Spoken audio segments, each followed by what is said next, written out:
time for this practice? Okay. It takes a minute to talk about this so that we all be doing this. Trial. Can I have the slide on the stage for breath meditation practice? So the practice is very simple: to empty the mind Trial. or resting the mind to reduce the thoughts of the mind, and we do that by observing our breath with our eyes closed. This technique comes from Gautama Buddha, very greatly popularized by Brahmarshi Patriji, who is an inspiration for Buddha Seva Quantum Foundation, which is an integral part of PSS movement. And so we will do this technique. So observing our breath with our eyes closed is the essence of it. So you close your eyes and observe your natural breath. And where do you observe the breath? Anywhere on the nose. So with eyes closed, with anywhere on the nose, putting our attention, we observe the breath, and slowly thoughts start coming down one by one, group by group, and slowly we go into emptier and emptier states, quieter states of the mind. The magic of meditation happens when we go into as less thoughts as possible. So by observing the breath, mind is becoming quieter, and then we be in that state.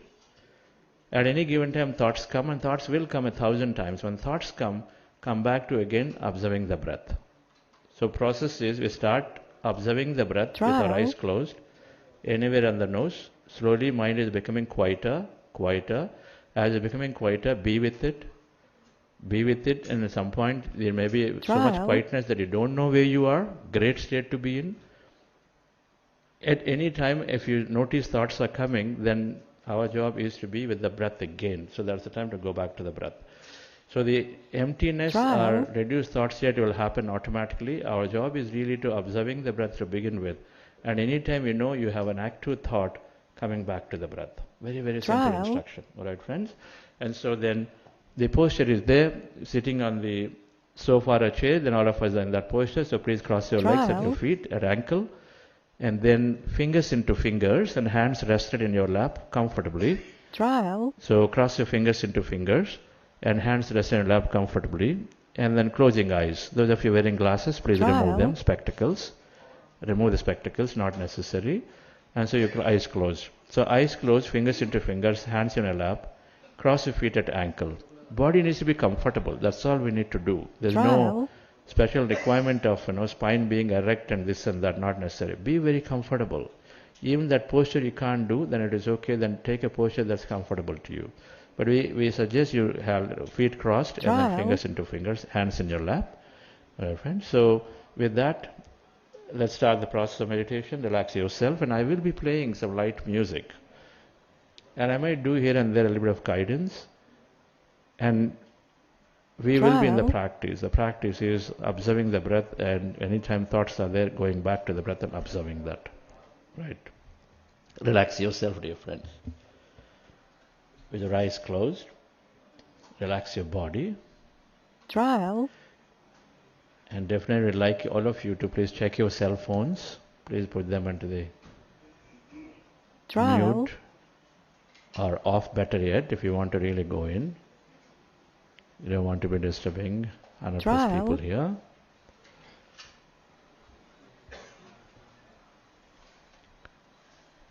With your eyes closed, fingers into fingers,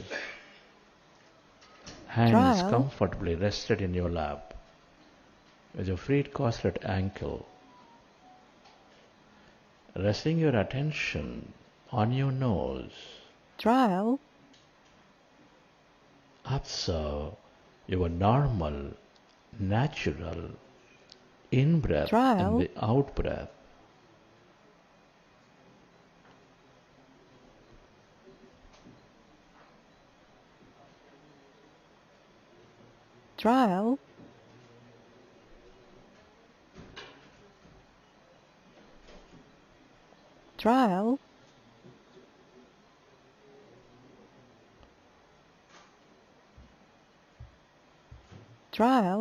We are going into powerful group meditation. In this pre-conference meditation,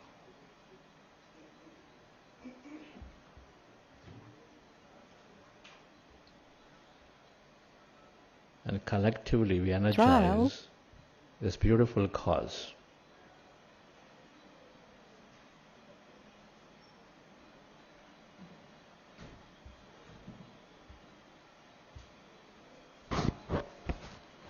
Trial.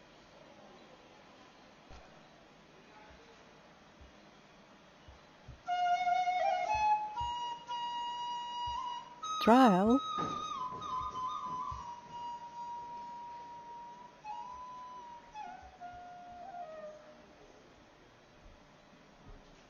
Trial.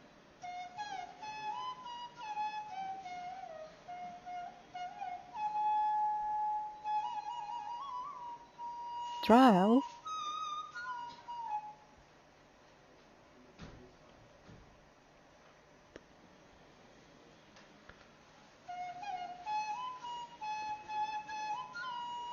Trial.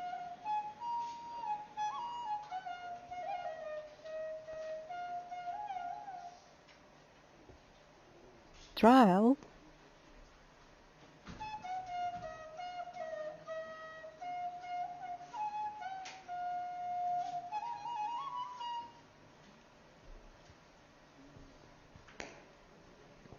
Trial.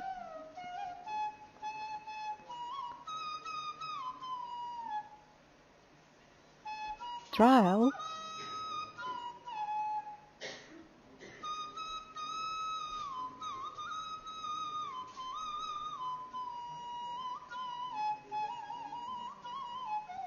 Trial.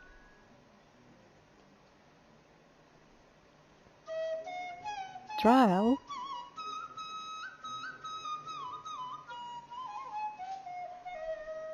Trial.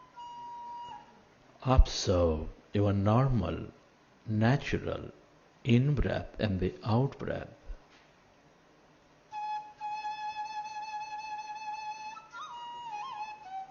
Trial.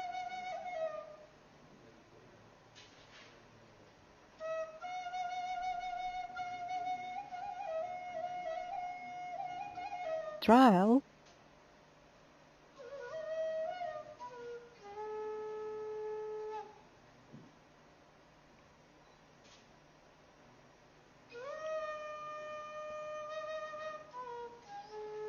Trial. When you observe your breath, your mind is becoming empty. Trial.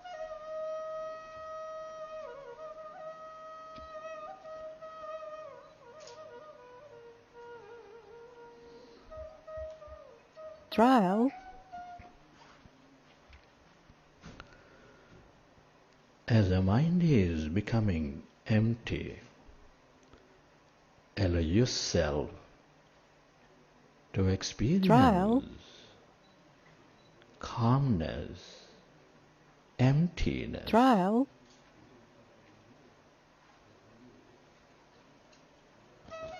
Trial.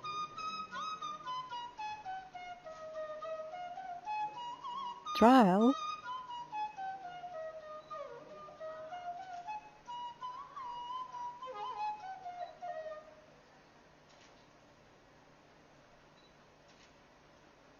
Trial.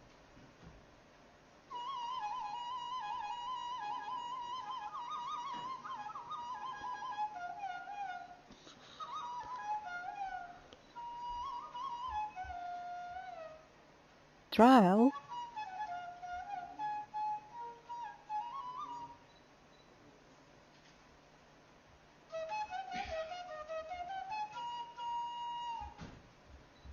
Trial.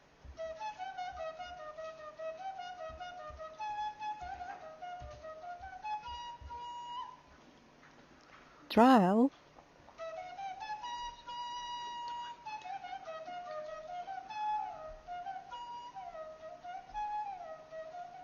Trial.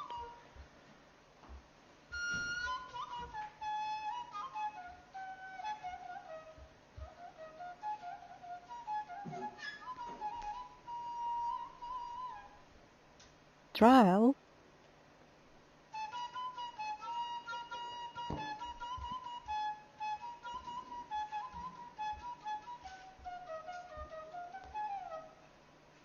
trial,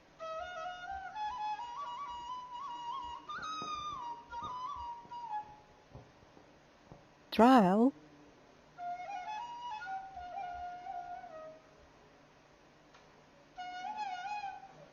trial,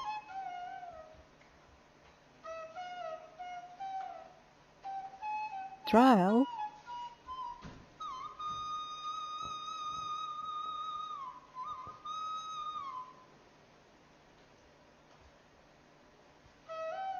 trial,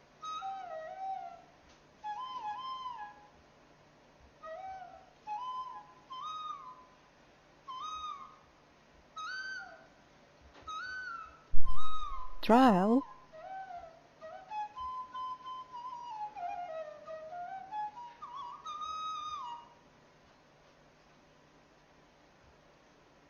trial,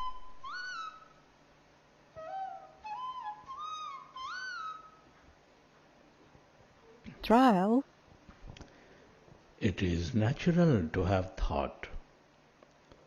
When you recognize you are thinking, go back trial, to observing your breath and allow yourself to slowly go into that calmness, emptiness. trial,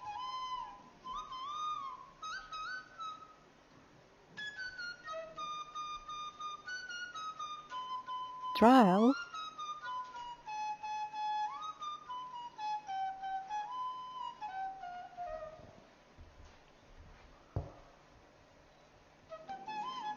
trial,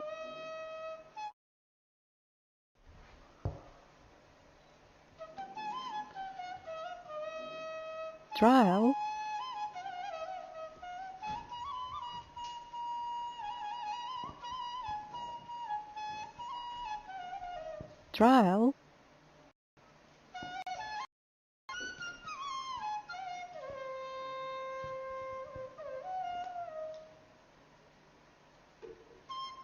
trial,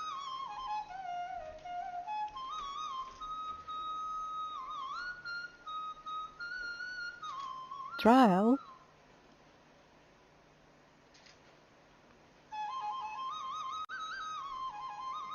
trial,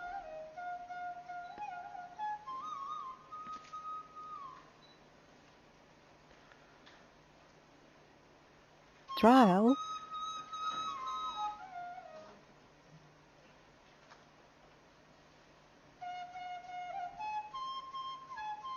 trial, trial,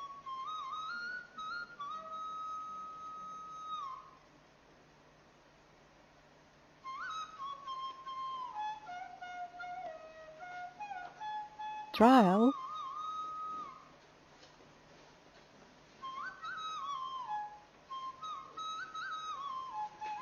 trial,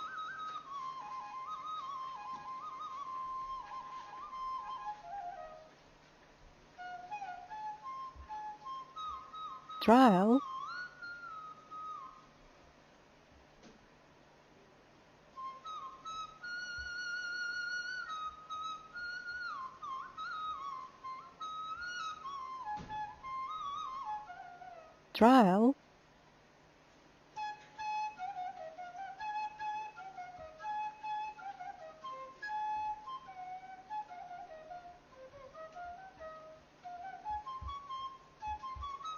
trial,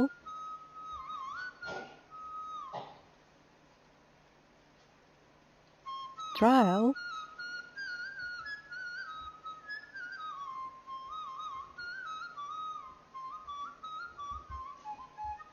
trial,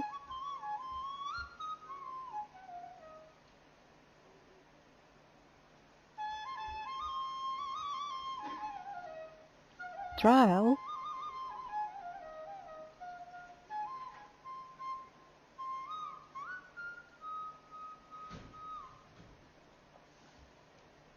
trial, Allow yourself to trial, merge into your breath and allow yourself trial, to experience that calmness, emptiness Trial. inside of you, all around you.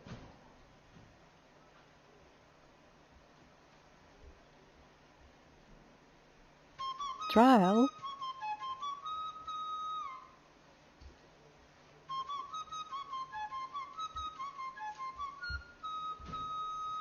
Trial.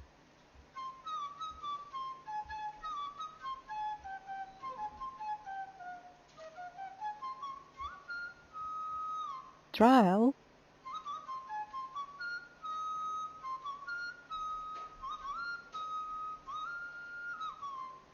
Trial.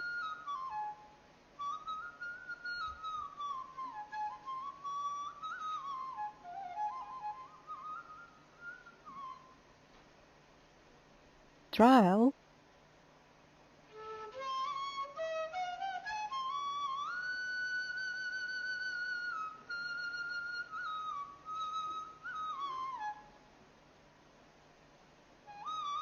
Trial.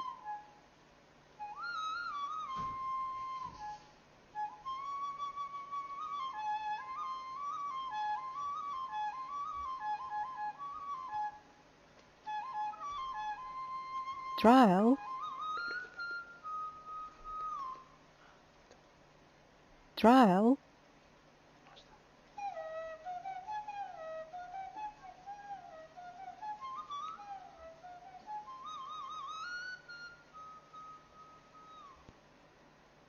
Trial.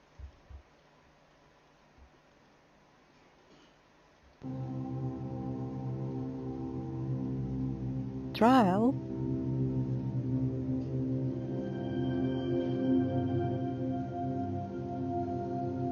Trial.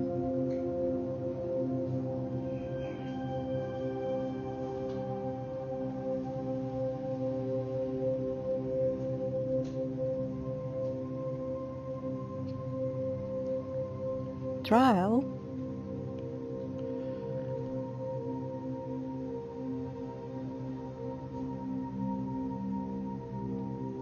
We are in this powerful group meditation, dear friends. Trial.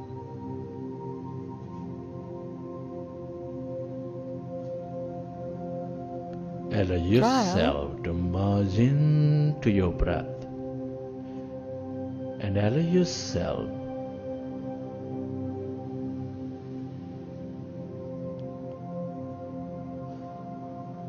to notice that quietness, calmness,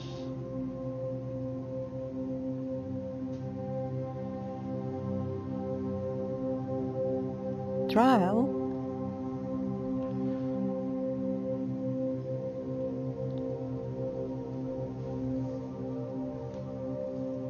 Trial.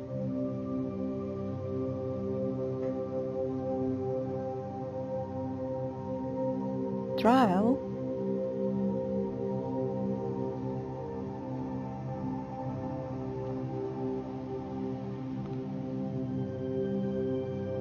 Trial.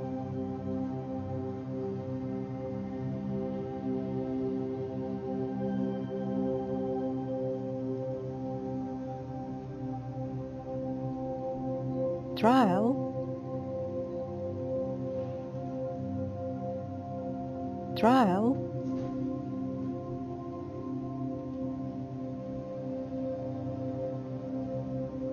Trial.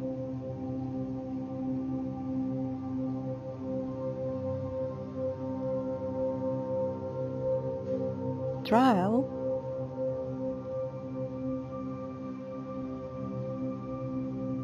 Trial.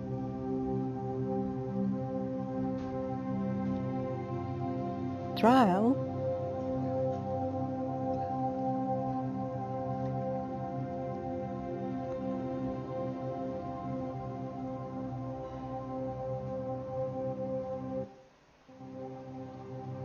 Trial.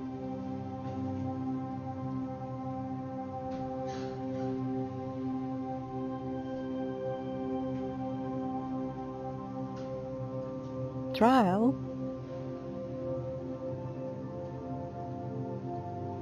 Trial.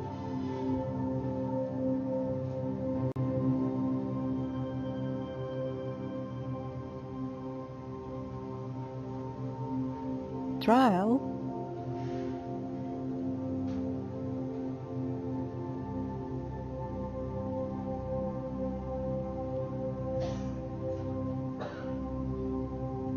trial,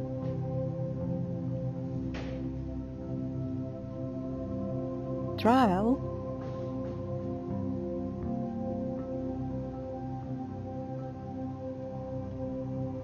trial,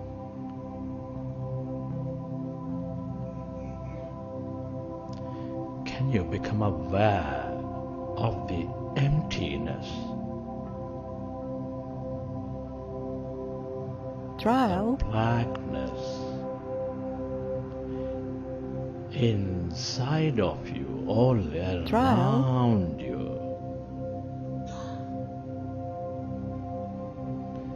That's energy. All emptiness is energy. The trial, quantum field of energy. trial,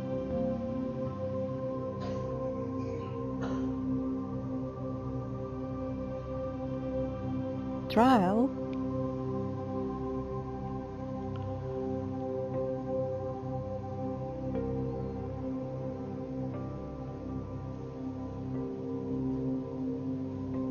trial,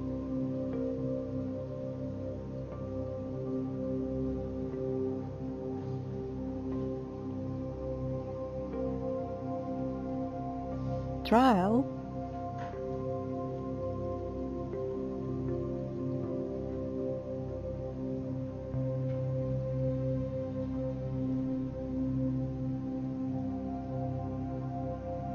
trial,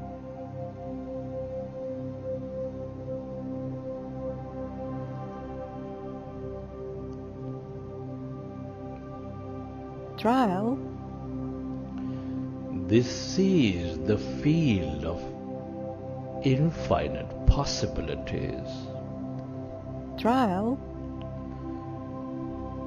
The field of limitless guidance. The longer you stay connected to this emptiness, energy, trial, the more intuitive you become, the more experiences Trial. you draw into your life.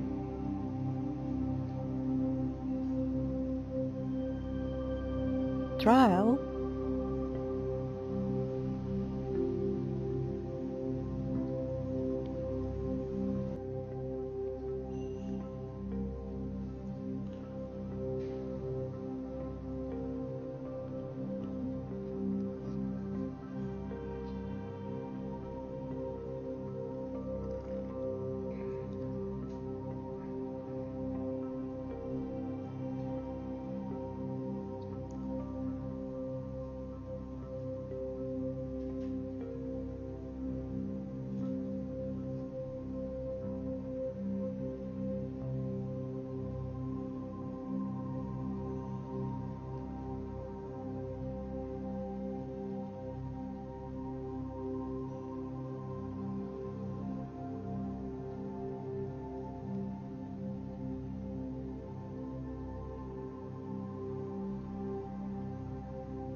If you find yourself distracted in thought, go back to observing your breath and allow yourself to slowly go into that calmness, emptiness.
Stay aware of that calmness, emptiness of no body, of no thing. We are less matter, all energy.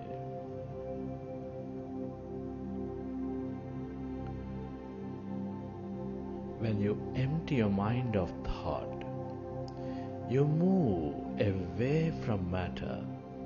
You experience that energy.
The longer you stay connected to this field of energy, that nothingness,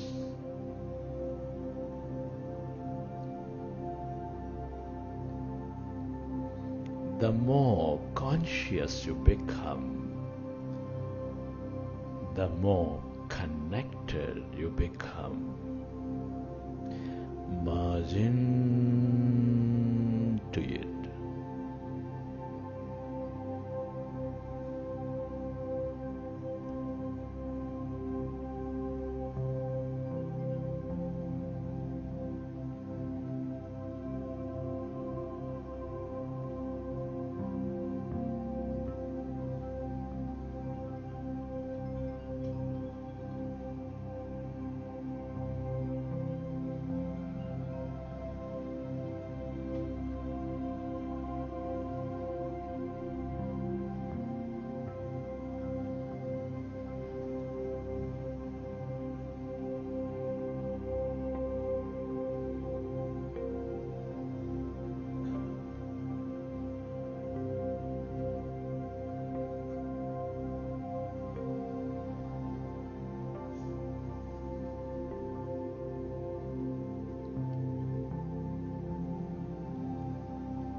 Everything that you ever experienced or will experience is here in this field of possibilities. The more you are connected to it in this emptiness, the more miraculous you become, the more open you become.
few minutes, merge into your breath.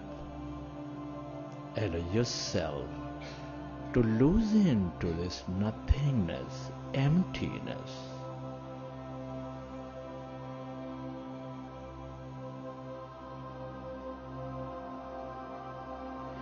This is your divine self, that greater mind.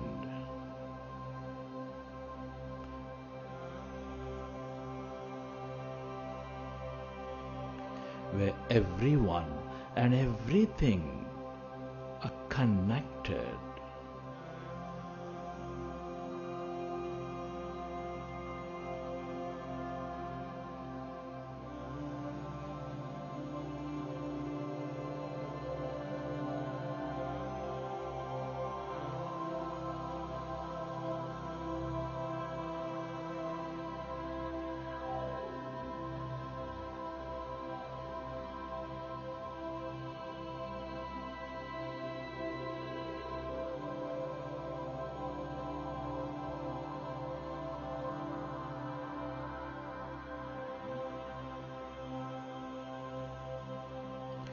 The more you are with it, that emptiness,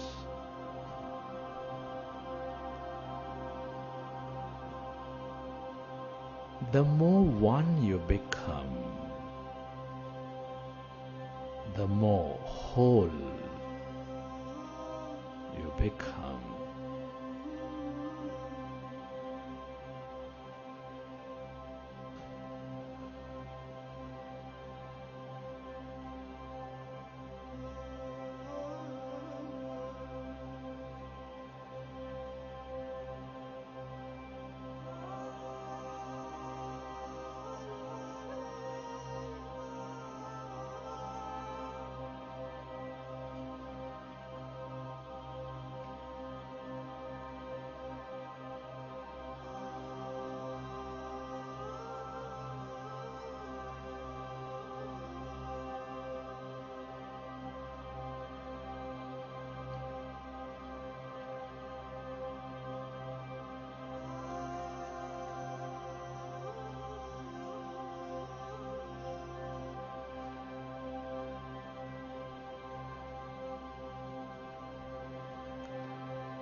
Friends, it's truly an honor and privilege to be experiencing this life at this time of history.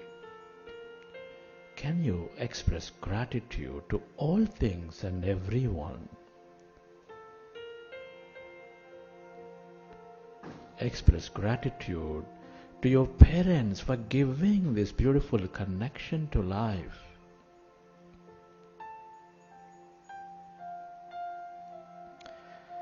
Be grateful to your teachers and mentors for expanding your knowledge. Knowledge is precursor to experience.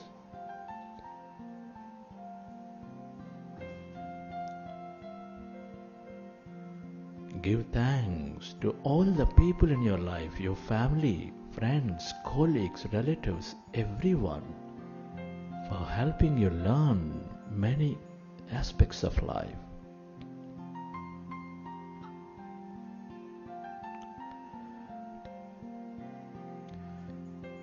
your gratitude to this mineral kingdom, plant kingdom, animal kingdom, angelic kingdom, for filling our lives with energy, beauty, mystery, and more.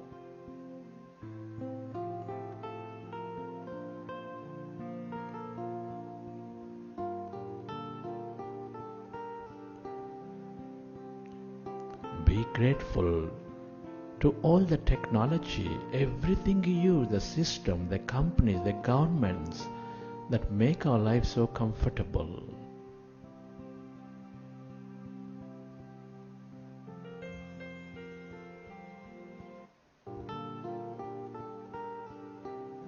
Gratitude to yourself for caring for you, for caring for others, and to this intelligent universe, the field, for helping us experience this life. Gratitude is the ultimate state of receivership.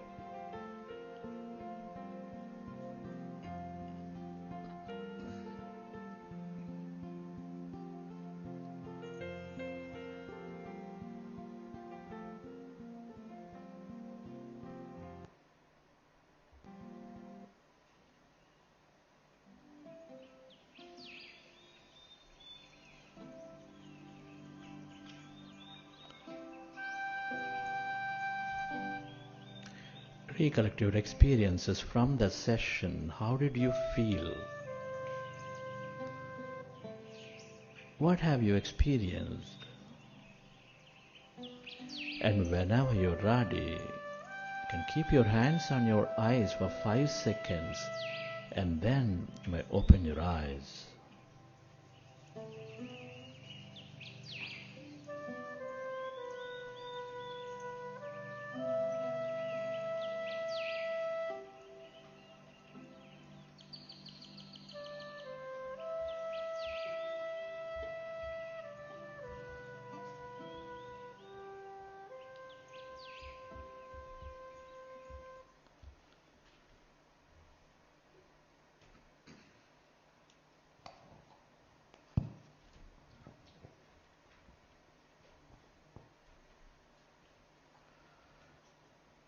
Okay, friends, let's give a big clap to meditation.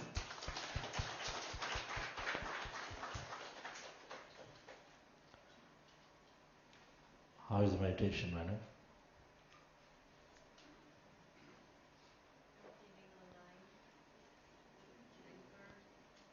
Feeling aligned and anchored. Okay, great. Thank you. Hi, Karthikeyan sir. Wonderful.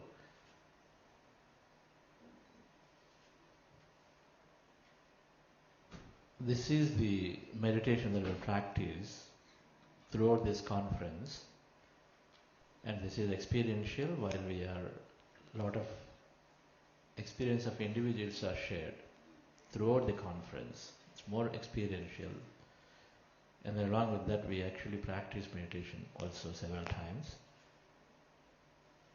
And of course many Buddha Sevas worldwide are here, and many PSM leaders are here today.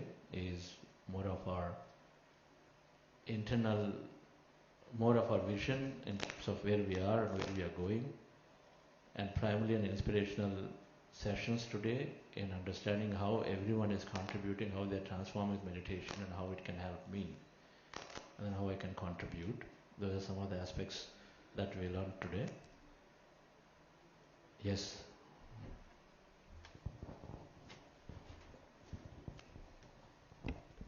Thank you so much, sir, for the beautiful morning meditation, and what a great start of the day when we begin with meditation. Dear masters, the tea is served outside. We'll take a break for 20 minutes, and after 20 minutes at 9:40, we request all of you to be here so that we begin in time. And also, if it's possible, let's come forward and take the front chairs as much as we can. Thank you so much, and let's be here at 9:40, please. Thank you.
share our experiences, our journey, our reflection, and being here fully.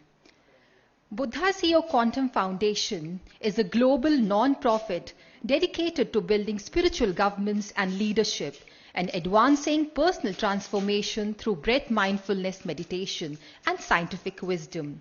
It is a key initiative of Pyramid Spiritual Societies Movement, PSSM, founded to bring meditation in everyone's life.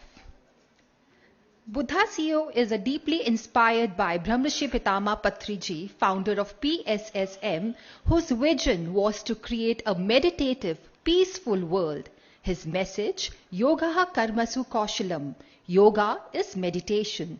Karma is action. Kaushalam is efficiency. Serves us as a guiding principle. We are deeply honored to be mentored by visionary leaders including Padma Shri D.R. Karthikeyan Sir, Padma Shri Dr. R.V. Ramani and Dr. Newton Kondavati. We begin our day by lighting the lamp, signifying dispelling ignorance with this light. I now invite Padma Shri D.R. Karthikeyan Sir, Shri Ram Babu Sir, Vasanta Ma'am, Sai Kripa Sagar Sir, Rama Devi Ma'am, Dr. G.K., Dr. Chandra Pulmarasetti, Mrs. Vani Chandrasekhar, and Professor Jagdish for lighting the lamp, please. Thank you.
To please stay back and share your inaugural messages.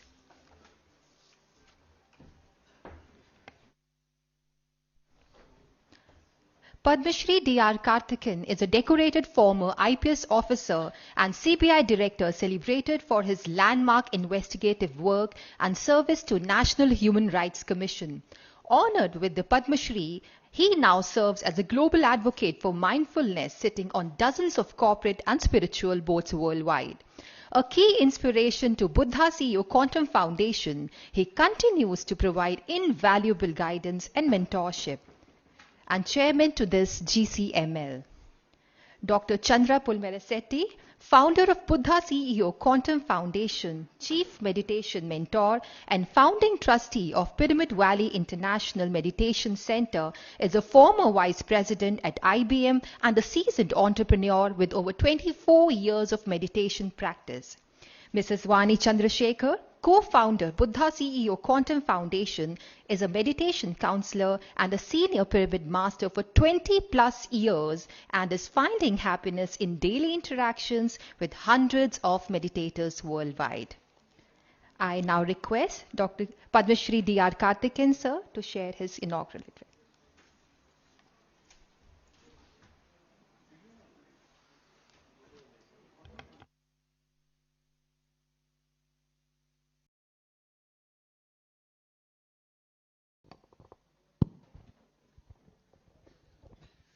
Namaste, Namaskaram, Namaskaram Andi. Good morning, dear ladies and gentlemen. Just now we heard from Nehaji the origin of the great movement, Pyramid Spiritual Society movement, and the offspring, Buddha CEO Quantum Foundation. I don't want to repeat the same thing because all of you are better informed than even myself, because you have been fortunate enough to come in contact with Brahmarshi Patriji and also these great organizations. Just to put it very briefly,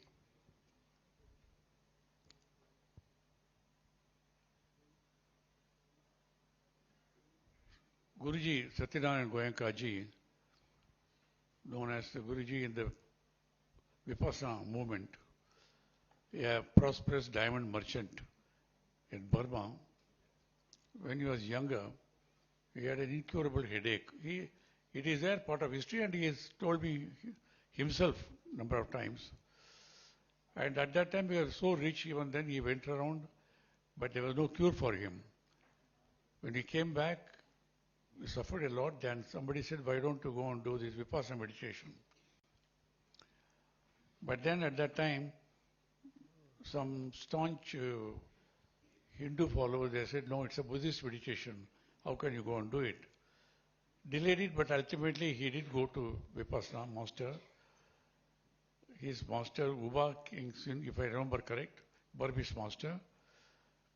It was a 3-month-long meditation at that time. But to get over his problem, he went and joined them. In 2-3 weeks' time, his headache, incurable headache, disappeared. But he found getting over the headache is only a byproduct. It was far more important for enlightenment, peace of mind, stress-free life. So he stayed on, completed a 3-month-long course. Then his Buddhist master told him, Goenka-ji, this is a gift of Buddha to the world. It was given in India 2,500 years back. But for some historical reasons, which we will not go into that, it disappeared from India practically, but it was maintained in some places like Burma. So please take it back to the land of its birth. So Goenka-ji was not happy with his own enlightenment. He thought he should spread this knowledge and method to the rest of the world. So he gave up all his wealth, came back to India. In his own words, what he said was, nobody was interested. But then he said, I had to go from door to door, persuade some of my relatives out of respect for me, they joined. And then Vipassana was beginning slowly at that time. The first Vipassana formal education center was inaugurated in Hyderabad. Few months back, the Golden Jubilee of Vipassana Center was celebrated in Hyderabad. I was there because I had also undergone Vipassana meditation at a critical point of my time. So a lot of people came from around the world. Now, coming back to our own Brahmarshi Patriji, I had a chance meeting with him in Hyderabad again. First time itself, it was with Reverend Alex Arbito, the psychic surgeon from Philippines. I had taken him to Hyderabad. Then Patriji, whom I had not met him till then, he was so gracious. He came and hugged me, touched my feet and all that. He said, Kartikeyaji is going to connect all the spiritual masters in this world and all that. I was amused. I never knew him. But then after it so happened that he took a great liking for me and he called me for many of his programs. If he called me 3-4 times, I used to go once. Only out of because of his courtesy and kindness. I was not at that time and not enormously impressed by this. But he told me, I also went to Vipassana meditation, but after one day, I could not sit through. How did he spend 10 full days? Because it's tough to start with, because early morning to late in the evening, you only, first 3 days Anapanasati meditation, observe the incoming breath, outgoing breath. Now what Chandra is very effectively, conveying all over the world, that is Anapanasati actually. It is a term in Pali also. How did he spend 10 days? Because I couldn't spend more than a day.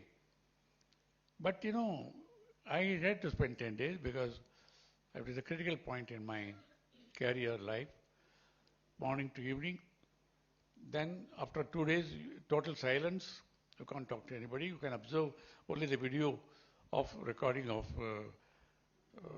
Goenkaji, very beautiful, powerful. There is a master sitting in a corner. Any doubt you can go and talk, otherwise no speeches there. Observe.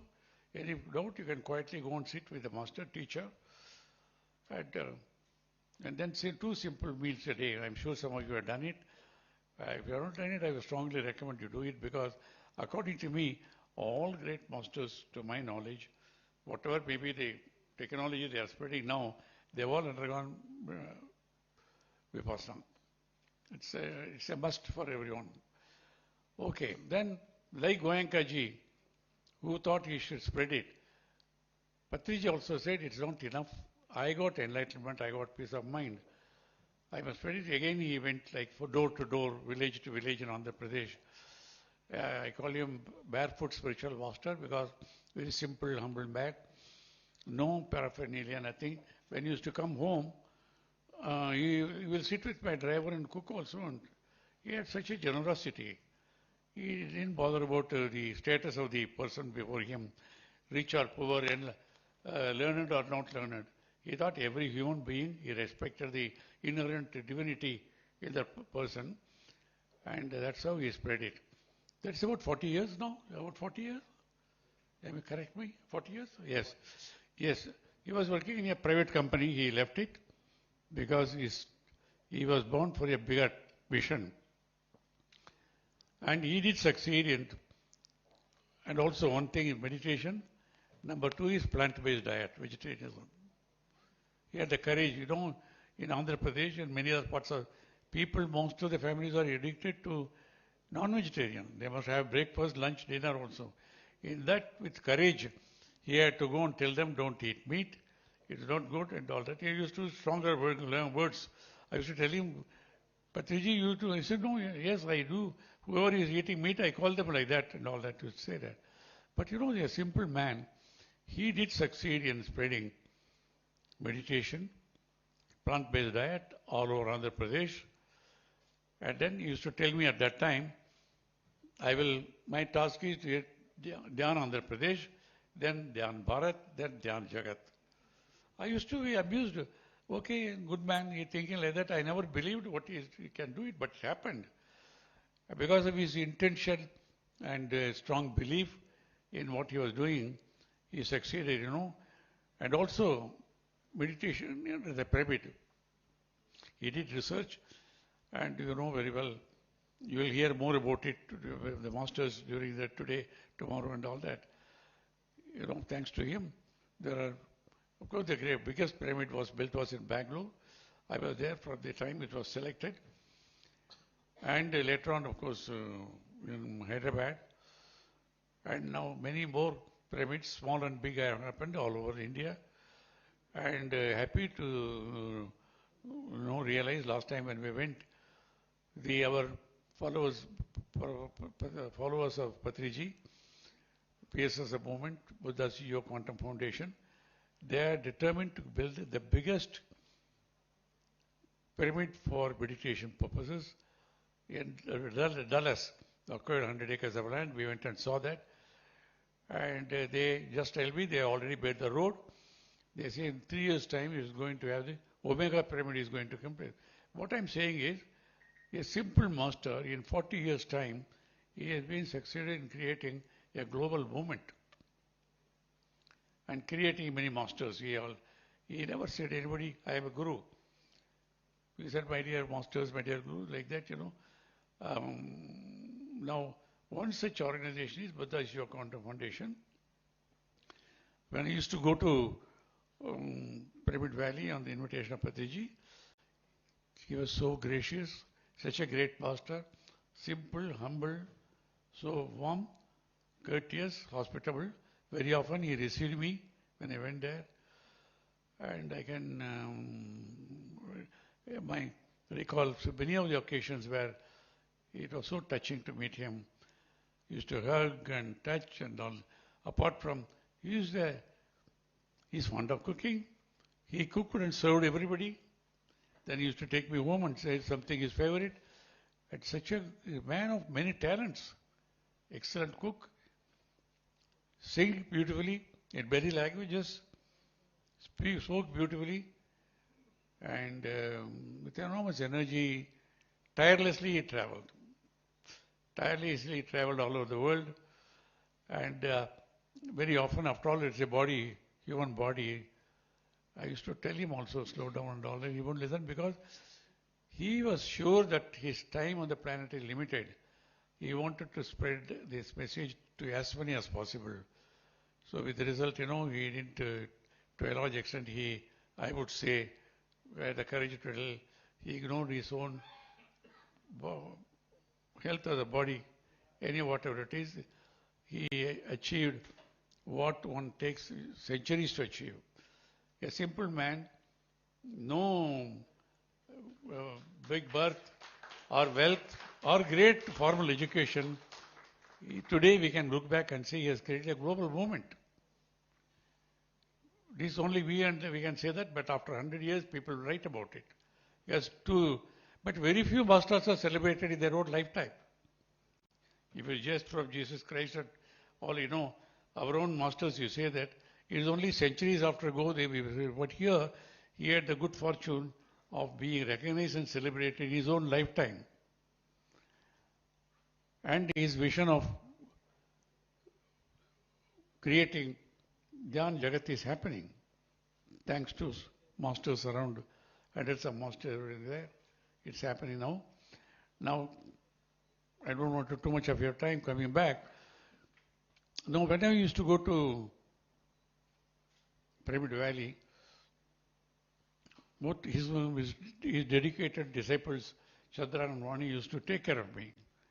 Take care of me because the friend of his own master, Guru, they were all the time like a shadow with me. And one day Chandra called and said, sir, COVID time. We can't meet, people cannot meet. I want to start this coaching this meditation through on the line, Zoom platform and all that. And out of gratitude for the way you look after me, I said, yes. I didn't know how to operate all this, my grandson knows more than me. But then I have to learn this. We launched it. I thought I'll be there for a day, elongated on the left. But interesting. From that time, he was a beginner. But even then I liked it, though I was not new to it. I was already very close to Sadhguru Jaggi Vasudev, Ravi Shankarji, Brahma Kumaris, Ananda, all these things. But still I like the way he imparted the education in a very simple manner. I liked it, stayed on. After a few days, I shared it with some of my friends, telling there is something very interesting happening. And some of those people who have a lot of faith in me, they also joined. They are also not new to meditation. They liked it. At that time, always, Patriji, Satyanarayana Goenkaji also used to ask him, why do you call it free? No charge. 10 days people stay morning and evening. He said, he used to ask me, Karthikeyanji, how can I put any value for this? It's a life-transforming technology, priceless. So no charge. Same thing with Patriji also believed in it. This also started like that. But some of my colleagues who were so impressed. The first contribution was from my friend. I'm not mentioning any names here. He sent 10 lakhs to them. He didn't even tell me. And thereafter, more people. Then after it's a 40-day meditation. Then I started listening to the response of the people who joined online. Doctors with qualification here to wizard, they also liked it. They said they found it beneficial. They said it is their prescription. Along with medication, we prescribe meditation also. And they say we have brought down the number of medications and all that. And children, young children also, 9-year-old, 10-year-old, some of them along with the parents, they joined.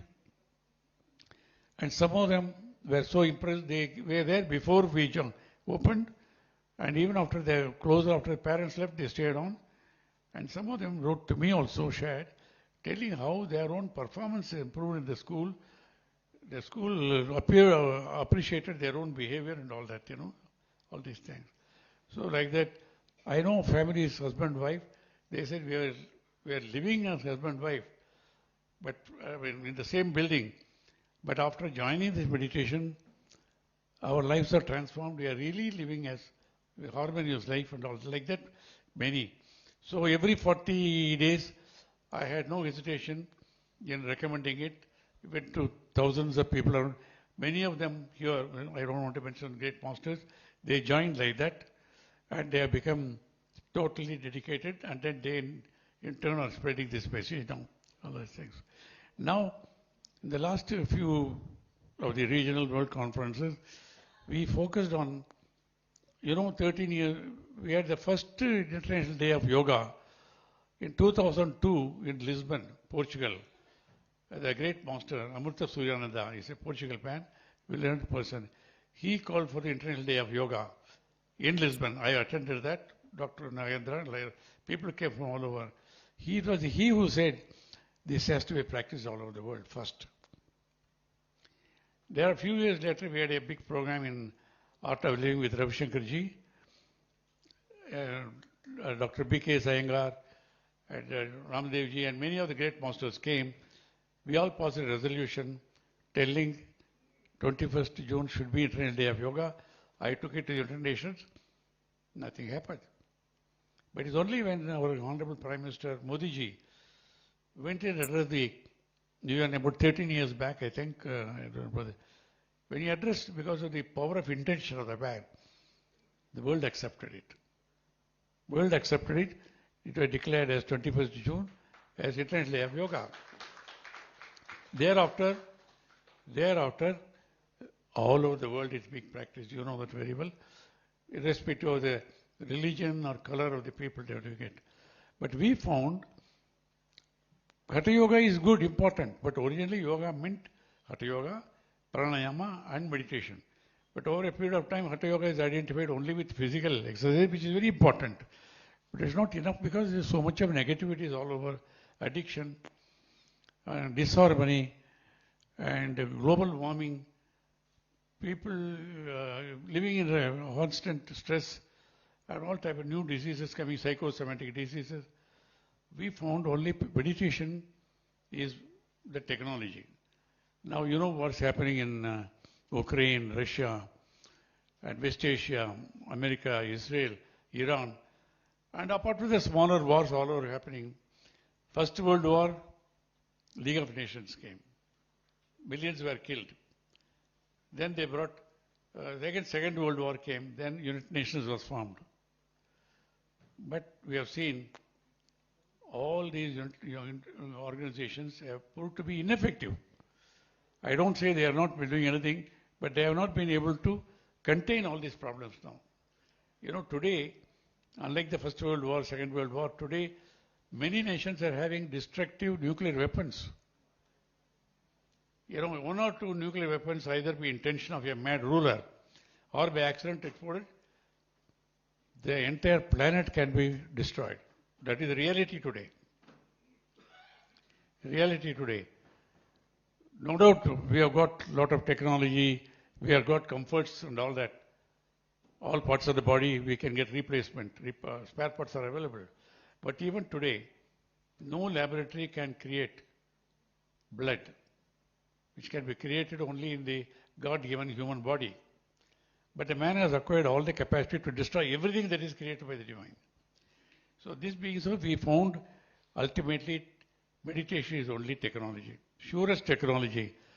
Global peace want, it has to start with individual peace, like Patriji, many monsters. The other day I was with Vedatri Maharshi. He also said 70 years back, from individual peace only you can create world peace.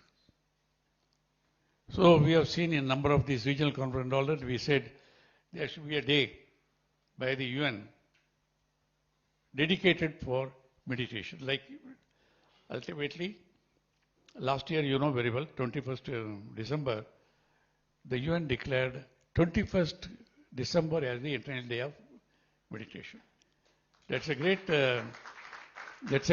development in human history. I would say that not only. I don't say it's only because of us, PSSM or Buddha confrontation, but why 21st December was taken? If you go back to history, about 15 years back, Brahma Patriji started Dhyana Mahachakram, Vyagam Dhyana Mahachakram. We don't know, I'm still finding out why he chose 21st December for 10 days every year. Many of us have taken part in that. How did the United Nations choose 21st December to be the International Day of Yoga? It's a mystery.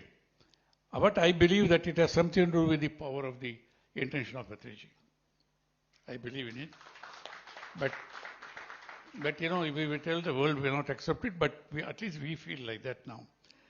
Now, it's a great success for all the spiritual movements, including Patriji, PSS movement, Buddha Yoga, all the others are there. We give shared credit with everybody else also. But you can also pat on your back telling, yes, we are in a movement which we can really claim credit for what has happened. Now, declaration is just not enough unless we implement it. Now the task before all of us is implementation. That's why last year when we invited, persuaded people from all varieties of meditation. Technology may differ, but meditation proper, common. We have done research. I got research papers ready. Whoever wants it. All system traditions had sort of a meditation for thousands of years. It's not only because of Hinduism or India, but it has gone into, people have forgotten focusing only on the rituals. Well, rituals are, I'm not undermining rituals, fine. But here, meditation unites, whereas rituals can divide people. Who is superior, which is more important and all that. So it was accepted last time we had come. Everybody agreed. Meditation proper, plus whatever you want to do. Aham Brahmasmi, Tattvamasi, God created man in his own image. All these truisms are there. So thereafter, whatever you want to follow, practice, do it. Your family tradition or whatever to do it. But accept that minimum standard of dhyanam. I said, why I am with all the organizations? Well, I am spending more time on this because this is the simplest form of meditation. We have all seen that now. You have to believe in yourself, that's all. And as Guru Patriji used to say, breath is your guru and all that thing. Now we are all here. There's a task before us is, it is not like Goenkaji, like Patriji. They were not happy with just what happened to them. Each one of us have a duty. Because you had the good fortune of coming to the path, getting the benefit, we should avail of every opportunity to spread this knowledge to as many as possible. Yes, as Patriji said, his own brother was not interested. It can happen in our own family, some members may not be interested. But don't get discouraged by that now. We have to do it because the whole world is our relative family. So we should not hesitate to spread this knowledge to everybody. And the way of supporting it is, as I used to tell, the minimum you can do is don't hesitate to tell people if your lives are transformed, if the families are found to be more joyous, you are able to perform better in your own profession, you can say yes because of meditation. You can say that. The least you can do that is that. Then join organizations like services, like volunteers. Volunteers can do more work than paid people.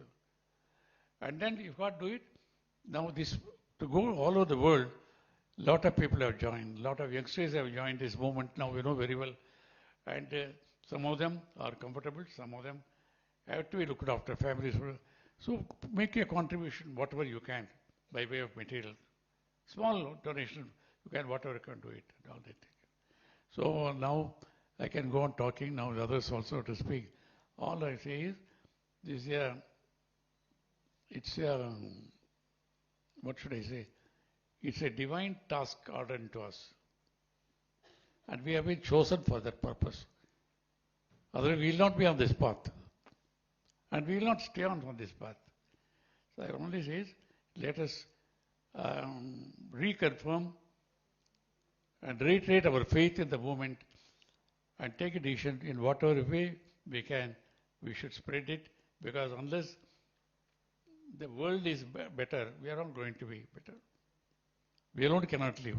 Our neighborhood should be happy. They should get over this crisis, get over corruption. People are asking what to do. I said, if the whole society becomes meditators, you will elect only meditators as your leaders.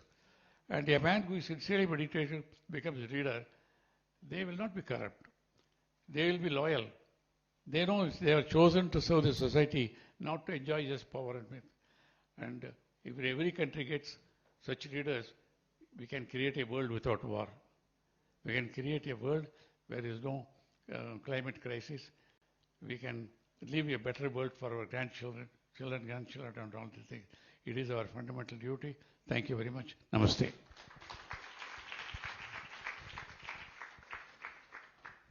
Thank you, Karthikeyan sir, for beautifully laying out the origin of the movement,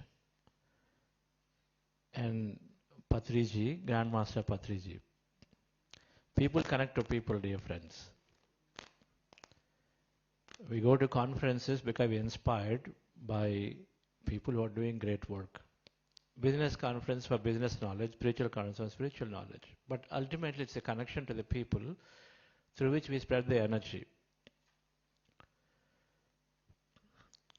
They've taken a glass of water, and then the water is taken forward into our field, and then we say, I love you, the water changes its energy pattern.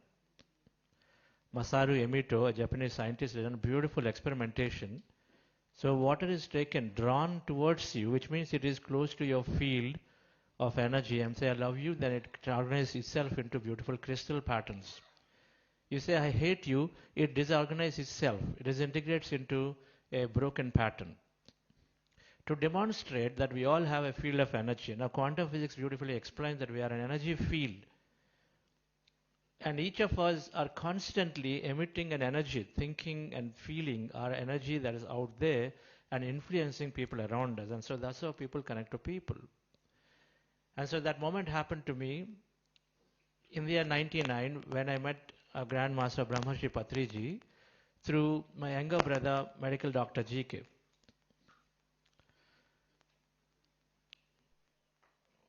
The understanding for me then was an executive in the United States, a lot of academics excellence and this and that, and education excellence there, organizational excellence. that I thought I've done something, I've achieved something. But then Patriji, fundamentally, when the moment I met him in the first interaction, he said, you don't know anything you don't know anything, straight, on the first thing. And it was a shocking news to me that I thought I actually learned something in 10 years of corporate work and a lot of education, all of that. But only later that I dived into this deeply, after a few years of continuous persistence by Dr. G.K. Mangaprad. Again, I give a lot of ever gratefulness to him, because he was the torchbearer in our family to start meditation. But the point is that Patriji's words were ringing in my ears and said, what does it mean by you don't know anything? And then later, as a connecting, enlightenment is to recognize that there is infinity to learn, that what I know is so little. There is infinity to learn, and what I know is so little that I am ever a student to continuously learn.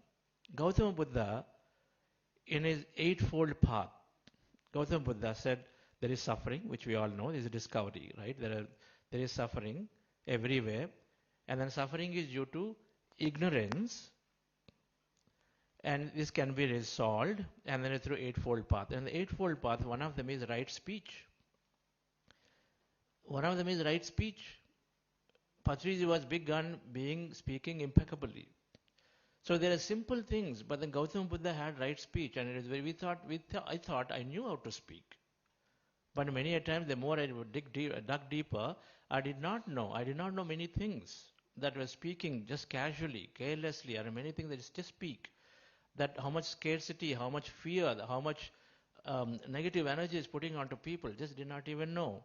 Until the time he questioned and said, you do not know anything, and you got to learn a lot.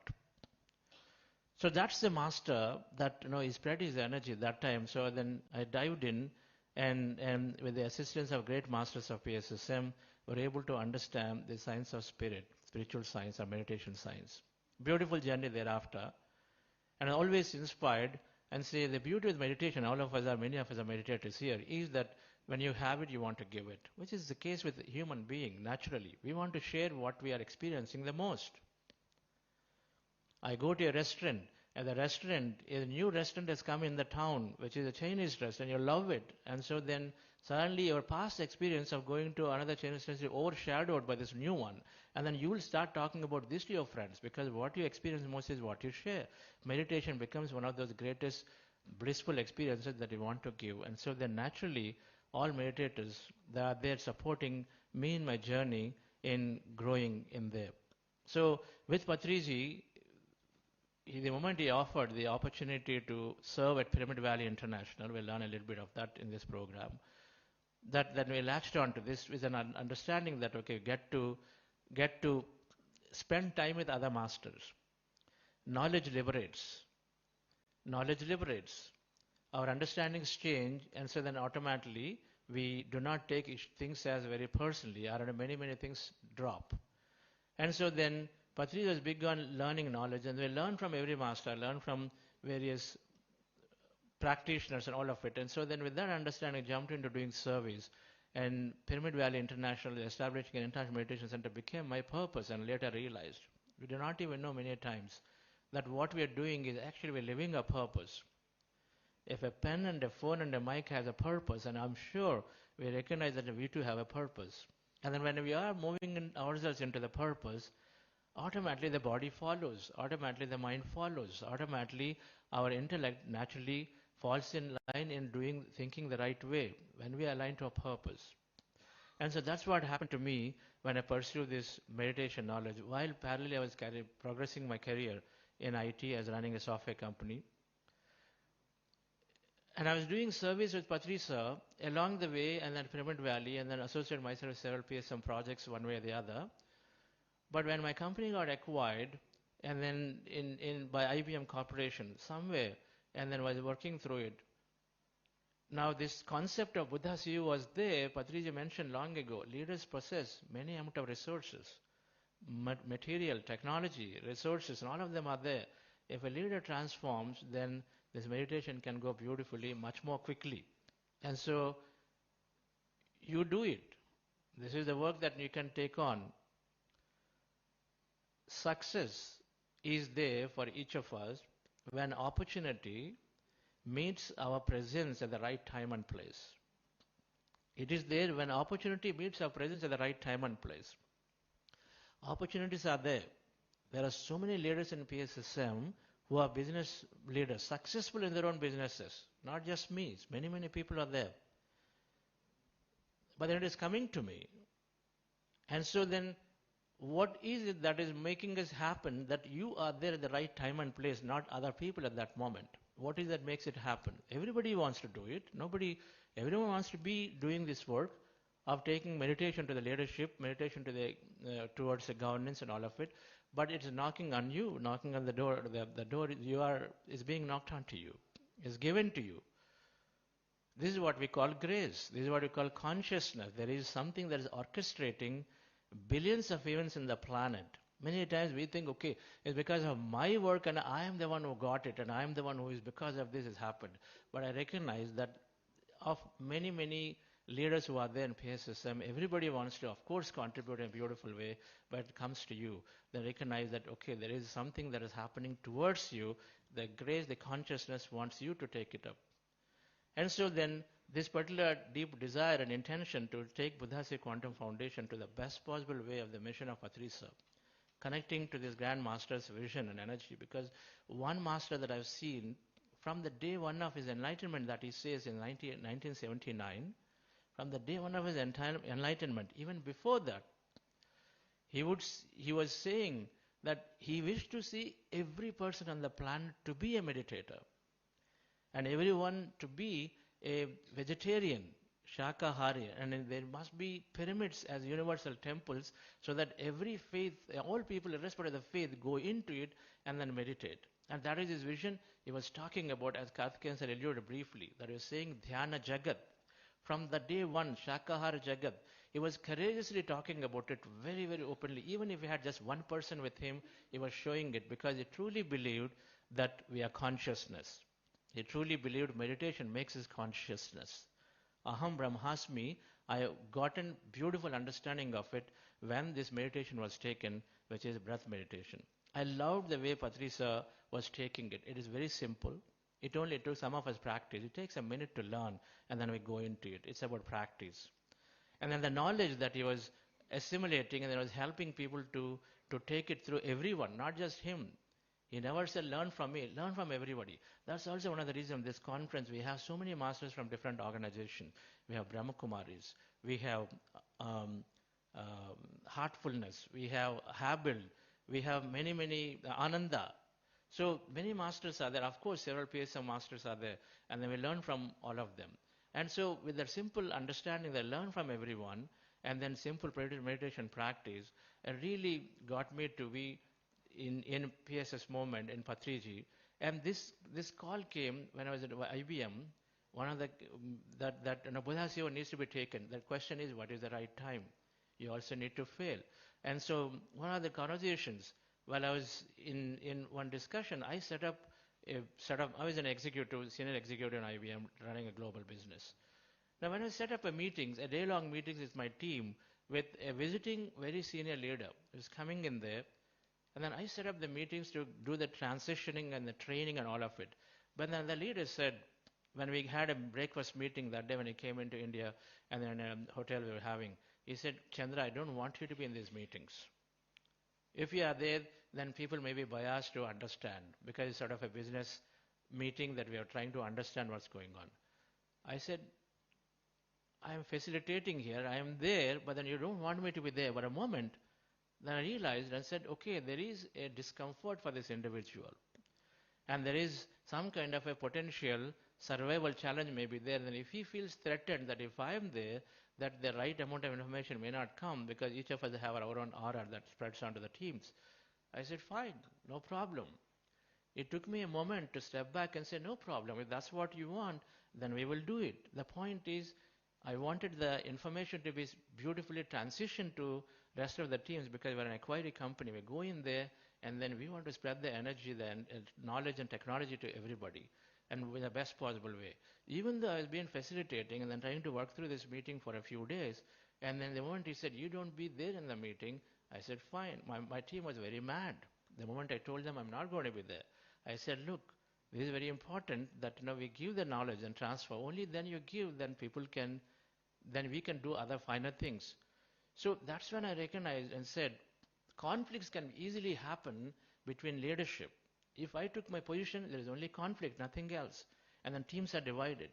And so then this has to be even more given to the leadership at the soonest possible time than to wait and wait. And so that's how we jumped into to resigning my job to come in to start what is called Buddhasi Quantum Foundation with the greatest vision of Patrisi. In the year 2020 we started this, but I came out in the year 2019. The conference theme is holistic living and world peace and achieved through meditation. Meditation, I'm sure many of you understand, is moving us towards our inner nature, being close to our inner nature, spending time with nature, reflecting, contemplation, going towards natural foods, learning new knowledge, being very receptive. Until the time that I understood, in Harvard study is there, 90% of our suffering is there because the meaning we give to events is based on the meaning we give to events. An event happens, you're not invited for a meeting, and then you suddenly are saying, oh, they ignored me. And you're walking in today, and then somebody did not receive you, oh, they're not bothered about me. So then the rest of the conference time is gone. But if you say, oh, they are busy, and so then it's not there, and so different. So the meaning, until the time I didn't understand that if the meaning we give causes us to be happy and not happy, the moment I understood, then things changed. 90% issues became non-issues. And so then meditation is fundamentally helping us to receive information, learn new knowledge. Holistic living is about learning new knowledge, right knowledge, being in the nature, contemplation practices, and of course meditation. And so dear friends, the Buddhasi Quantum Foundation was started to take these concepts to leadership in a scientific voice. There is so much of research that's happening today in the world, which is depicting and saying neuroscience-wise, quantum physics-wise, psychology, physiobiology, and all of these concepts are there to say how the body is changing, brain is changing, how we are connected to the field. And some of those concepts we will bring in here through our leadership during the next 2 days of the next 3 days in terms of how people are transforming, and then some scientific knowledge is given. So thank you very much for joining. And today is about Buddhasi Vision Day. Means that it's some of our peers, some leaders are here, and then several Buddhasi was here. Then some of you new who are participating in this actively, and which means that we're all at the right time, right place in taking on this mission. And we will be sharing our experiences rest of the day, and we'll also talk about where we are going and then what we have done, and then we'll learn from the dharma of service to many peers and masters who are doing so much of relentless service. And amazing work is going on in the field of spirituality. And when we learn from Patrisa that one person today became millions and millions of people. There are 16 YouTube channels beaming 24/7 meditation information in many languages, and then reaching out to millions of people, and then 30,000 pyramids are built. One person, one master thought about it has to go to everyone, and became such a big movement. And so then that is the strength that we have, and say my thoughts create reality with which we operate. And so we are sharing information exchange from many PSM leaders, how they are taking their projects forward in the afternoon. And then we have an important coach program where many of us can replicate ourselves, become those coaches to give this information in any organization, institute, and everywhere. And so they'll recognize some of the coaches who are there and taking their certificates and awards in the afternoon. And then towards the end, we'll do some messages and conclude the day today briefly. But let's flow with the message more like an internal function for us. In the sense all of us are soul family, and then so then we'll be a little informal and then exchange views and information. Thank you very much. Thank you, Karthikeyan sir.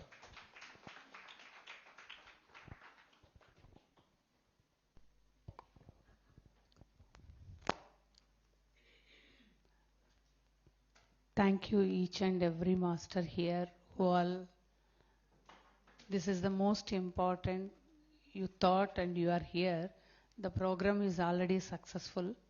Thank you each and every God here.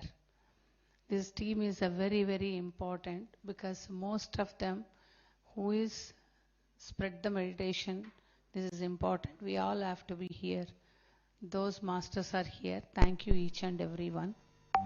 And my great pranams to Brahmarshi Patriji, and my great pranams to Karthikeyan sir. How I met Karthikeyan sir? Because of my grandmaster. He is behind me always, and I'm always happy with whom I live with him. I walk with him. I experienced in my life such a wonderful way. As a person, very low confidence and less knowledge. Always in the family, I always think I don't know much. My elder sister is very intelligent. She's next to me here. And my younger one is very intelligent. But I don't know anything. With my dad also, I never talk very brave. Like that person I am. And stage, that's not my place. And today I am in the stage because of this master. I am always happy that in my life, very fear and low confidence, and in education also, degree completed. But today I am so proud. My degree never gave me the confidence, but my knowledge and spiritual understanding gave me the strength.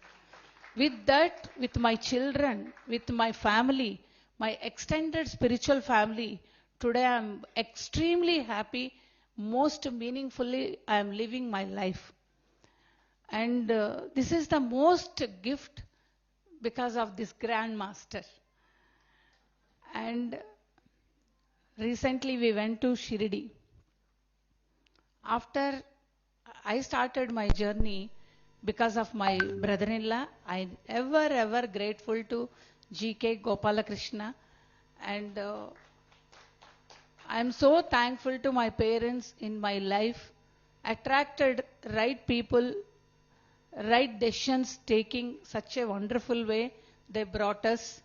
And that moment I entered into the family, such a wonderful family. And I got married, Chandra. And he always think different.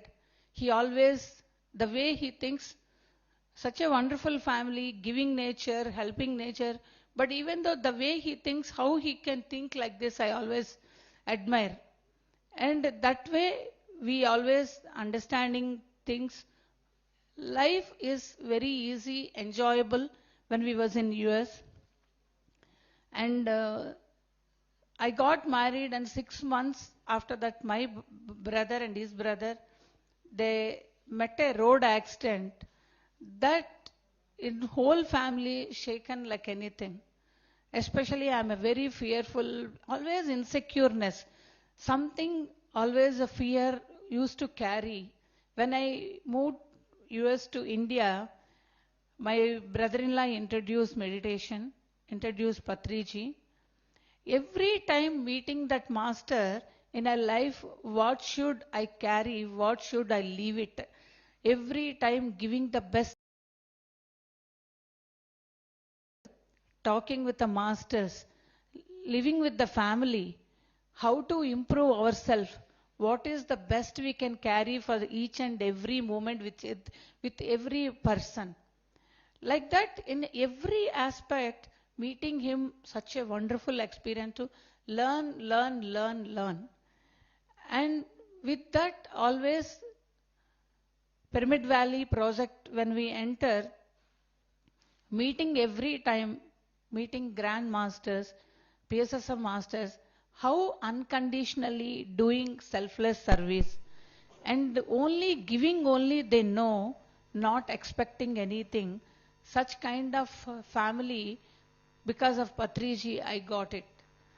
With that, always like a Dhyanama Chakra event, how just now Karthikeyan sir told. I don't know how we entered that year only. 99, we moved from US to India. Gopalakrishna invited to that Dhyanama Chakra, 99. And we visited that day till now. every Dhyanama chakra is the most important, valuable.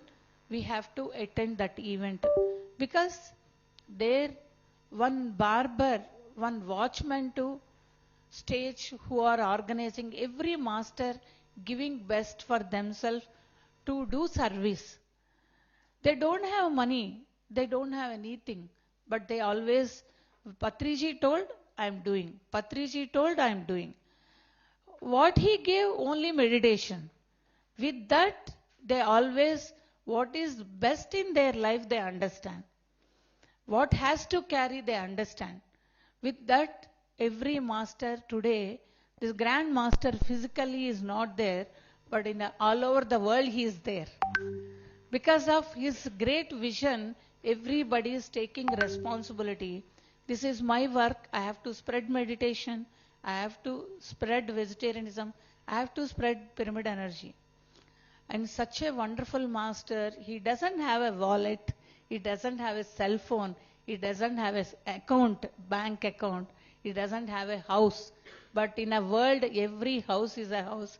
Every person is his family. Like that, he created, and he has a biggest family, Vasudaika Kutumbam, we all are. And taking his mission forward in my life, as he questioned me that what you are doing, I am like taking care of my family in a simple answer. He told me that everybody, animal also do. What is the great about yourself? He asked me. That question, that moment I didn't understand. Later I understand that what is my life. I have to live most meaningful. Living with that master, I understand later. And recently we went to Shirdi. When I'm sitting, always ever grateful and gratitude I'm having always, I thought. But in front of Sai Baba when I sat, so much tears with the happiness I got. Why? Because the moment I sat, I used to do Parayana. In that Parayana I used to read, oh, such a wonderful disciples he is having. They're all walking with him. They learned so much. I used to think. That master connected to Patriji. I walked this grand master. I learned so many things. Because of you, I met this grand master. My life is most understandable and meaningful, which I am living because of Patriji. And I'm always think that we are always doing best. But Patriji always, how we can give best to others. That he make us to understand experience in this life. My life experience means continuously with Patriji only it will come, because my life today, what I am living, what I am doing, what I can do, what I am doing also for his mission to run continuously until my last breath. And most important, I really wish, I want to tell you, once anything we wish, things will happen. But that is always for the bigger cause we wish. That is just like that it will happen. In my life it's happened. I always think Chandra used to travel a lot because he is a business travel, because running a company. Anything he is holding, he will always want to do the best. For that, I really wish he should not enter into the spirituality. He can give donation, I always think in that way. That moment, that my knowledge is that. But whatever the donation he is giving and whatever the contribution he is spending time, and going and meeting Patriji, always something I carried for myself in this life. And with that, always right decisions, right thoughts, right positive way of thinking. Patriji always tell negative, positive, disaster, miraculous thinking. All those thinking pattern ultimately now turned into miraculous thinking. In a COVID time, My children, they both are playing, night movie watching, all those things when they are doing. My wish is every day before meditation, I used to write a journal before meditation. In that, this whole family completely all over the world spreading meditation. We are four of us, we are part of it. We are doing more than us, they will carry this mission. For that, we both are traveling all over the world to spread the meditation. I don't know, I don't have any picture in that moment, how it started. But Patriji, before that, he told me one day, you will travel all over the world, he told, because of Pyramid Valley work. But that moment I didn't understand the meaning of it. But later I understand that why he told, what he told, and now four of us completely understand spirituality, living life most meaningful way. And today, not four of us in a big family, so much big family. Last 10 days, Buddha CEO whole team, they leave the families, they leave their job responsibility, they're here. In Delhi Masters, everybody together, we are all doing together because of the Vasudhaika Kutumbam work. This is not our work. Then our mission, our wish, it will be higher purpose. In that, our wishes will be very small, just like that it will happen. This is what we always created, giving best experience in this life because of Patriji. I am ever grateful to this Grand Master. Thank you, thank you, thank you. And this master, because of this master only, we met Karthikeyan sir. After he left, most important thing for Patriji's mission only for Karthikeyan sir. Everywhere he is spreading more than pyramid masters. Really, I want to tell every place in Jaggi Vasudev sir, like Isha Foundation event, Art of Living event, Anapanasati meditation. This is what I practice. This is what I am doing. Always, sir, feeling so happy that, sir, thank you so much. Patriji always tell, you are a grand master. I saw this. He's like touching his feet like this. He's doing this. You are a spiritual grand master, he told. I never understand. Patri sir, everybody comes and he is praising Patri sir. And Patri sir is praising and touching his feet and saying that you are a grand master and you are a spiritual ambassador. That meaning, that moment I didn't understand. But later I understand his mission now physically is not there also. He is doing so much work and everywhere he is coming, attending the events, and he is taking more responsibility. Spread the meditation is this the most important right now. Thank you each and everyone. Thanks my whole team who all are working continuously. Buddha CEO team, Pyramid Spiritual Society team. There is no separate here. There is everyone doing the Patriji's mission. For that, different ways of handling the masters. That is the only one work we are doing.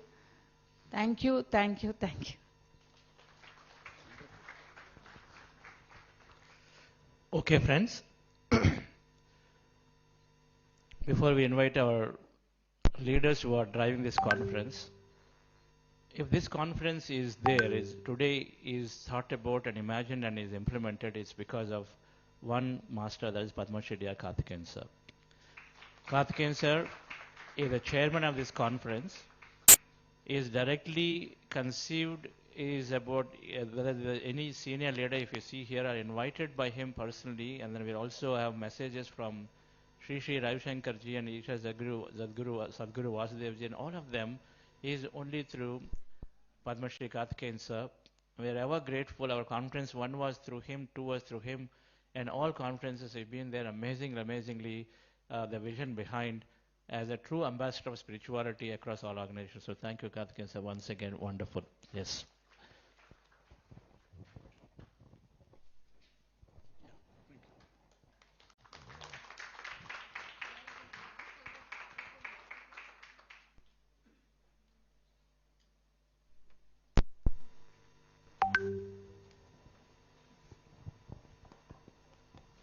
Thank you so much, sirs and ma'am, for your powerful messages. Karthikeyan sir, your message that we are on the divine path and we are the chosen one will always stay back with us. And Chandra sir, sharing the experience of meditation with others will be a takeaway for us. And Vani ma'am, always inspiring us towards selfless service. Thank you so much. Now we have Mrs. Jayashree Madan Gopal, who is a steering council member and also program director for Buddha CEO, to share Buddha the CEO milestones and global impact that the foundation has created. However, before that, can we have the video, please? Thank you.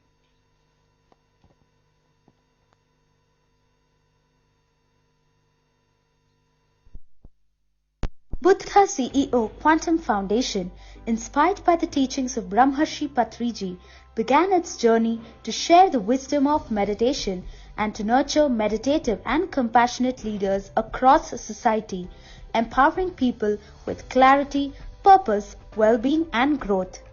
Today, this journey has evolved into a global movement. Through Buddha CEO's online programs, participants from 96 countries have joined this journey to learn, meditate and grow. Our online community brings together individuals from across the world with the strongest participation from India, the United States, Bangladesh, Pakistan and Nepal. Beyond the online space, Buddha CEO also conducts in-person programs in India and several other countries. We have hosted a wide range of programs including regional conferences of meditation leaders, advanced meditation retreats, one-day transformational programs, satsangs, corporate sessions and community gatherings across the globe. Through our local chapters in these regions, regular satsangs, meditation gatherings and community sessions continue to strengthen and sustain this growing movement. Across cultures and countries, people are coming together with a shared intention to grow in awareness, compassion and conscious living. Buddha CEO continues to expand across the world, building a global community of meditators, conscious leaders and holistic individuals, shaping a more aware, compassionate and conscious world.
So what is oneness and how do we get that? How can we apply it in our regular life?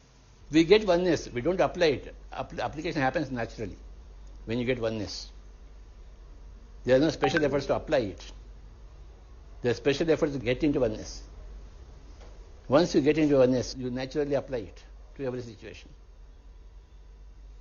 To get into oneness, you have to do meditation. You have to study spirituality. You have to read all the spiritual books who have achieved oneness.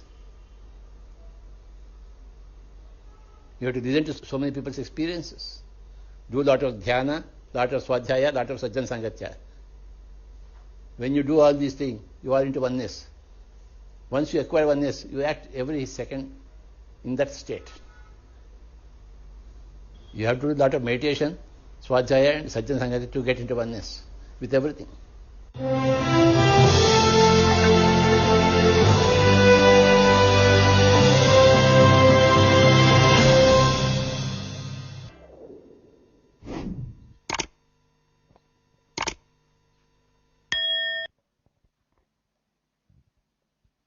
I now invite Mrs. Jayashree M to take over the stage, please.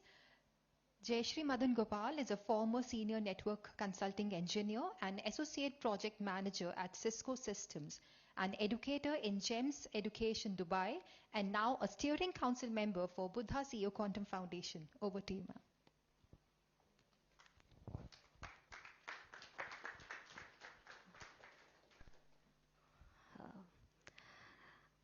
Thank you so much, Neha ji, and a very warm welcome to each one of you present here.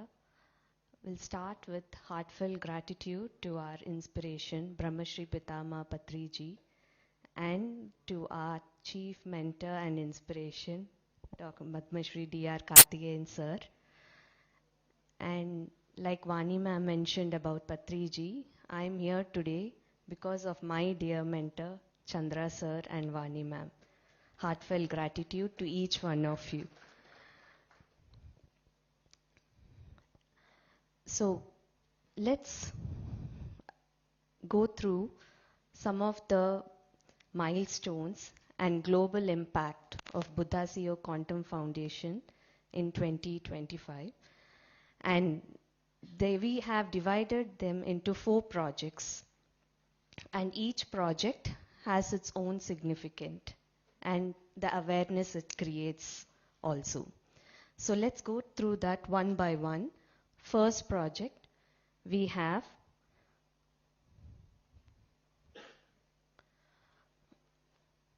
Project Excellence.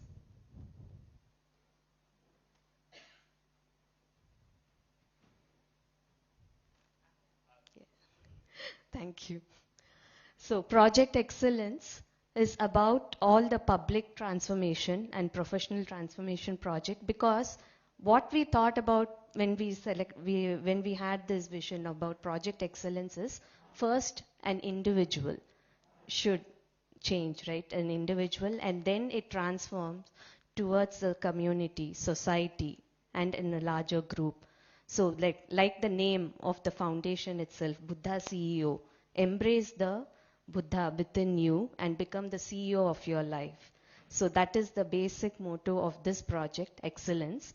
So that we have many public and professional transformation programs. Many of you would know that 40-day, the 21-day programs, and also we have regional language programs, which happens in Tamil, Telugu, Hindi, and Marathi, Gujarati, and we had one program in Malayalam too. So, and this 40-day and 21, of course, 40 days started in 2020. We had multiple batches now in 40-day programs. And recently, we had a program of 40-day morning in English, and in evening, we had especially for Thai people. And we were, there was a translator who used to translate the wisdom talks in Thai, and we conducted, and we had a very good response from them. So it is going global, right? And then we have this intense meditation programs like Amrit and many retreat, and we have coach programs too.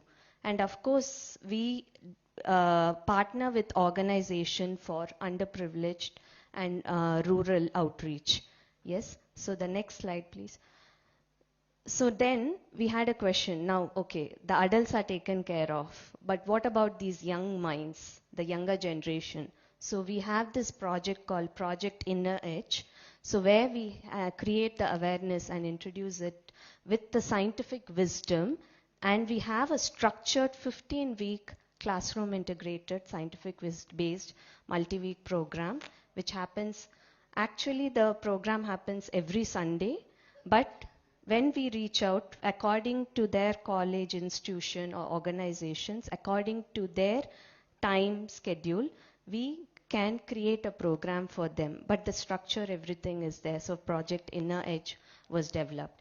And it has in-person and online programs. A hybrid model is also there according to their requirement. And yes, so this is about for our youth, young minds, right? We all agree how important it is there for them. Now, next project is about Project Meditation Awareness.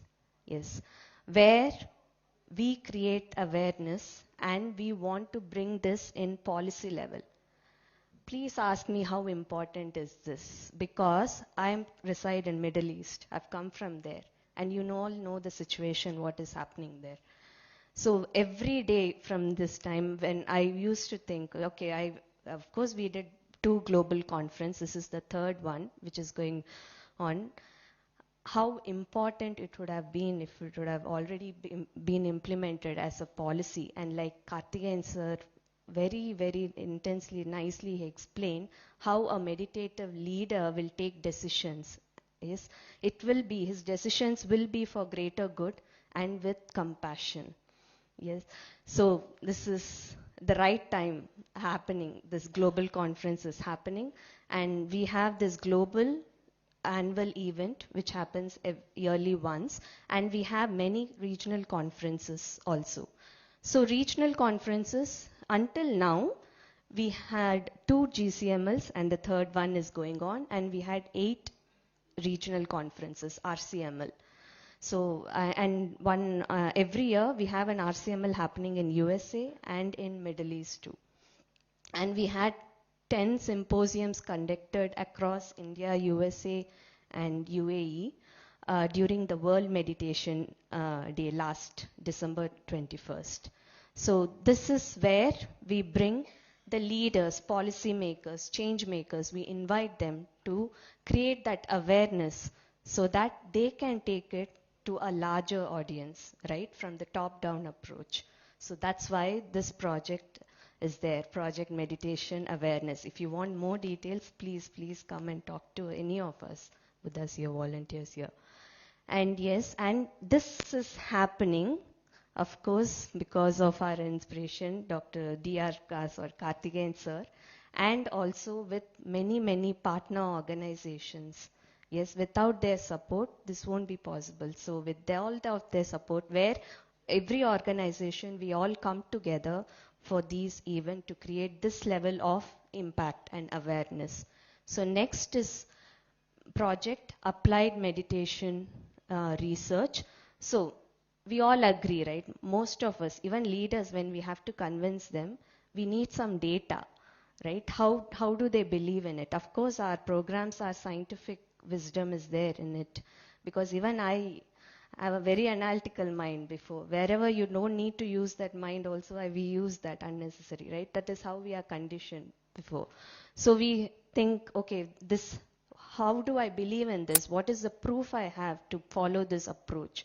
So that's why this project is in place, where we provide evidence-based impact reports. During our 40-day program also, we have the surveys taken, assessment taken, and during all other programs, we have some kind of assessment taken. And during the advanced meditation retreats, we have the control group. We do, when they step into the retreat and after the retreat, we take the studies and we see the transformation. What is the evidence we have, right? It's not, now it's just not about talking about meditation, also showing the data, also showing the proof. And it's a moment now. These conferences are nothing but, you're not just talking, it's a moment. We are taking it, how we can apply it in our day-to-day life, personally and also in organization, institutions. Yes, everywhere. How can this be applied very comfortably, and which will create that kind of an impact, right? So it's a two-way approach. So yes, this is our 4th projects. So yes, so Project Excellence, Project Inner Edge for youth, Project Meditation, and this is Project Applied Meditation. So these are the 4 projects. So request everyone, all the organizations, to come together in all these projects and take meditation to each and every being in this planet for the greater good, as inspired from Brahmarshi Patriji. So thank you everyone. Any questions, anything, you can approach us later, you can call. Thank you.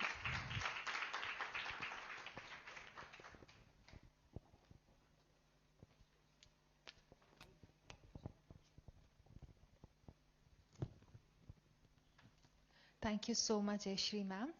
And now we have a panel discussion on transformation through project meditation.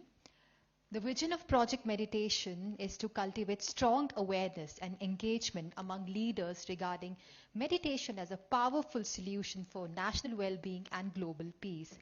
I request the moderator for the panel, Mr. Prashant Agarwal.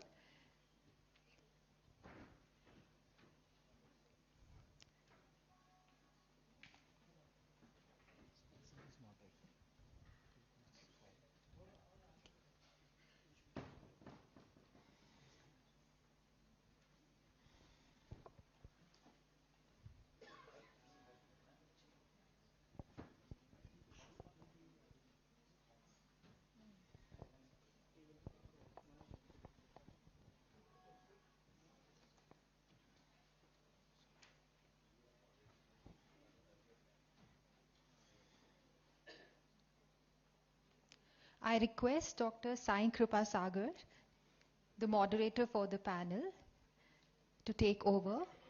Dr. Sai Kripa Sagar, former Vice President of Digital Engineering at Cognizant with 30 years of global technology leadership experience, today blends professional consulting with his roles as Managing Trustee of Pyramid Valley International.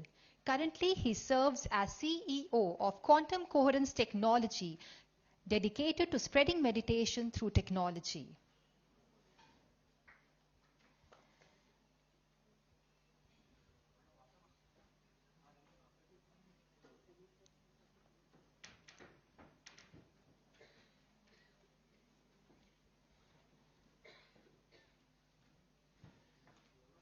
Next, I invite Mr. Prashant Agarwal, co-founder and managing director of Wazir Advisors and Wazir Skills, leading 300 team members across 10 Indian states. Global expert in corporate strategy who has advised clients in 40 countries, guest faculty at IIT Delhi and IIM Ahmedabad, and dedicated meditation practitioner since 2022. Thank you, sir, for being here. Next, Mr. Rajiv Agarwal. Mr. Rajiv Agarwal is a Delhi-based architect with 45 years of experience, having designed major institutions and served as a World Bank consultant for 33 years across challenging global regions and a meditation practitioner for 25 years. Thank you, sir, for being here. Next, I invite Mr. MP Singhal-ji, retired Additional Secretary from Ministry of Communications, Government of India, currently Treasurer and Governing Board Member of Cloud and Computing Innovation Council of India, regular Anapanasati meditation practitioner since 2020, and active Buddha CEO lead for Delhi area activities. Thank you, sir, for being here. Mrs. Reshma Salyan. Ma'am is a software industry professional with 17 years of experience and a dedicated mindfulness advocate since 2022. Over to you, Sagar, sir. Thank you, Neha ma'am. Good morning, namaskar. Thank you for being here. It's a wonderful start for this conference this morning. And all the people you see on the stage are my colleagues, and everyone has played a vital part in the conduct and organization of this conference. So thanks to each one of you. So Jayashree ma'am has cleanly laid out the three main projects or the four projects of Buddha CEO, right? So we're going to speak about one project, which is Project Meditation. In fact, it was clearly written Meditation Awareness. How do we spread meditation awareness? And this project has been going on for the last couple of years. The RCMLs and GCMLs, they were there. And we would like to do a lot more. So we're going to talk about some ideas and some transformation experiences because of these conferences, right? So I'll begin with Reshma ma'am. So the whole idea of Project Meditation to spread awareness, so that people join, spread awareness to leadership. So there are different levels to spread awareness to leadership and working professionals, and through the events and workshops. We'll talk more about it. So Reshma ma'am, let me begin with, so you joined this whole Buddha CEO thing the last few years, right? So how did you first come to know about this, and then what has been your personal transformation as a professional?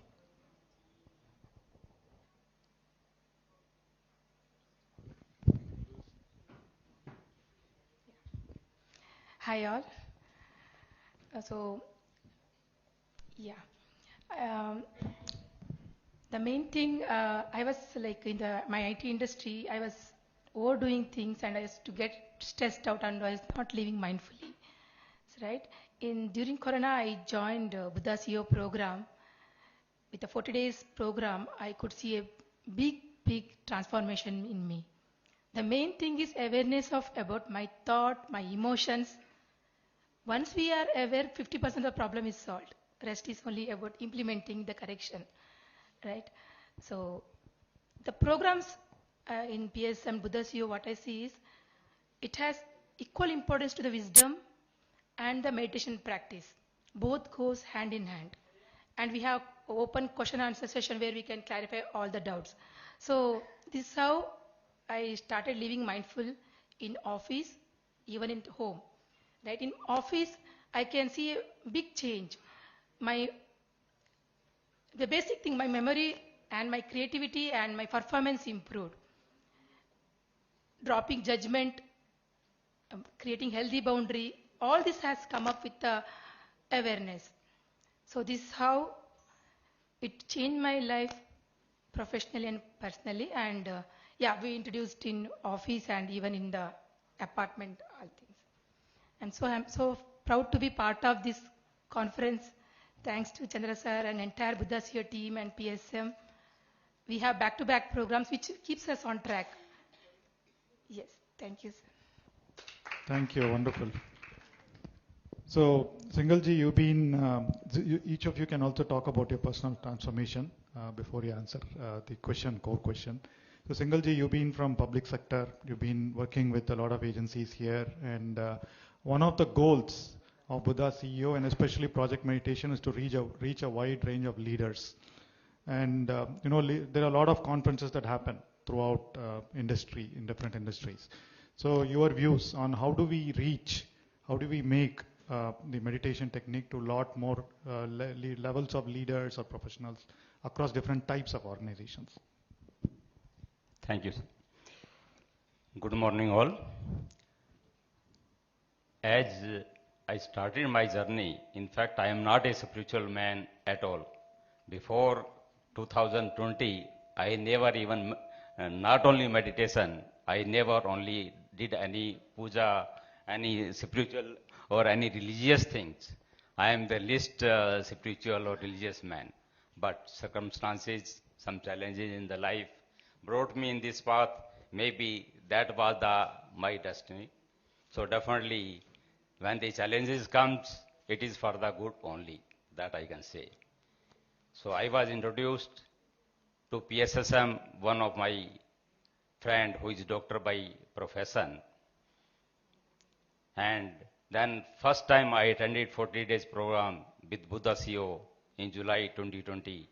And since then I am hooked with Chandra sir because of simple reason. It was a very scientific and simple meditation technique, and it has transformed definitely my life.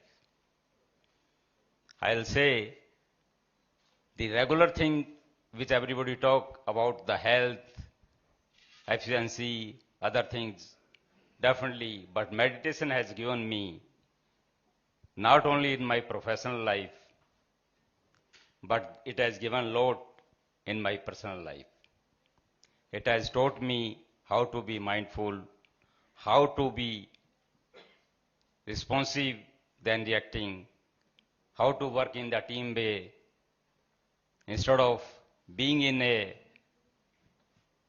government at very senior level positions, to deal with the subordinate, to deal with the public. It has really transformed my life. In fact, this is the maximum need of the meditation of today in the government sectors, where the policy is being defined.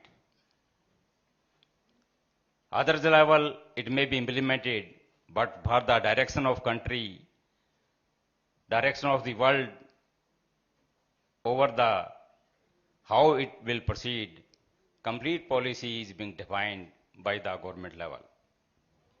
You will see the meditative leader, it is the need of the hour that we should include a compensate,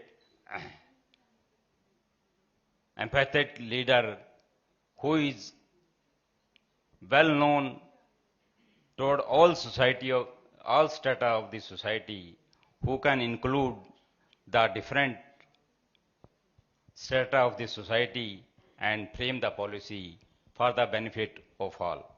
For that, I don't find any tool better than this meditation, who is more mindful, more compassionate, and moreover, in today's world, being in digital era, every officer, especially senior officer in the government of India, I can definitely, Karthik will boast for that. There will be a lot of challenge in the senior level officers. How to take a decision, all-inclusive decision, definitely to calm the mind, to bring awareness, to increase wisdom for each and every subject. Meditation is must for each and every leader.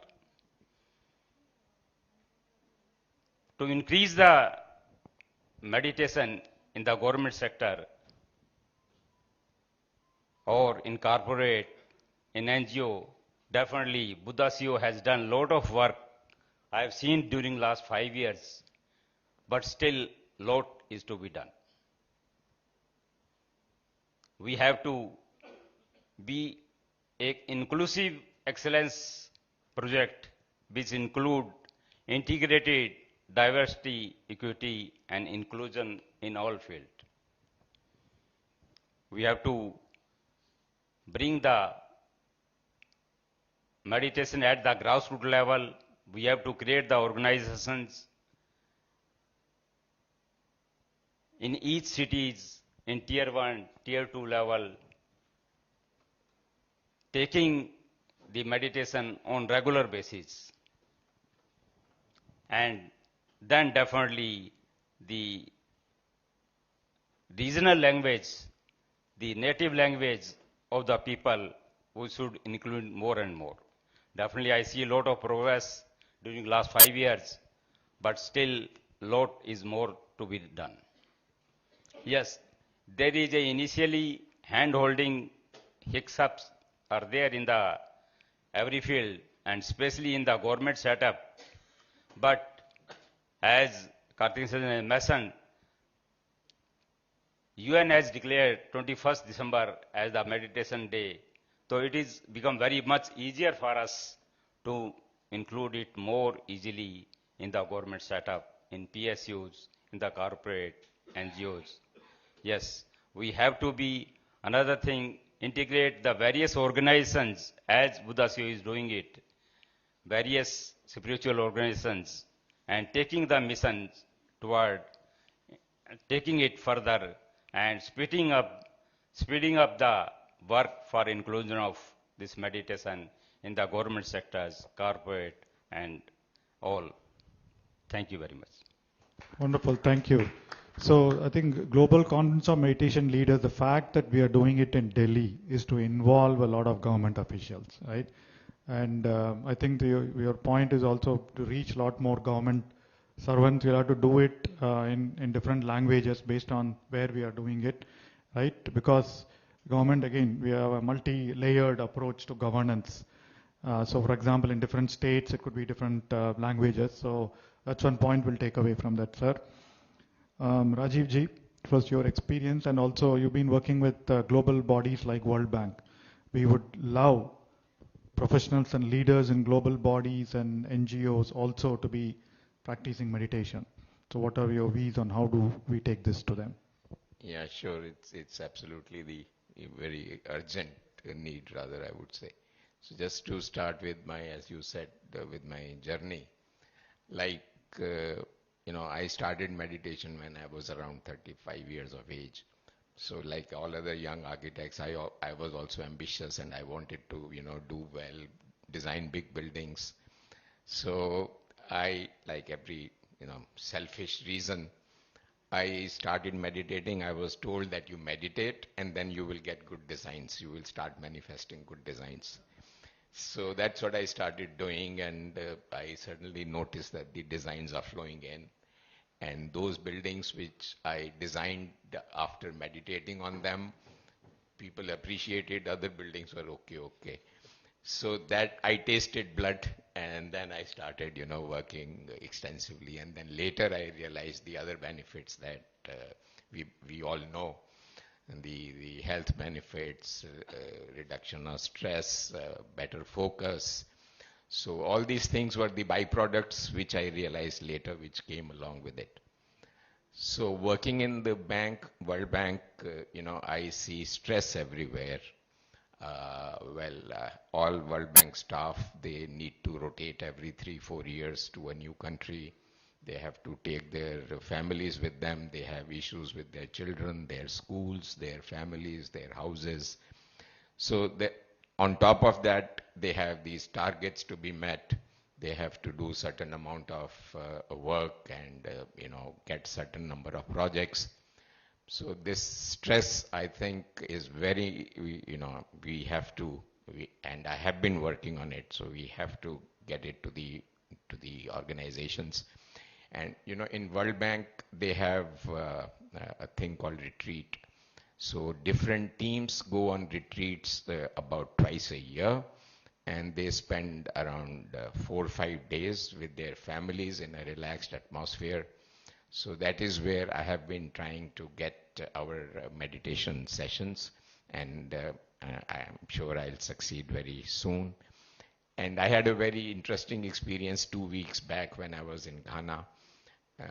We were having a discussion, and there was kind of a bit of discussion with the government, not so pleasant. So then I said, okay, let's meditate. And there were 4 of us. So first of all, meditate. Oh, yes, I should, but I don't know if I can. So I said, okay, it doesn't matter. Let's just spend 15 minutes. So there were 4 of us, 3 more other than me. There was a guy from Ghana. There was a lady from Bangladesh. She's our boss. And then there was a young boy from Palestine. So we meditated for 15 minutes, and they sat through it. But the best thing that I heard after that was the next day when we came for the meeting. So Rajiv sir, can we just meditate for 5 minutes?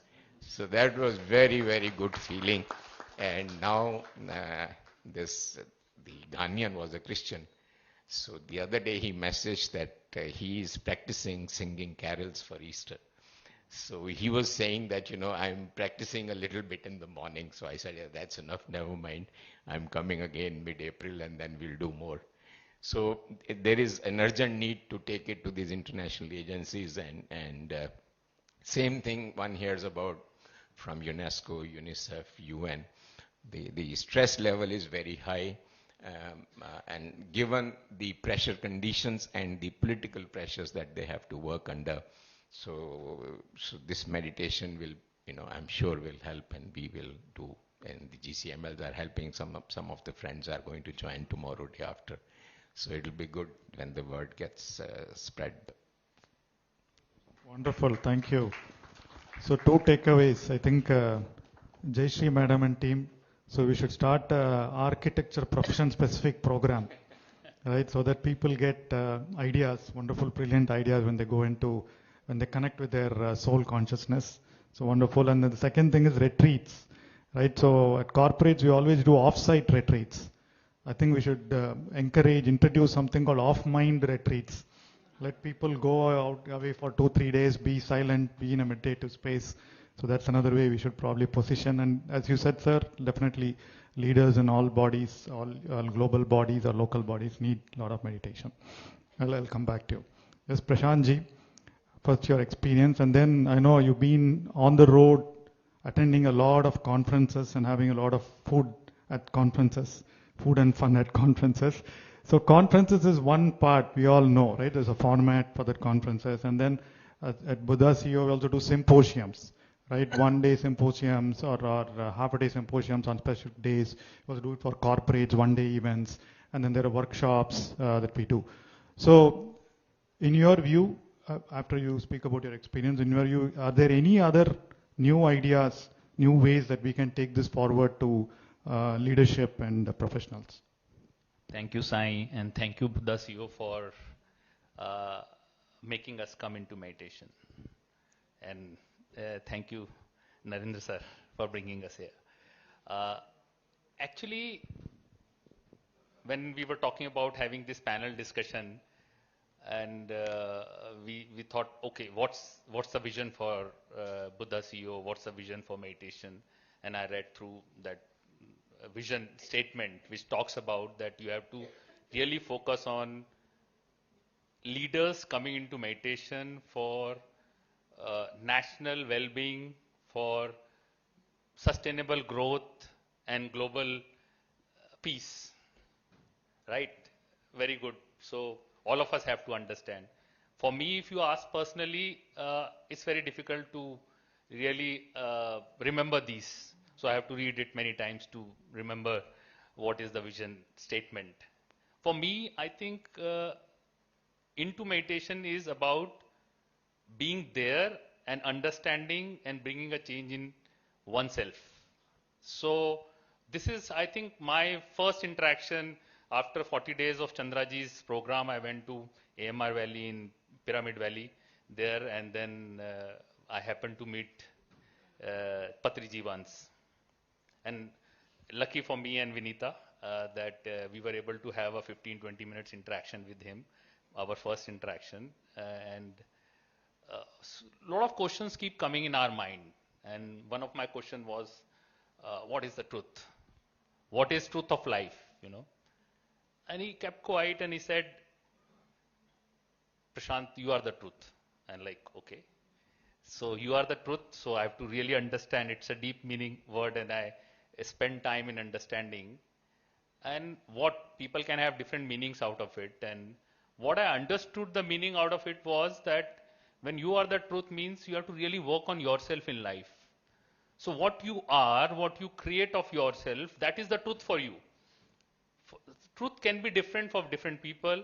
And I think morning also when Patriji was talking about, question was asked about well-being.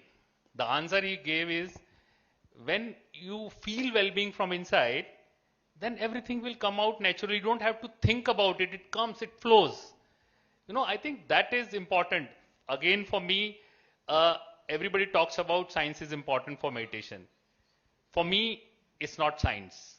It's just belief in meditation. Rest all will flow. Science, like those you have to convince a lot of people to come in, and because new generation wants to understand science. I am not the person who wants to understand science. I am the person who really want to deep dive into it because I believed in it, and then understand what change it can bring in oneself. So every time now, I think over 5 years, what change it has brought is that you don't judge people, you don't react, respond, while it is, I would say, a 30-40% change. Still, thoughts come, still reaction comes. But maybe for few minutes, few seconds. Believe me, like after, my anger never lasts more than 5 minutes in my life. Max 5 minutes in my office also, anywhere. So this is a good change, you know. I'm not saying those reaction is not coming, but 5 minutes is max. I think this is what meditation has brought. And imagine, like, I interact with so many leaders in India, globally. If this itself is brought, life will become so simple for everyone. Imagine that if somebody getting angry on you and you feel, okay, fine, it's not for me, maybe he's bothered somewhere else. For me, it's like, this is the word he's asking and I have to do this only. Imagine this starts happening. What we talk about as Buddha CEO, global peace, mental well-being, all will actually come into place. And I think one big change which has come today, we read newspapers every day. Being a consultant, you have to talk about a lot of things in different big meetings. So you need to know what's happening. But believe me, because I'm in meditation, the thought that so many people are getting killed, this is happening, So it's not impact. You could see, you want to stop it. But last year also in Global GCML, I met Shivani ji and she said, and asked this question to her. And she said, at that time, Russia-Ukraine war was still on. She said, Prashant, don't bother. Just work on yourself. Because just by bothering yourself, you can't stop the war. But maybe by meditation, the positive message, the vibrations we spread, these vibrations can go anywhere in the world.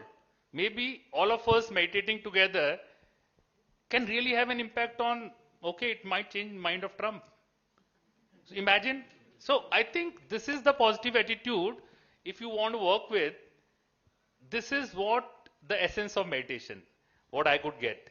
Can I bring, because just another example, I was there in a party, 50th birthday celebration in Udaipur this weekend only.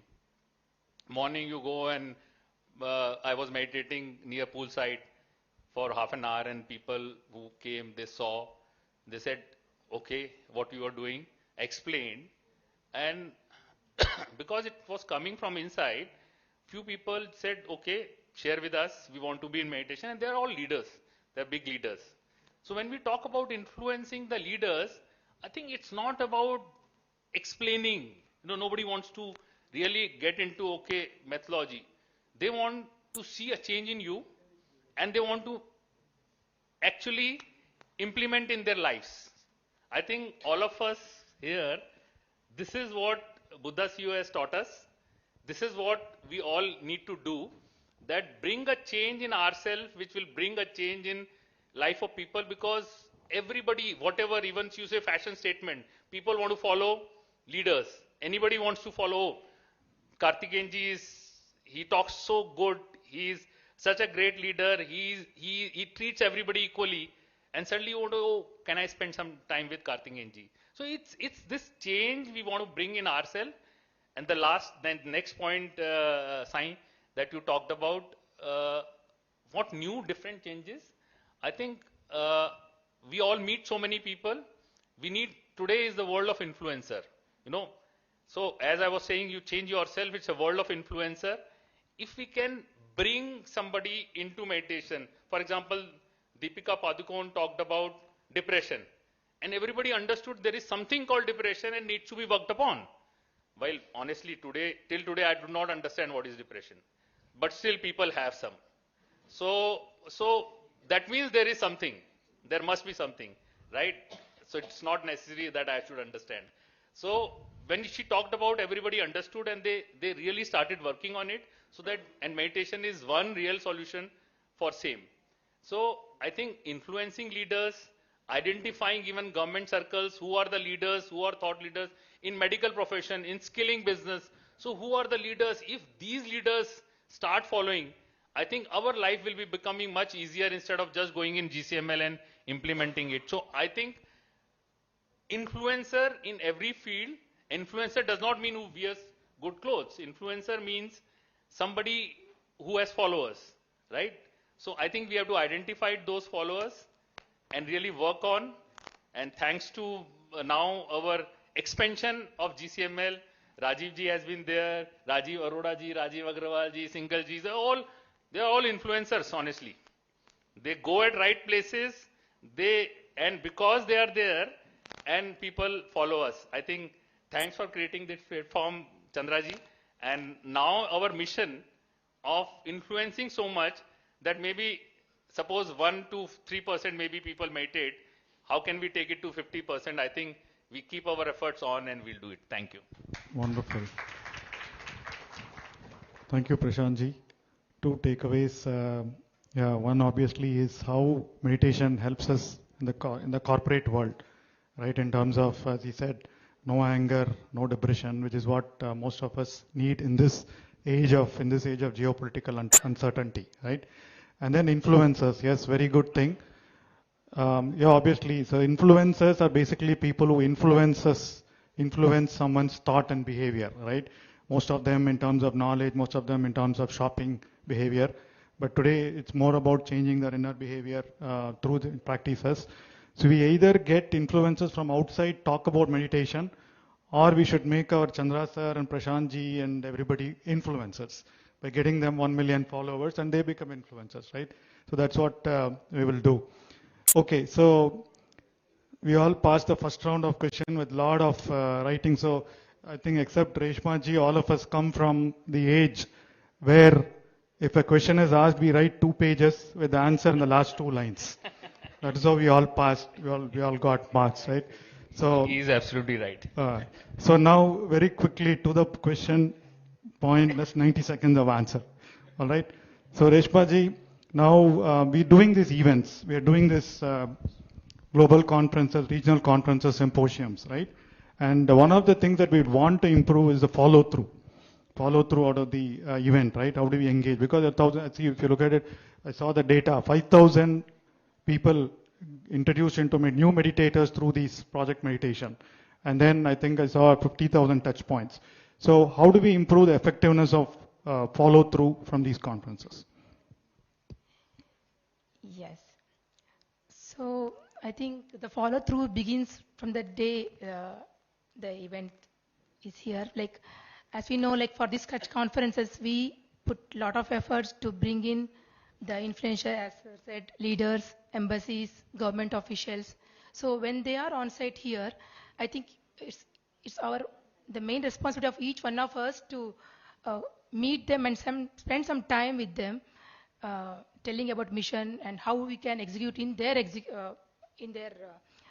organization, right? Because the best example is Dr. Karthikeyan ji. Like, so many influential he has got, which helps us to spread meditation globally.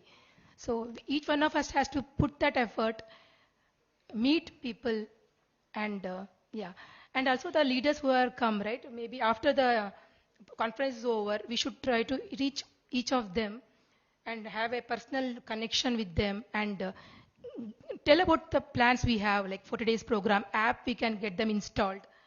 And also we can handhold those people, like in their organization, if they represent some people in their organization, we can handhold for them for some time, coach them. And I feel that we have to create a leader in their organization, meditation leader, so that they can continue in their organization, right? By the time next GCML comes, we should have so many leaders explaining their case studies at their organization. That should be our goal. And also, we can send newsletter and post-conference research studies and the output. That will reinforce them in their mind, subconscious mind, about, oh, this big conference happens in spiritual leaders all come and gather, right? Even that would help. Wonderful, thank you. Thank you, sir. So the main point is physical follow-up, right? Meeting people. So I'd request all of us are ambassadors and champions of Buddha CEO. In this conference, a lot of new leaders will be coming. So if all of us can take one responsibility of taking one name and trying to follow through with them, meeting them to kind of get the programs going, that will be wonderful, right? So we'll see how to scale that, yes. So Singalji, quick question. Government organizations, what is the right entry point for us to get these meditation programs going? From my perspective, definitely the entry level has to be twofold. One is at the top, who really influence and can introduce the meditation, just like the yoga has been made mandatory in the government offices by the PM office. After 21st June has been declared as Yoga Day. Similarly, meditations through the top, it can be brought and introduced in each and every offices. So for that, right thing is definitely the Ministry of HRD, Ayush Ministry, definitely DOPT, and definitely PM office. These are the organizations where the direction is needed to bring the change, at least in the well-being level, some change, small in time of meditation in each and every office, that can be brought it. But definitely more important is to introduce each and every employee, each and every officer in the organizations to adopt the meditation, to understand them, to bring in the change. Wonderful. Both approach we have to needed in this side. Okay. For that, definitely one thing, digital media is very, very influential. So we should bring it in the age of today's digital AI. So we should bring more digital awareness, because in each and every office now the digital media is being followed very aggressively. Most of the government works are done through digital media. Each and every employee is mandatory digitally literate. So we should bring more digitally, as well as Resma is saying, physical contact, frequent physical contact is more important. Wonderful. Okay. So top down through leadership and bottom up through the digital media. Wonderful. Thank you, sir. So Rajiv ji, quick question. How do we collaborate with other organizations? One of the project meditation was to go to leaders, right? There are other organizations already, other industry bodies, other forums, leadership forums, CFO forums, CEO forums, right? So how do we collaborate with them to take meditation through their organizations? Yes, I think one of the important things we need to do is go through their co-federation of like CII and other organizations, FICCI, yes. or FICCI, or like in the bank, like I was telling you, they have a big HR department and everybody needs meditation. And the best part of our Buddha CEO is that it is explained very scientifically and very easy to practice. So that makes it even more attractive to people. And then you see, GCML to GCML are two annual events. So, but we have to persist along the year also. Wherever we go, wherever we sit, whenever we have an opportunity, we should mention at that level in every meeting. And like Prashantji was saying, influencers. So then when they see us practicing and convincing them. What I, again, going back to a little bit to the Ghana experience, when I explained it to them in 5 minutes scientifically, that is what convinced them. Otherwise, they were Christians, Muslims, so they were not so easily convinced. So therefore, our system is very good. So we approach the HR departments in the international agencies, and somehow or the other get entry into the retreats. I think that will be really very good. Wonderful. Thank you, Ajay ji. So Prashant ji, please be precise.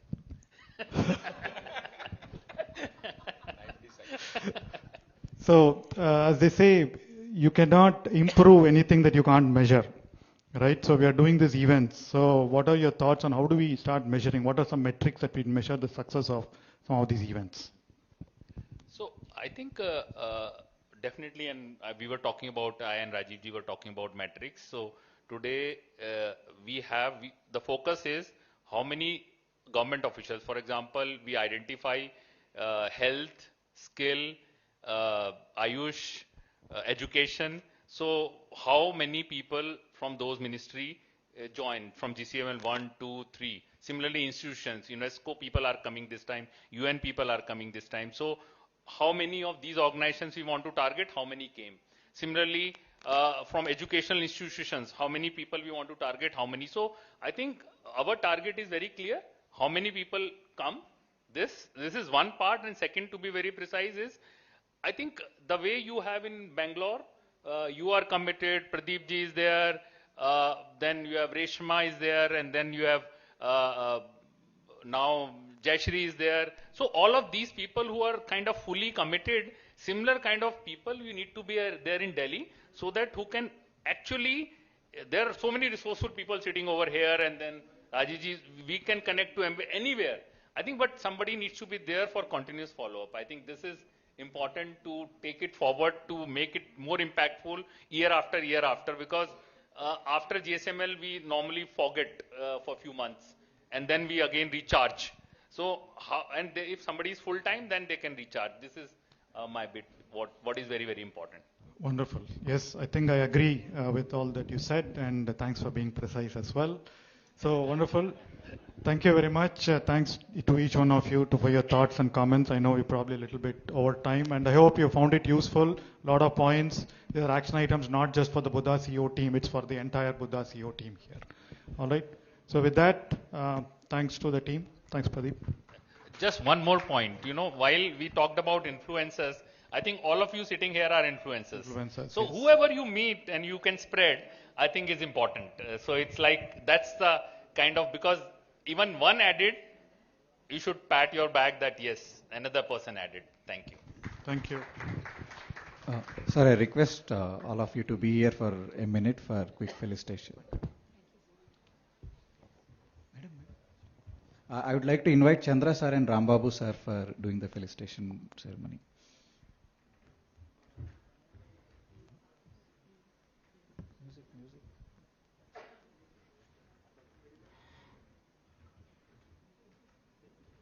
Music.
Thank you everyone for your valuable inputs.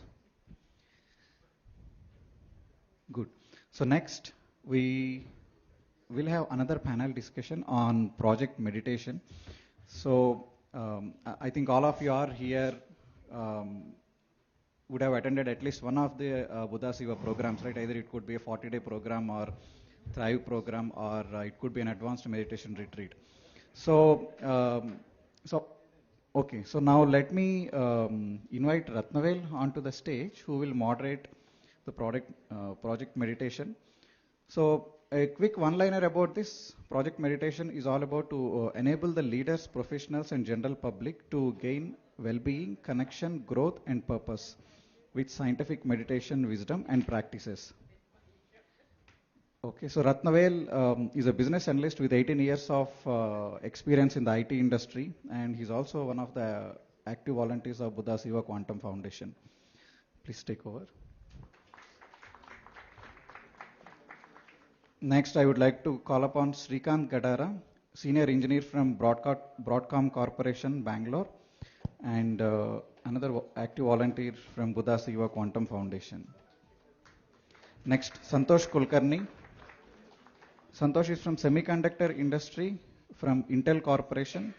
He's a dedicated meditator since 2021 who joined Buddha Siva community to deepen his practice and integrate mindfulness into his daily life for professional and personal growth.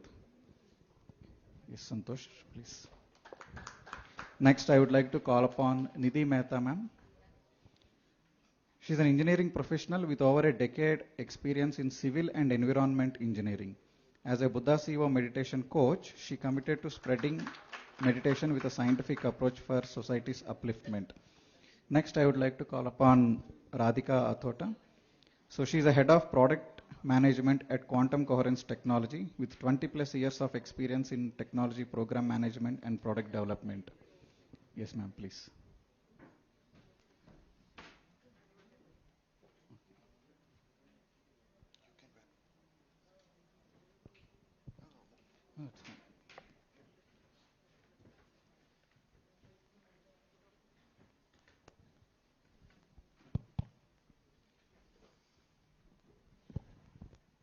Okay. We had a wonderful session previously conducted by Sai Kripasagar sir, and that energy is quite vibrating even now, right? Now we will have another discussion here, panel discussion. So we have very great leaders here who have been practicing this meditation Everyone came to meditation some or other way, right?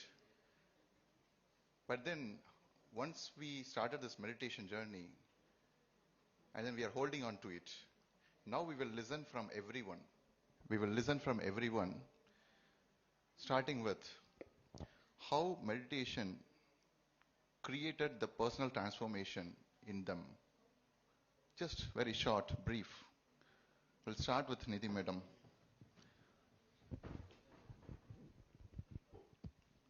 Hello everyone. I feel so grateful to be here and yes, like every other master here, I joined a 40-day program of the CEO Quantum Foundation, and it was like I was seeking something which can bring calmness in me and more understanding about me, and the program just landed at the right time.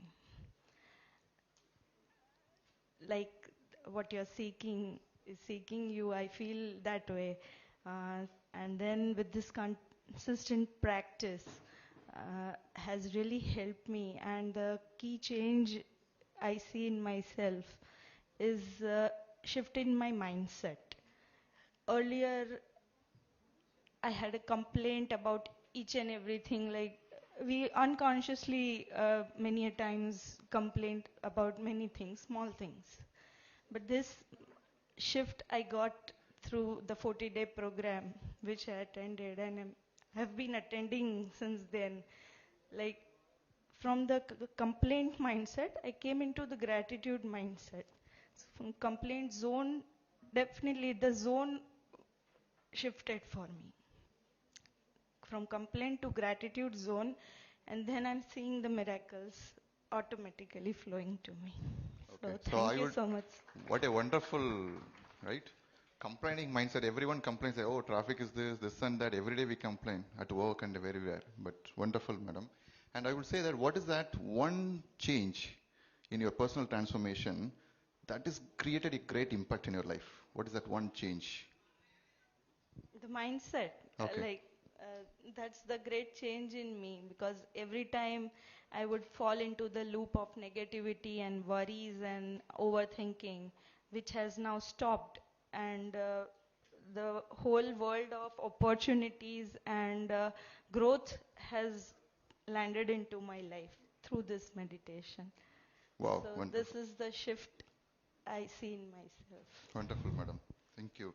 And let's listen from Shrikant, who has been volunteering, who has done lot doing the volunteering aspect, practicing the meditation. How this meditation, how this personal transformation, what is the most impactful personal transformation that you have been getting through this meditation practice? Good afternoon, everybody. The most impactful, is the very reason I'm here today. So actually, recently, reorganization happened in my team. We do set-up boxes, chips for set-up boxes, and set-up box market is going down. So because of that, workforce had to be reduced, and I was on the list. So today was supposed to be my last day at office. So I was supposed to be there actually, but I am here today in front of you. It's just because of the meditation, and I tell you why and how. So when it was communicated that I'm part of that list, so where I'll be, I have been taken out of the team, so I have a month's notice to serve. So like Nidhi said, right, so I didn't feel like negative or anything. I just said to my manager and director, thank you for giving me the opportunity to work here for 8 years.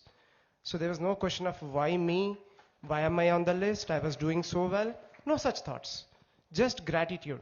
So I was working at some startup, so you gave me a chance here to work at Broadcom. So thank you for that. I cherish these 8 years of work experience that, I have. And another thing I said is that especially last 1 year, I had a very good momentum at work. So wherever I go, I carry that. So it doesn't matter where I work, but I carry that with me. So with that thought, I came out of that meeting. And then I started immediately, right out of that meeting, I went to, Chandra sir, to the Buddha CEO office, not to my home. I went to his office because I thought that is the right place to go in that moment. So I spent some time with him, and Vani ma'am and Chandra sir have been very kind. So the thing is, after that, right, immediately after that, I started preparation towards my interview, and there was a opening in another team, in my company, so I gave interview there. So whole month I have been giving interviews. Like I gave 6 rounds of interviews. And the thing is, I have worked on the multimedia domain, but that was on the networking domain, so I have zero knowledge in that.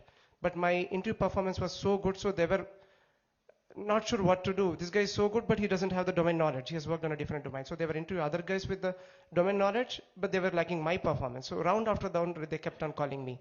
So finally, last Friday, they gave me an offer. They confirmed that I'm selected. And definitely, I have put manifestation to practice, but that's only half of it. First half was to get a job. Second half was to be here for the GCML. I wanted it to be here. So I asked for the leave. So he said, Shrikant, the thing is we have to, complete the onboarding process. Because your last day is 3rd of April. So before that, if we don't complete, we can't take you in. So you have to be on the payrolls. All the formalities have to complete. So just keep that in mind, he said. So I said, okay, no problem. We'll do it as early as possible. So I kept following with the HR. So, yesterday afternoon he confirmed that I can go. So night I booked my ticket and morning I landed here at 8 o'clock. So nothing of this would have been possible without the mindset change that Nidhi talked about. All the, theoretical concept that Chandra sir has taught us in all the 40 days, classes. So everything has been put to practice. So that's the thing. Thank you. How miraculous it is, right? And a person who is emotionally strong, emotionally stable, only actually able to go through this kind of situations. Otherwise, what will do? Why me? Why me? I will be just going in and around in you will be sitting, but your mind will be keeping going here and there. You will not able to emotionally strong. Unless otherwise, this emotionally, if you are not stable, you will not able to respond to the situation. New ideas will not come. You will not able to handle this kind of situation. Everyone faces something or other kind of situations, right? But thank you so much for sharing this and being here. He has got, in fact, I was following up with him, supposed to come yesterday, but then he said that definitely I will be there here. And yesterday he was joined the payroll, but here into GCML payroll, right? Wonderful. Okay, now let's listen from Santosh Kulkarni, who has been practicing the meditation. See, everyone, whether they notice the changes or not, but the awareness definitely will, over the period of time, will build when you do meditation. That awareness will, when you sit and write, what are the changes that have been got before and after, you will come to know it. This is for everyone as well. Okay, take some time and write what is before and after yourself. Now let's listen from Santosh, his personal transformation, top 2 changes in your life through meditation. Thanks, Rathivel. Immense gratitude to the GCML team and Chandra sir for giving me an opportunity to be here. So top 2 changes that I can think of in my meditation journey is, I think, going from a very reactive life to actually a conscious living. And mainly I've seen that as life goes on, right, situations come up, you actually take decisions without an actual thought. And whether it's at workplace, whether it's being with your family, being with anyone else within your relationship, right? We just tend to do things that are in the moment. As I continued my journey in meditation, right, I think I somehow came to accept myself as I am, which somehow led me to accept everyone as they are. And that somehow dropped the mirror that and uphold anything else that I stood for before. And this led just to an immense peace within me that I experienced within, and it just seemed to reflect outward, whether it was at work or at home. The second point, maybe a continuation of this, was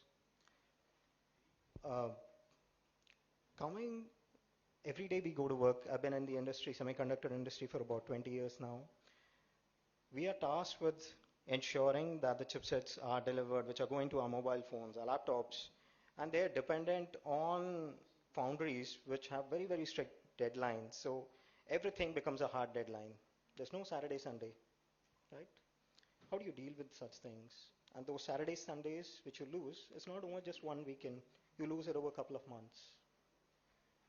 And everything turned so stressful that you start to resent who you are and what you do. With meditation, once you start, I started to accept myself. I started to love what I do. And there was one example that I want to quote is that just last year I was the power on czar for one of the leading chipset. And this power on activity happens for a duration of about 1 to 1.5 months. And we are talking to global teams across.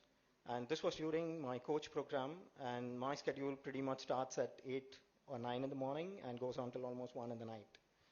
This happens for almost a month. So every day morning, I think I would attend the coach program from 5:15 to sometimes it would go on till 7:38, and then I would leave for office. During my career, I have seen that this always has led to a lot of stress and me reacting and having a blame game with others. Whereas this time, I had a lot of clarity. I was able to delegate jobs that I wasn't doing so before, and the power on went very, very smoothly.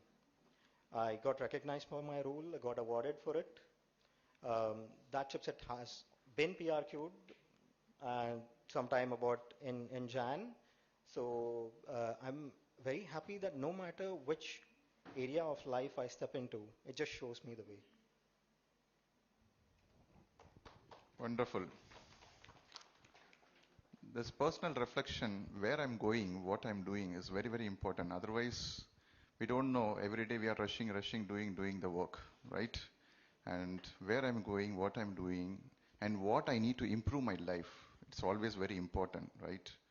Otherwise, yeah, I'm doing this meditation, I'm doing that, but where I'm lacking, this awareness is very, very important. Thank you so much for sharing, Srikanth sir. And moving to Radhika madam, yes, being an accomplished leader in the industry, right? When you climb up the ladder, right, always the responsibilities also increase. And the time, the factor is always, you have the same time, whether you are in the developer role or in the leader level, right? So with that responsibilities, how this meditation, how this personal transformation, what are the top two, changes that actually helped in your work, in your personal transformations? Thank you. I'm glad to be here. Always love to share the journey because for me it's always been like Ratnavil was saying, it's before and after. It's a very drastic change. So I started like everyone 40-day program in year 2020. And after the end of the program, my transformation is so drastic that all my family, everybody is like, whoa, what happened to you, right? So I've been always a high-strung, go-getter kind of person, always on the edge. And after the 40-day program, I just settled down so much, so anchored, so the transformation is quite obvious. And for me, it changed everything, my personal relationship, my professional relationships. I think it's just knowing that it's your thoughts that create reality, right? It's not the environment outside that's creating your reality. Then you're more stable, like everybody's saying, you're responding instead of reacting because you know you are empowered, your thoughts, how you perceive things and how you respond is what makes your life. So that's what gave me a lot of freedom and great stability in myself. And from a professional level, it's just, again, I stopped thinking it's, the other teams or the executive or, your team that's not working out or something. It's just like how you make it to be, right? So I just stopped stressing out about job at all. So nothing stresses me now. You just respond and you always find a way to have things move forward. And things may not always happen the way you want it, but you just always work through the solutions. And never make it personal, don't do judgments, all these things that helped me immensely. And again, I stopped chasing, I attract things happen because you're grounded in yourself, you're aware of yourself. And the more you understand yourself, the more you understand others. And that's how the interpersonal things work, right? You're understanding where others are coming from, and you're trying to align and work together.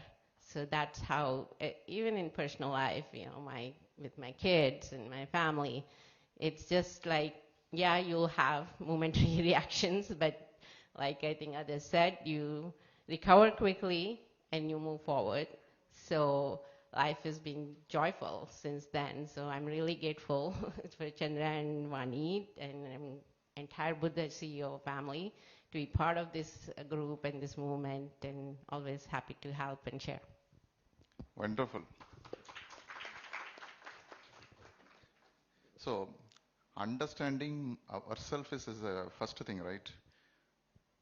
When we don't know about ourselves, it is difficult to know about others. So, when she also mentioned about the freedom. When we are going at the top, having the freedom is a great virtue, right? And that is through the meditation she's able to work through. Wonderful. And thank you so much for sharing all that. But yes, everyone can able to resonate all that. And let me actually put one question quickly. You just tell how you handle the stress before and after meditation in one line. Yes, we'll start with Madam. Everyone gone through the stress. Everyone is, right? Stress is there, inevitable. But then handling the stress, how you are actually. Let's listen from everyone quickly, one-liner. Yeah. Yes. Stress earlier was an endless loop of thoughts and worries. But now it's not even affecting, like not able to enter into myself. I don't allow stress to enter into myself because I have a thoughtful thought, understanding thought before allowing stress to affect me. Anything outside of me triggering my inner peace, I have a thought before that, so that stress is not affecting me now. Yes, out of the prejudiced mind, like earlier stress would create some kind of prejudices or blaming and complaints, same thing. Now there are no prejudice. I'm open to all possibilities and all perceptions and surrendering. Okay, yeah. Wonderful. Let's quickly move next, Radhika Madam. Yeah, I think stress comes from, how we perceive what's happening to us, right? We always worry about future or what happened past carries. So for me, being in the present moment, accepting and just responding to that is what solves the stress problem. Okay. So being in the present moment, okay, mindfulness, wonderful. That's meditation is helping. That's exactly what meditation helps you. Yes. Santosh. So I would say doing the best you can and accepting the outcome or whatever is happening as it is and just letting it be. And you would just continue living life in a joyous place. Okay. Flow with the life. Yeah. Great. Yes, Shrikant.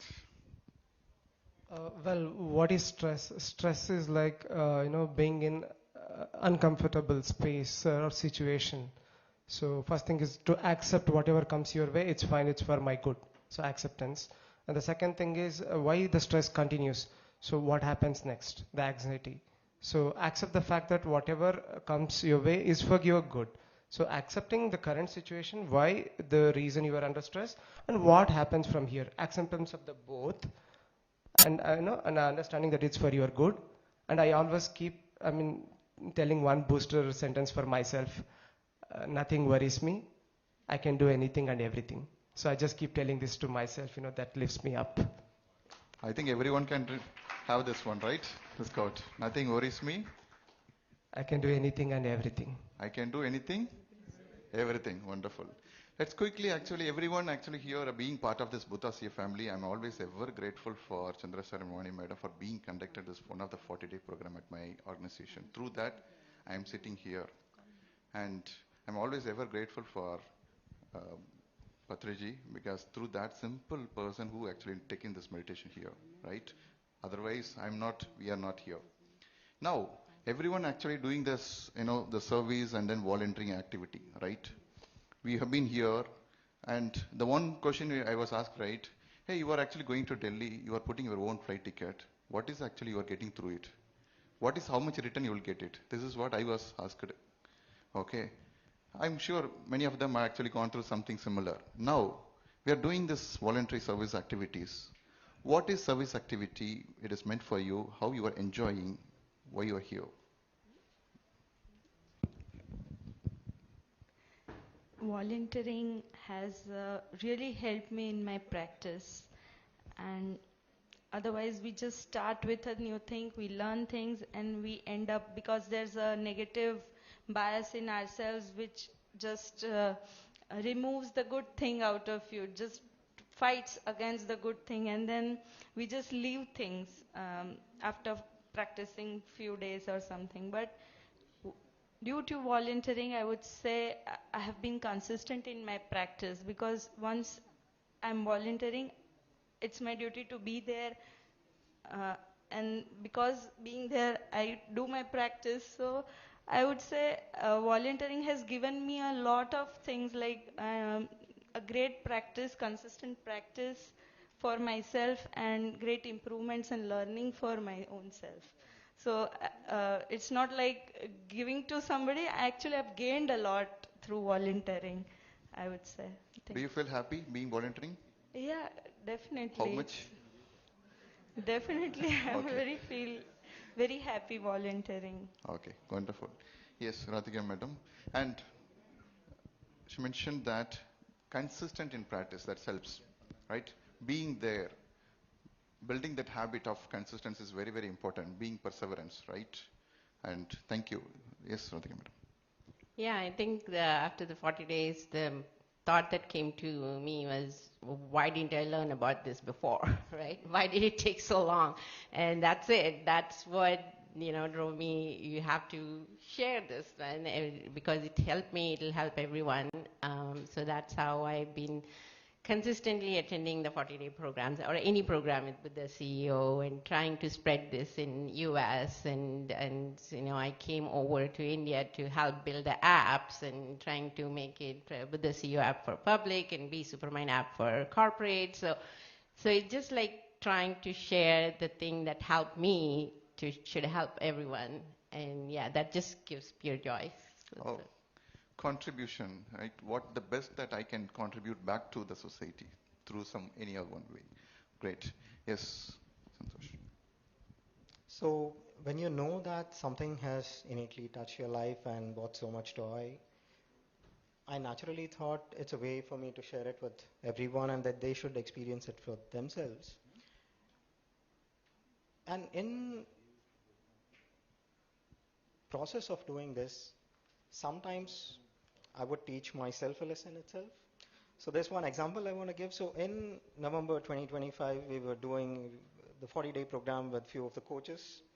And this happened on a Monday evening, 7:30, and I'm thinking through something throughout the week. And on a Monday, it's racing in my mind. I haven't prepared anything for my presentation. I have it ready. I go and I present it to the class. Throughout the class, I'm thinking, although I'm teaching, am I teaching others, or am I teaching myself actually? And after the after the session was over, I realized that there's me on both sides actually, not just me on the other side of the screen. And that was just a very profound experience that I had. That it's not just others whom I'm teaching, it's myself as well, no matter what level of understanding I have. And there's one more example I want to quote if I have time. So I recently had traveled to Mumbai, just 21st and 22nd of March. One of my close friends had lost his father. He's a person who's very away from spirituality, doesn't want to talk about meditation, nothing whatsoever. So I land on Friday midnight. I go to his house and I'm with him over the weekend. He knows that I practice meditation, and it's just him, his wife, and a common friend. And I just tell them, let's practice meditation for half an hour, actually. So this happens Saturday morning, 21st, and we do practice it. So the day goes through. In the evening, it's again all three of them telling me, let's practice meditation once again. So again, Sunday morning, the same thing happens. Again, Sunday evening, the same thing happens. Well, not planned anything, not to teach them, not to say anything, but it's that since I had the innate desire that I should share this with everyone, it just came out naturally that everyone just is ready to accept it, I think. And when it's there that you want to innately share it with everyone, I think everyone is receptive in order to learn it. Yeah. Wonderful. First point you wonderfully nicely mentioned. When you are teaching meditation, it's not you are teaching to others. There is a me in here and there is a me there as well, right? So you are teaching to yourself. So you are simultaneously being a teacher as well as a student, right? So that is one thing. That's where Chandra sir always says that teaching is for you, right? So the second point is just the sharing is caring. You have 2 biscuits, what we do? What we do too, you have 2 biscuits, you share 1 more biscuit with the next person. So you have the profound joy and everything. What you do? You share it to others. So you got all these experiences, you are feeling joyful, obviously you share it to others. Wonderful. So that's what the meditation, that's what the volunteering and service is helping you. All right. So S. Srikanth, let's listen to what are the 2 things that you are gaining through this service. So definitely, like Santosh mentioned, and earlier Chandra sir also mentioned, right? When you are so profoundly benefited by something, you can't just stop it, keep it to yourself. I mean, it's like you don't have to do any effort to volunteer. It just flows out. You just feel like sharing it. It comes out so naturally, and it costs you nothing. It has helped you so much. You just wish everyone else also has the same thing. And that's the same reason, I think, from Patriji it has flown down all the way through Chandra sir and until us. So that's one thing I would say, naturally it flows. And the second thing, like Nidhi mentioned, right? Sometimes we get started with meditation and we lose track. A lot of people, right, the people who are just starting, they come to us in the classes and say, how do we be consistent? Yes, we had a great start. But how do we continue this? How do we carry this momentum and be, sincere in our practice? So I tell them only one thing: seva, service, volunteer. That keeps you always in that, regular touch. And the third thing, again, it's always you who get benefited. You always think that you're actually doing it for others, volunteering, but no, actually you do yourself. The benefit, you get yourself the benefit. So recently when we were going through this in the 1 month also, we did March 1st one program, satsang we did with Chandra sir.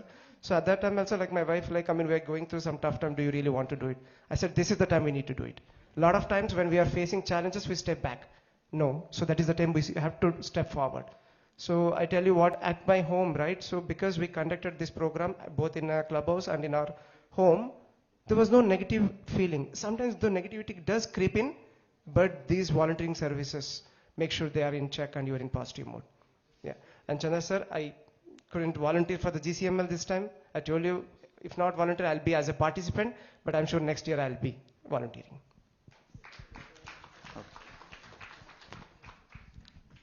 Yes, you're already volunteering. So thank you. Wonderful. Come, self-president. Thank you.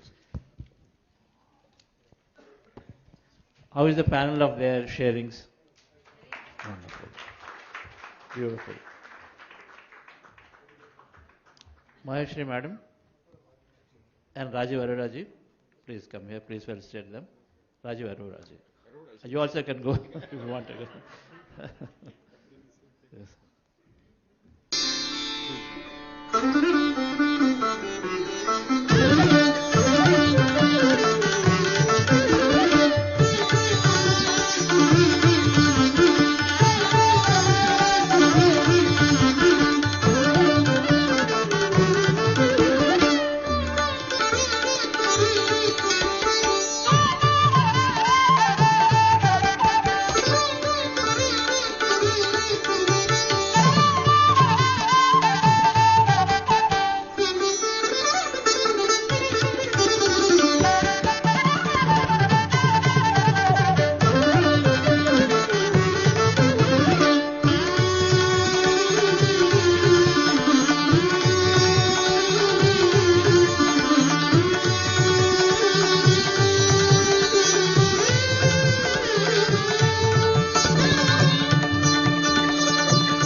sharings.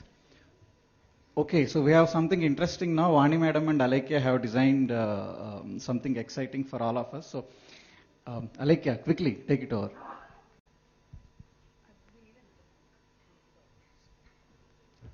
Very good afternoon, everyone. I will take 5 minutes of your time. We're going to do an exercise called Mind Jog exercise. How many of you all have done a 40-day course of Hamara 40 days meditation program? Can I see hand raised? Those who teach meditation, no. This is an engagement exercise. So I need hand raised. How many people have done a 40 days meditation program? Okay, cool. All right. So thank you, sir. So this is for everyone. So you become eligible to participate in this quiz round. How good a student are we? That is the thing. Okay. So the mic is going to be passed around. Fastest finger first. Whoever raises their hand first will be given the option to after the question, ma'am. Okay. Just going to try and make this a little engaging. Okay. Let's start with a difficult one. Or is it easy? What is the full form of PSSM? Okay. Sir, please.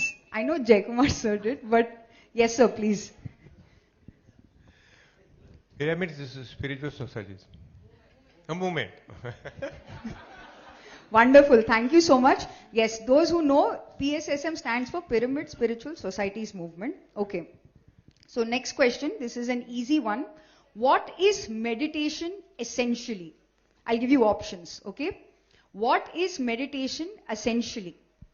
Option 1, controlling thoughts. Option 2, observing thoughts. Option 3, emptying the mind.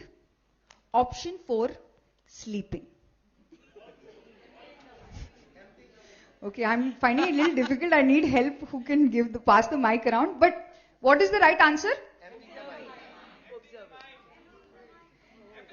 Yes, the right answer is Chitta Vritti Nirodha.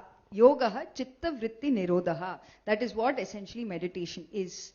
Stopping the chatter of the ceaseless chatter of the mind. That is essentially emptying the mind is what meditation is. Thank you very much. So those who want to refresh their memory, this is for you. Okay. What does Anapanasati mean? This is very simple.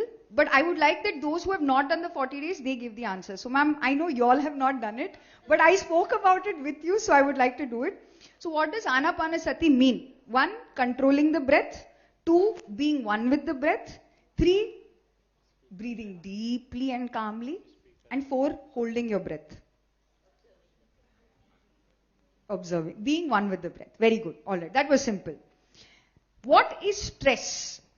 We all heard that key word, and we are saying for leaders, sabse zyada, what do they experience? What do they experience the most? Stress, correct?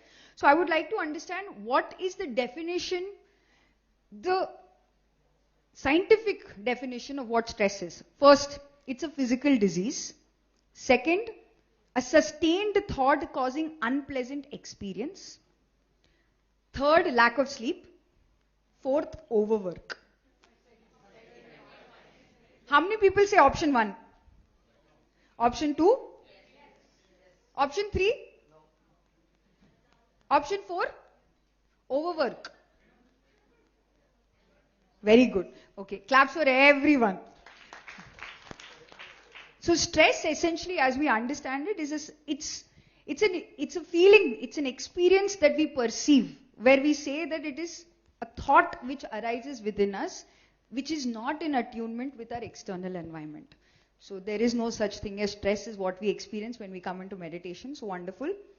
This is a little bit technical, but it's easy. Which system gets activated during the fight or flight response? I'm not going to give any options for this. Which system, so within the body, this is spoken about. This is in the first class we talk about. In our first class we talk about it. Chandra sir would have repeated 100 times. Which system gets activated during the flight or fight response? Who's it? Right answer, please raise up. Can you get up and give the answer to everyone? Wonderful. Claps for big round of applause for sir. So usually when we are relaxed, our parasympathetic nervous system is in place, but when we get stressed, when we have the perception of stress, the sympathetic nervous system gets activated. Yes? Okay. What percentage of thoughts are mostly negative? What percentage of thoughts are mostly negative? And this is researched number. How many people say 90%? Raise your hand confidently. 80%? 90%? Okay. How many people say 60%? 70? Okay. Anyone wants to increase the percentage beyond 90? Okay. How many people say 95? Wonderful. That's the right answer. 95% of our thoughts are actually negative in nature. And when we say negative, it means that the desired outcome will not happen is a definitive thought inside our mind. So let's say, I want all of you all to enjoy. Okay? That's the outcome I'm expecting. But I think I'll speak and no one is getting engaged. I've decided in my mind that that is going to happen. That negative thought and thoughts like this, we have in our day 95% of such thoughts. As per research, not spoken by me. And last but not the least, since we talk a lot about quantum physics, last question, we will fill in the blanks. Where attention goes, dash flows. Okay. Wonderful. It's nice, no? Quick recap for us. We should remember all of this. These are not words that we just keep hearing, but experienced reality for us. Because we know that this conference is an outcome of everyone in this room.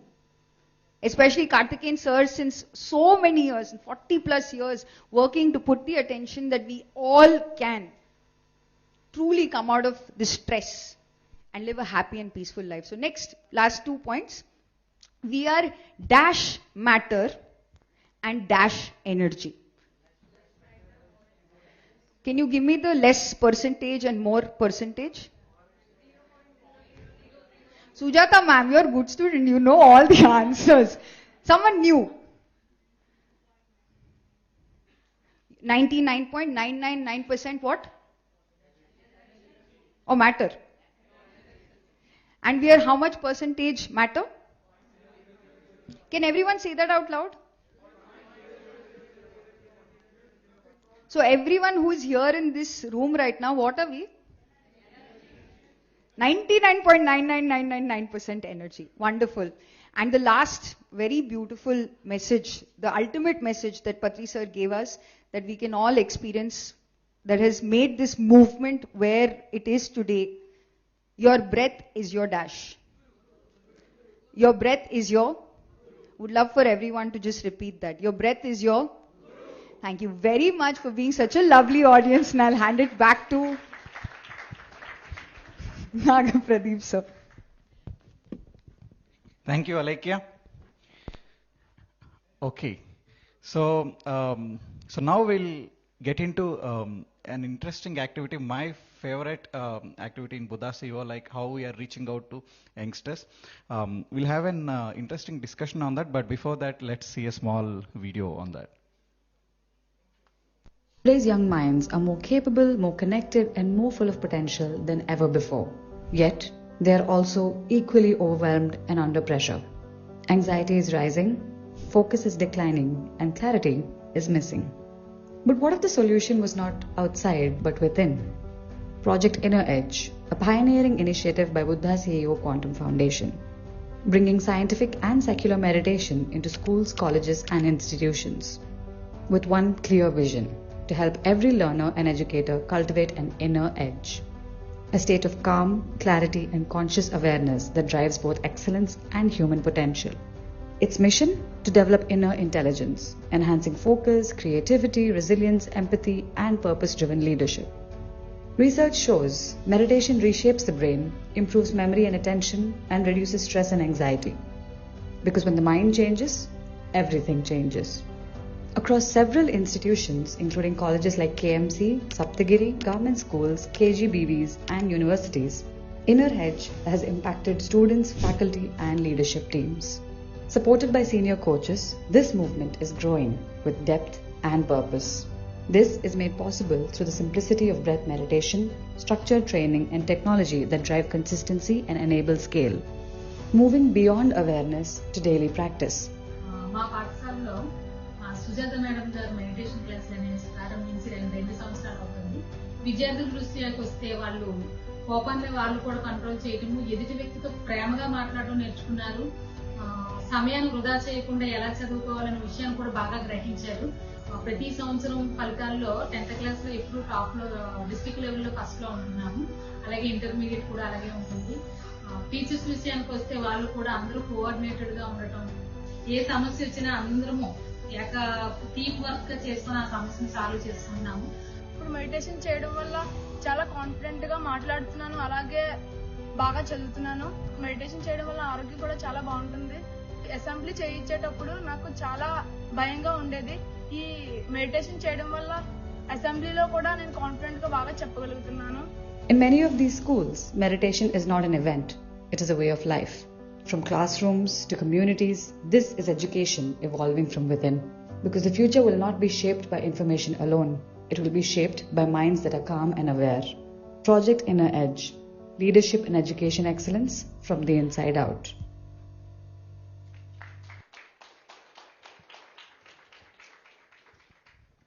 Amazing, very inspiring. Okay, I would like to call upon Neha Sharma ma'am right now. So she is a certified soft skills trainer and meditation coach with Buddha Siva Quantum Foundation. Currently she is a content strategist at Be Supermind. So please take over as a moderator ma'am for this session. Next I would like to call upon Chandramouli, a product and payments technology leader with 5+ years of experience, skilled in product implementation and digital platform optimization. So currently working as a product manager at Quantum Coherence Technologies. He's also a trained professional from IIM. Next, I would like to call upon Jagdish sir, retired professor from IIM Bangalore with 30 years of teaching experience, later founding director of Asian School of Business, Trivandrum.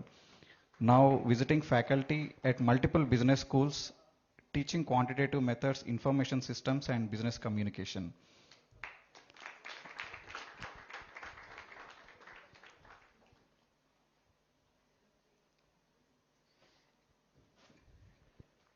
Next, would like to call upon Reshma Kaushik, former IT professional from Infosys and content lead at Buddha Siva Quantum Foundation.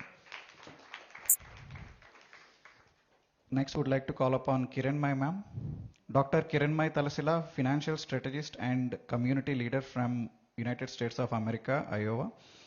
She's working on introducing curriculum to middle and high school students over there. So please.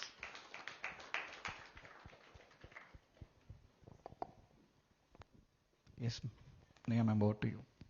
Thank you so much, Pradeep sir, and very good afternoon once again, everyone. Thank you to all the panelists for being here. So I'm smiling because when I started meditation, I always talk about it because I can't stop talking about it. It was on a complete reluctance. I thought it is meant for old people and definitely not for me. And journey from, it is for retired people to today when I'm taking meditation classes as a part of Project Inner Edge that we just spoke about. I just smile and thinking about like what I used to think and where I am today.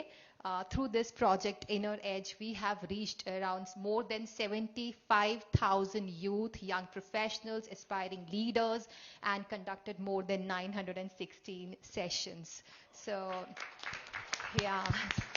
So I have to stop myself from talking, and it's better I pass it on to my panelists here. And we begin with Professor Jagdish sir. Sir has had a great experience in teaching profession, teaching to the top management schools of the country. Sir, what brings you here? I see you every time, everywhere, in every program. What brings you here? Like, you're there everywhere, every GCML, trying to be there at every RCML. What drives that energy, sir? First of all, what brought me here is because you called me. I was just talking to somebody outside and saying, I'm not just an advocate of meditation, but I've become an evangelist of meditation. I hope you understand what that meant. It's a very long story that I've been through. I don't want to discuss it here now, because of which I have been greatly benefited by meditation. And I believed, ultimately, yeah, I've seen, like you said, several young people, also old people, and discovered it's the mind that gives you all the power. In fact, if you give me a moment to say, I use the word youth empowerment or empower. So, what is empowerment? What is youth? And why empowerment of youth? The point is just this. I start with the second one, and it's already been discussed, youth, the kind of responsibilities they seem to have, because every speaker, particularly older people like me, when we address young, I say, the future of the world is in your hands. Poor guys. Putting them a lot of responsibility. So what do we mean by saying future in the world is in your hands? In what way have we told? What does it mean? And how are they supposed to handle that future? As if we have handled the future very well.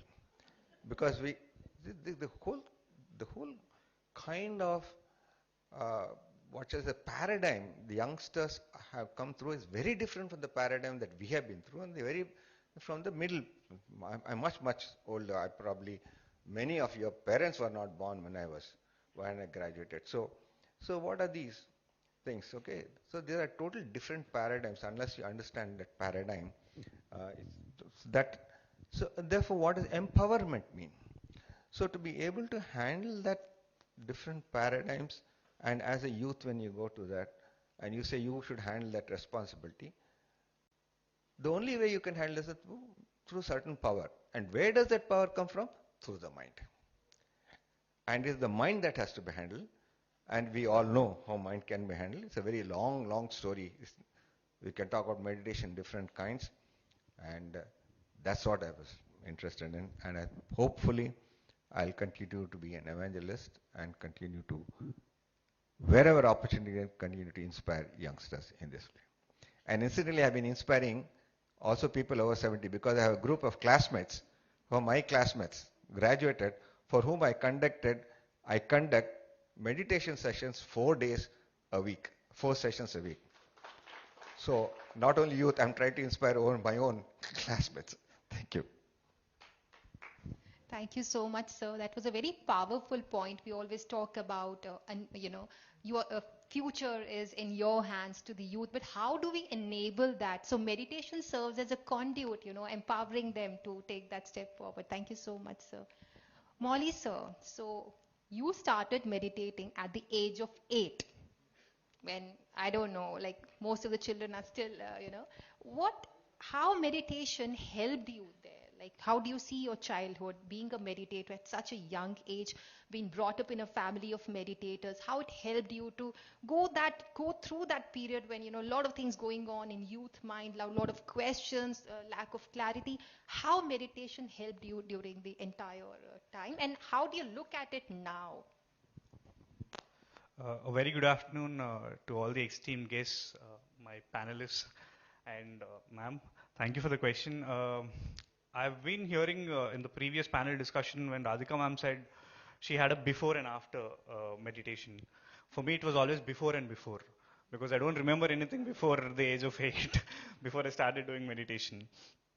One thing that defined my childhood was that my friends were not able to connect with me because I was always happy. So that was one very big change. So when I look back at it, I'm very fortunate that I've been brought up in a family where meditation is everything. So every small thing from my from eating food habits, meditating daily when we go to an interview, to go to school, we do a group meditation session before going to a school. It was tedious back then. We were like, please, I'm like getting late to school. But now when I look back at it, I understand why my parents did it. And I can only tell you one small thing, very honestly, that even Alekia ji also told the same thing, that I never known stress, which is what the current generation is going through. So that is one big takeaway for me in meditation. I'm telling you, this is the Brahmastra that he has if he doesn't know what stress is or what stress was. So, like, we say a child's brain is like a blank paper. So his brain was inscribed with the right programming. So he need not to reprogram his mind, I think. It was already programmed very well right from the childhood. Thank you, sir. Over to you, Reshma. You too started at a young age, meditation, right? Again, the same question. When most of the people would brush it aside, like my thought process was initially, what made you to come into the practice and stay here? And now you're doing such a phenomenal work in terms of spreading meditation as well. Thank you, Neha. Hi, everyone. This is Reshma, volunteer at Buddha Sevo.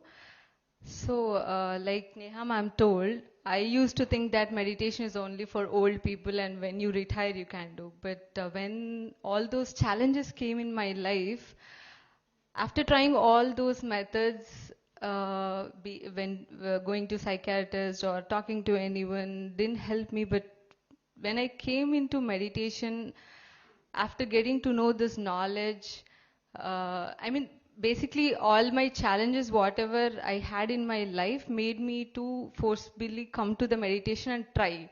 When nothing worked, why not I try this meditation?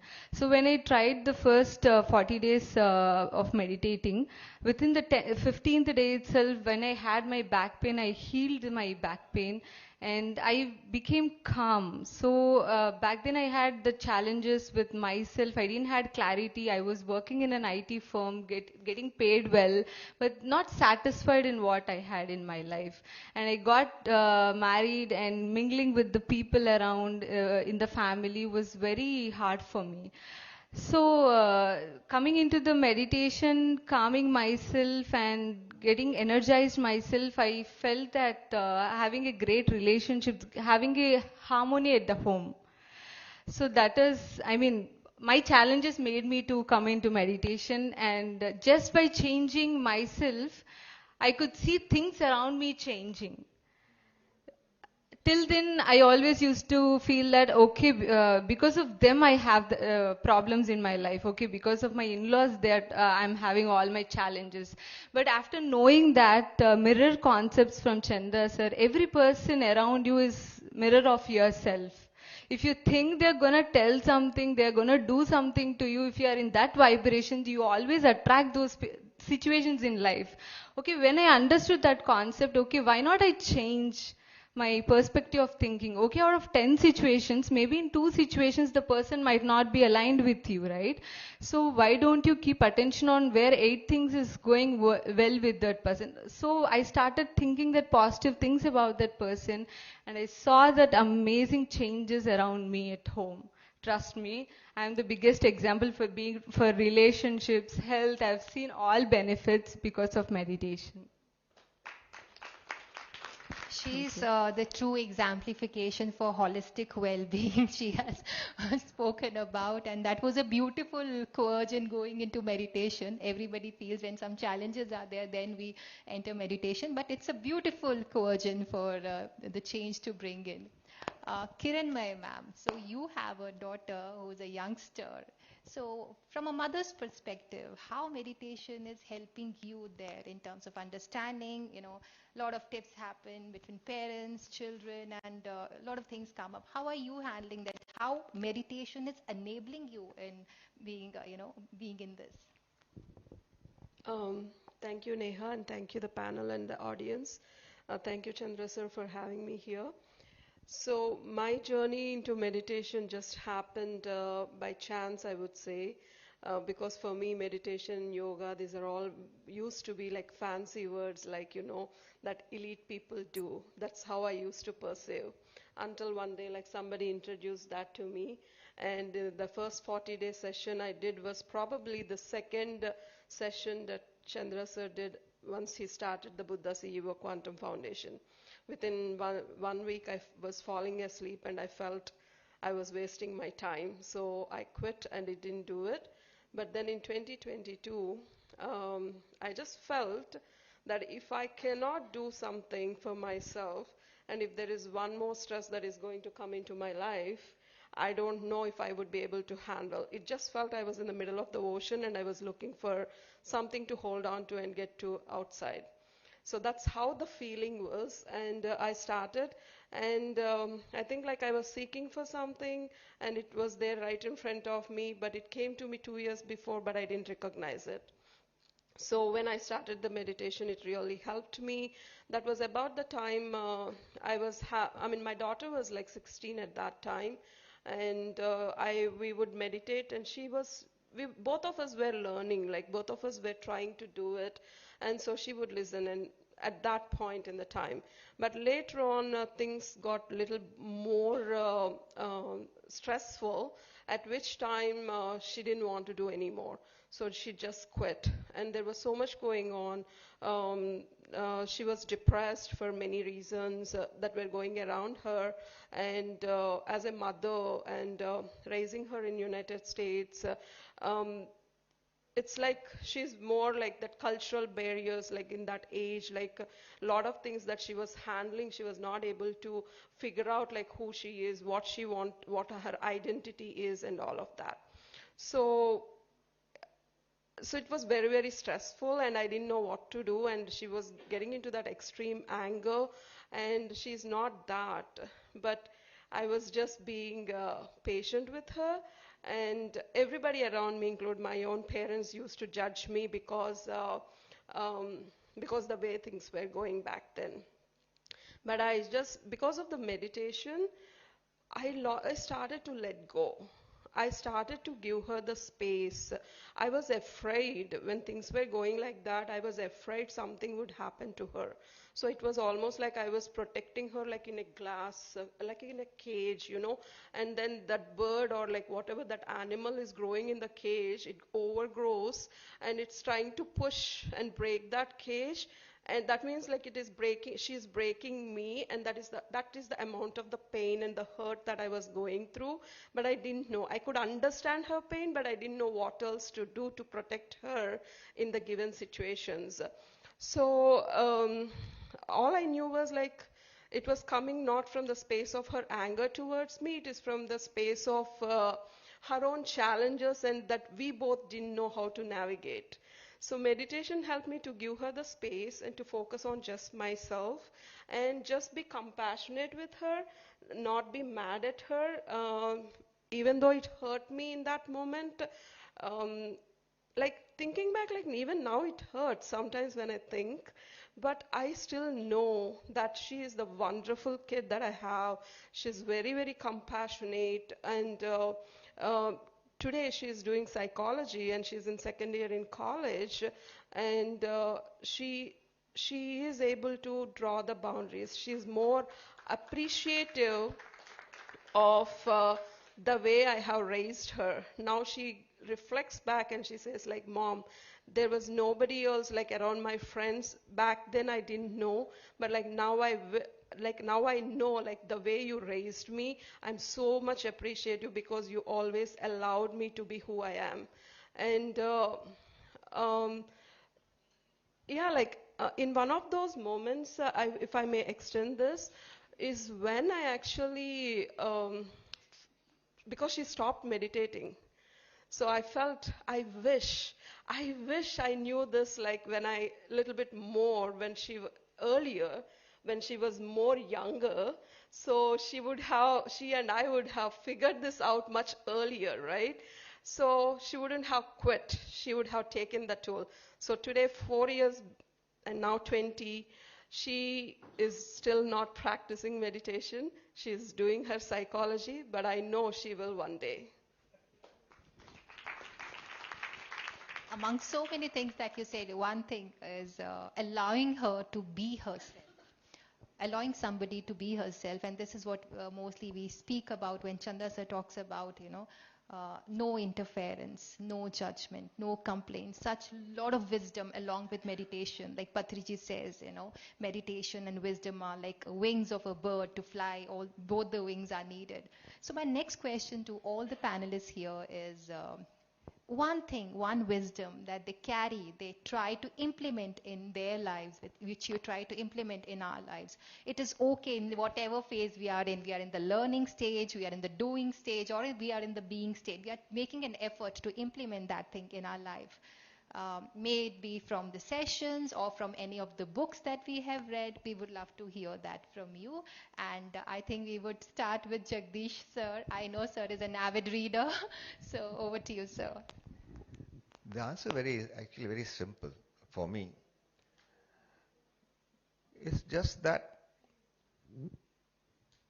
of course, it can also be to my age. Learn to be. That's it.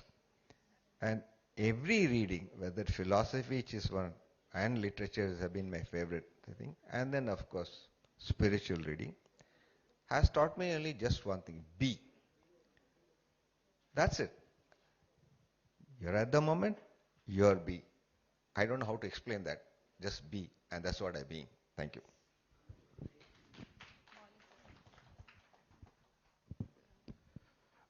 For me, the lesson would be, like I said, meditation works, manifestation works. Don't stop dreaming. Achieve what you want because it is possible in this lifetime. So we'll be able to do that. The only thing is don't stop trying. So that is the lesson that I take from meditation. Thank you so much, sir. Reshma, we would love to hear from you as well. It's very hard to point out one because based on situation that wisdom always pops up for me in multiple situations.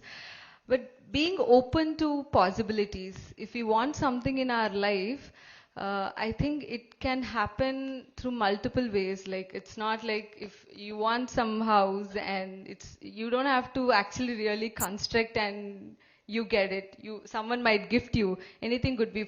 In my experience, I grew up in a joint family, where I've seen my parents doing service a lot. Service in the sense it's being kind to people around you, being the way they treat the workers or the employees at the business.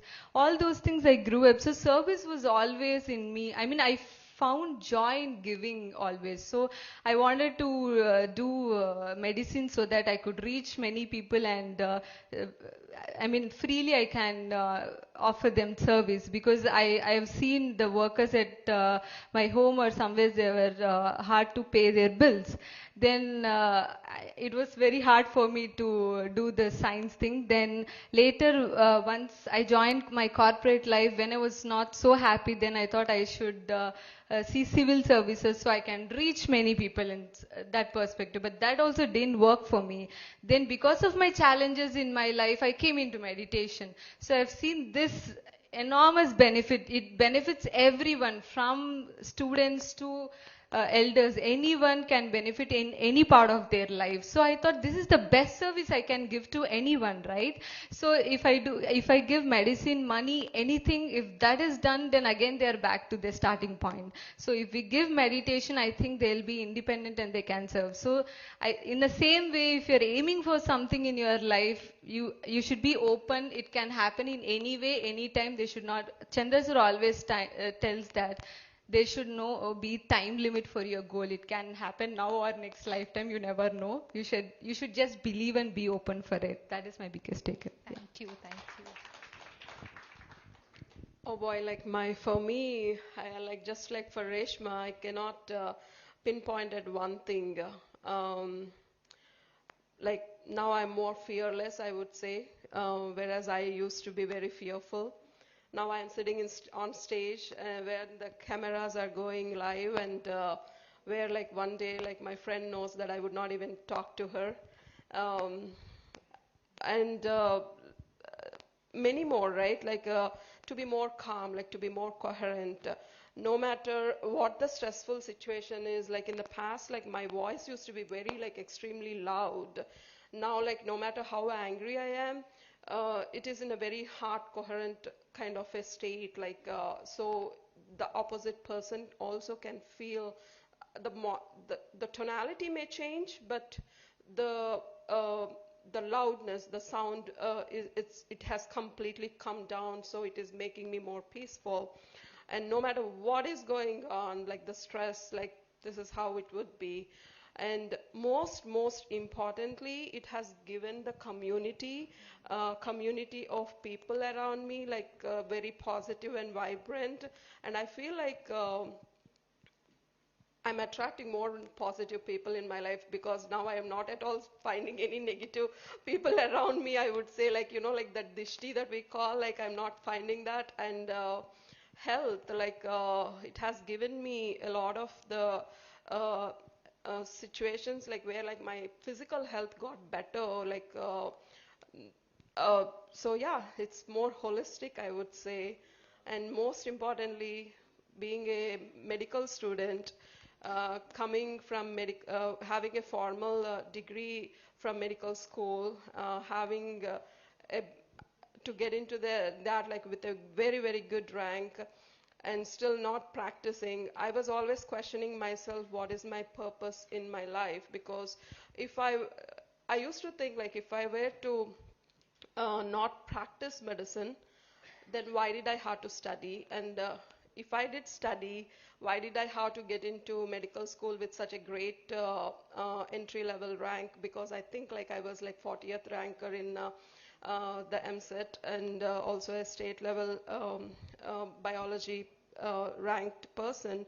So I used to question, like, why did I have to study? Like, if I were to not practice, there must be a reason. So what is that reason? Just show me that reason and help me understand that. But it took me like almost like 18 years or 20 years to find a mentor in form of Chandra sir, through this meditation, through this awesome tool. And in one such meditative experiences is where I was able to find that purpose. And then once I found that purpose, there was no looking back, because in the past, anything that I was doing was like for my daughter, so she would be the reason. Then when she crashed, I crashed. Now there is nothing to look after, right? So many of the parents, we would relate to it. Now, like even if she would crash, I'm able to continue, because my purpose now is much bigger than my daughter, and my purpose now is much bigger than my parents. So now I see them as my responsibilities, rather than me having to completely tie down to themselves. So when I'm starting to see them as my responsibility, there is a clear-cut boundary. So I started being able to establish those clear boundaries, which is helping me a lot. So boundaries and community of people, like, and these are the two big things for me, I would say. Thank you so much, ma'am, for sharing that. Honestly, when we are here talking about the benefits that meditation gave us and the enjoyment that service gives us, we go into a complete no time, no space zone, and I would love to continue this discussion forward. However, being mindful of the time, we'll take a pause here, but we will continue this Sajjan Sangitya maybe during the lunch time, evening tea break time. We'll continue there. Thank you so much, everyone. Yes, sir. Just emphasize the fact that we are right now talking about the inner age. And if you look at all the experiences that we had, don't you think we should pass on this experience to the younger people? And that's what I want to say. Thank you. Absolutely, sir. Absolutely. Thank you so much. Thank you. Just a second, I would like to call upon Sujata madam to briefly share the impact that she is creating in Andhra Pradesh through her work through the Inner Age program. Namaste everyone. Sir, namaste.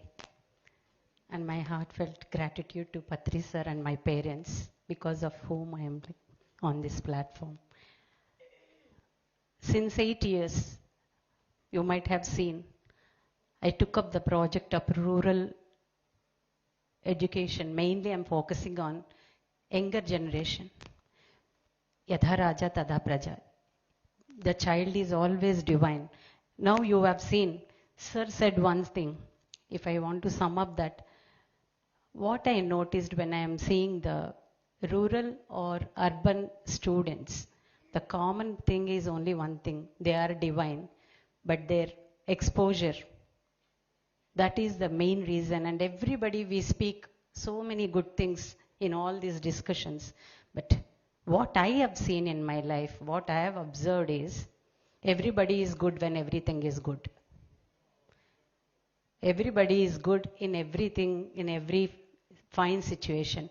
But the sudden situation, the spontaneity is very important. That is where this meditation works. That is where this meditation works. So from the bottom rock, I'm focusing, and our team, all of us, we are focusing. And as I'm doing, I think I have to feel very, very thankful to Patri sir. In PMC Telugu channel, first time ever, youth empowerment program, he has given that responsibility, and I learned so many things when I did that program. When I'm interacting with the rural schools, they all are KGB, social welfare. I never give my number because every day I count as one. I begin from zero. And I think this is the first time I'm going. When I address those students, when I see the parents and teachers, the common thing is, one child asked me, the 5th class and 10th class child, same question they asked. Everybody wants us to be focused, concentrate, but how to concentrate? As you said, the future generation, we use the term very fancily, but equip the future generation. See, I focus on 4 things. When I guide anybody, those who are going to school, don't think you are teaching them. Be ready to learn from them. That is what I follow in my life. So I learned from Chandra sir's, the quantum science, as Prashant Agarwal sir said. I'm not much into, though I'm a science and literature student, I'm not much into that scientific attitude. I'm much into that miraculous attitude. That I might be connected to that, but how I have to connect the children? When I say they are very adamant, rural areas, so far we have done since 8 years, every day my day begins with the student session, 5 to 5:45, I take a session for the students, those who are for social welfare and KGB. 365 days session it is. 365 days session. Those who ever attend, they attend. But in that, more meditation and one rule to implement that day. So we are following it that way. When I go to schools, children, they said, we don't have confidence. We don't how to focus and how to take responsibility. You need not really impose anything on them. Even primary school children, when you give it the way it is going to reach them, it helps them to take it. They're ready to take. But are we ready to give them in the way they are interested? Do you agree with me, whatever I am saying? Inner Edge program, we are working on that. It is not that what we know, but how we have to reach everyone. Our language, and mostly gratitude and humbleness and learning capability and living in present. I respect sir. I always see, whenever I take session for youth or any book club, the first one I see, sir, he ons the, he just, his video will be on and he will be listening and noting down. I learned from you, sir, so many things. And Karthikeyan, sir, 40 days session, many times he repeated what Chandra sir said. See, where are we? And Patri, sir, when he comes to my center, where I'm working in a holistic area, when we are taking, first I take sessions to, not to students, to the teachers and principals. I make it very clear, because if the teacher and parent and the principal, if they respect this, our work will be half done. And we follow it up with every day, all the schools, continuously we monitor, we follow it up, and we provide books for them, and we introduce nature to them. We give plants, that too fruit plants, so that they learn so many things, unconditional giving. And we introduce gratitude jar. So gratitude jar, not to make them understand what is gratitude. We say the word gratitude, but are we feeling it? The moment we feel, we respect soil, we respect air. You need not conserve nature. Don't spoil the nature. One child gave this quote when I gave him one plant and one book. See, he's a 7th standard. So knowledge is boundless. Only thing, we have to transform the knowledge into wisdom, and we have to make them feel we are part of this society. So we have to be in our natural flow. And that is what our Inner Edge program, mainly we are doing pilot program. And we really, thanks to Chandra sir and the entire team, they've given lot of like structural and technological things. But apart from that, physically when I'm visiting, I've noticed so many areas, and that's what I want to tell. In sudden situation, are we really making them in that? She told very nicely, it is not one mother story, it is so many mother stories. But are we compassionate? Khalil Gibran, he says, children are not our property. They came through us. You have to encourage them to explore and teach them appreciation, acknowledgement and respect. This is what our Inner Edge program. And really, when we are doing that medical colleges and KGBs and engineering colleges, so many times I have learned so many things from students. The basic thing is how we can do the best thing for others. This is what they never ask how it benefits us. They ask how we can contribute. Can I give her 10 rupees to a book? See, it is not the richness or the poorness. It is the heart. When you work like a mother, every individual in universe first must work for Inner Edge.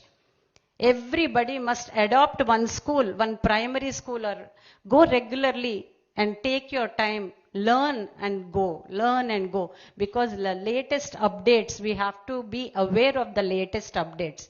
We know the foundation is very strong, but to that you need to add what is to be rightful situation. See, in our days there is no media, there is no Facebook, there is no Instagram. Now we are sitting, we don't have anything. But children, within one phone call, one YouTube channel, they get all the information.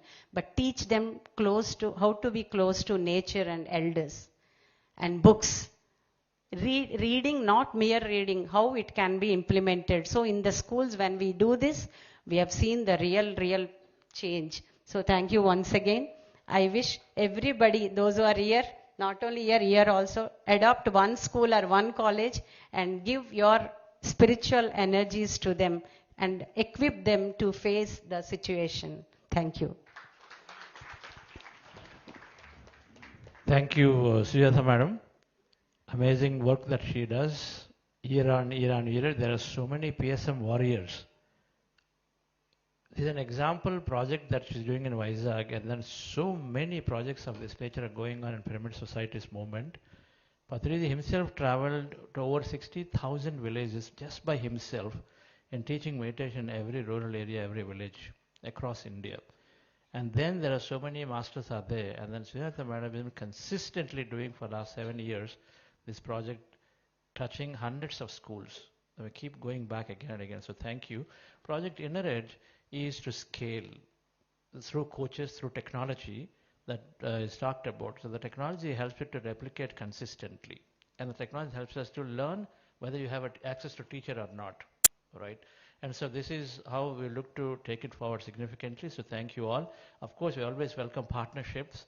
And then, as you said, every school, college must take this.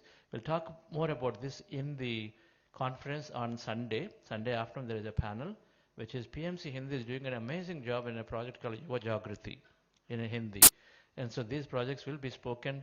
And we have Nakul Agarwalji is also teaching in the Pune area for meditation to 0 to 8th grade students. All right.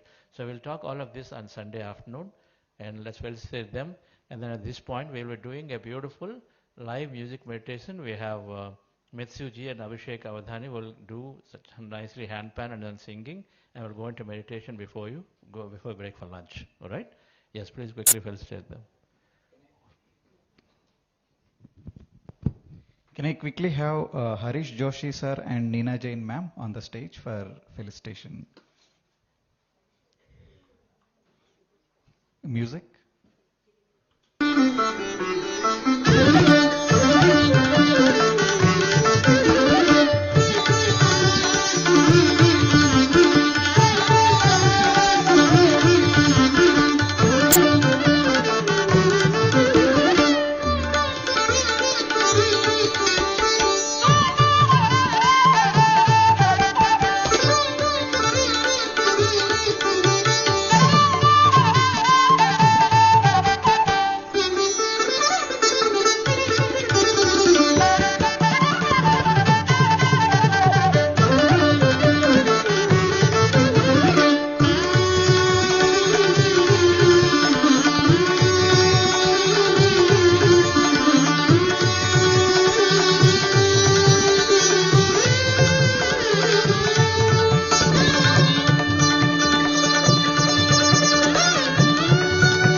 Wonderful. So all the sessions were beautiful. I sat through, I didn't get up. I didn't look at the mobile. It was ringing once in a way. Very powerful. This is apart from teaching by the masters, life's experiences are very important. Very life transforming experiences. What else you want? Very convincing. So beneficial.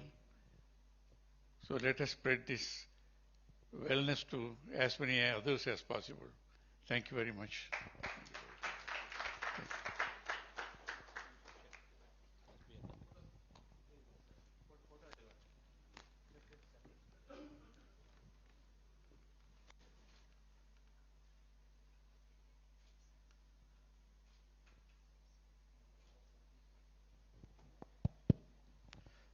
Sir, be seated here. We'll do the meditation, short meditation now. Please, can you be on this just yet? Madam, you also sit down here. Yes, sir. Sit down. Jagdish, sir, you please sit down there. Just a little bit back. Sir, just back. Yeah, you sit here and meditate, sir. So, friends, we'll go into meditation. Yes, please sit down.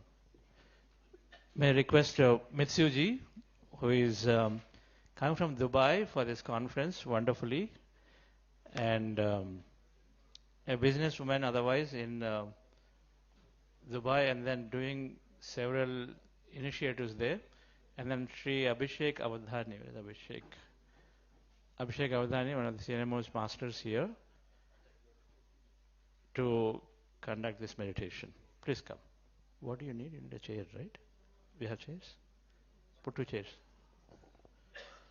Yeah.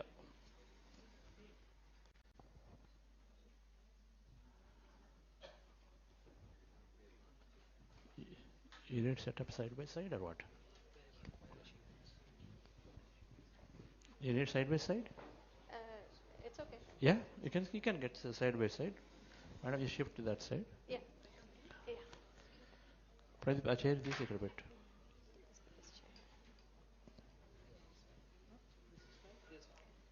Oh, actually, take this side. I got that side. ये छोटा chair better है जी छोटा हाँ ठीक है thank you मेरे लिए चलेगा ये एक और लेके आओ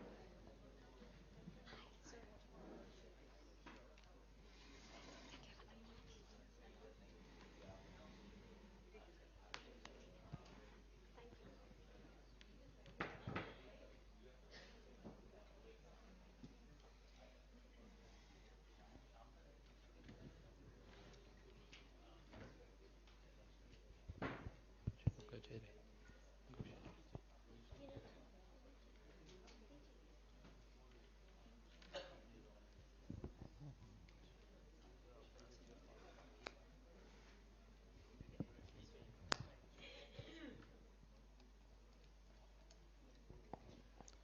We can go into meditation practice, dear friends. Can I get the meditation slide, please? Posture of meditation. Those of you new, meditation is very simple. Observing our breath with our eyes closed. When we observe our breath with our eyes closed, sir, please come. You also. Come and please sit here, sir. Yes. Yes. Yes. Come. When you observe your breath with your eyes closed, slowly, slowly, our mind becomes empty. You see the picture there, that's the posture. Removing the glasses. Close your eyes, fingers into fingers. Hands rested in your lap comfortably. Crossing your feet at ankle. So 3 things we do. Cross your feet at ankle. Fingers into fingers. Hands in your lap. Close your eyes with specs removed. Very comfortable posture. Sit down and then observe the breath on your nose, resting your attention on the nose.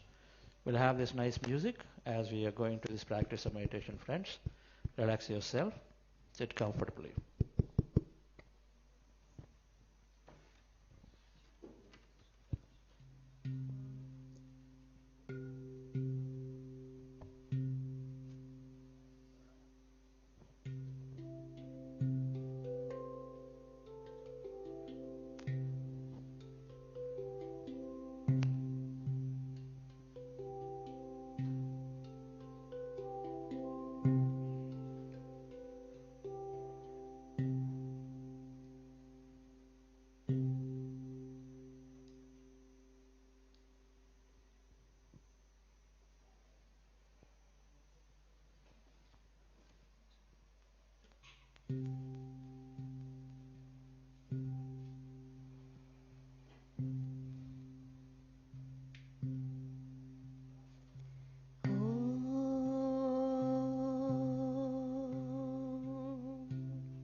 focus into your breath.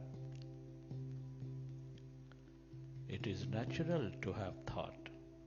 When you recognize, go back to observing your breath and allow yourself to lose into this nothingness, emptiness.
This is energy. The field of consciousness. The more you are with it, that awareness, the more righteous you become, the more purposeful you become.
Express gratitude at this time, dear friends.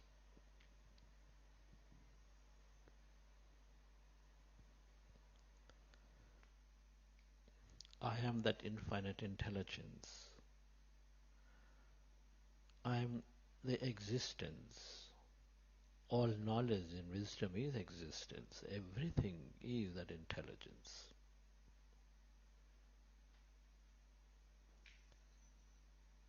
With a deep gratitude to all things and everyone, and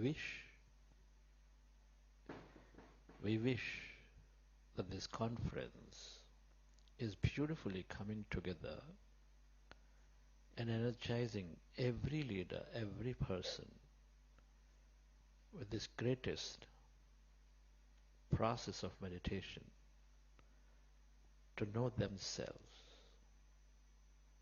as the one and whole connected.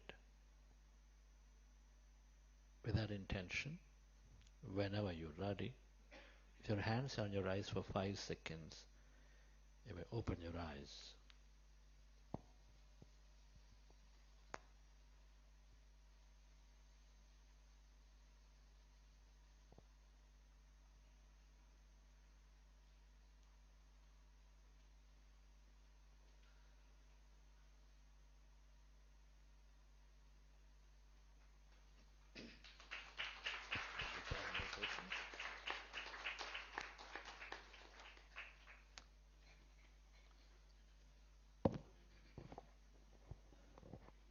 Thank you, Ms. Suji and Abhishek. How is the meditation with this wonderful handpan and singing?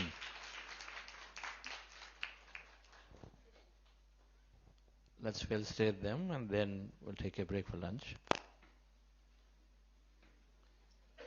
Sir, how is the meditation? Wonderful. Sir, you please felicitate them and then we'll do this.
Hello, check, 1, 2, hello, hello, hello, mic, check, hello, hello, hello, hello, check, 1, 2, check, hello, hello, hello,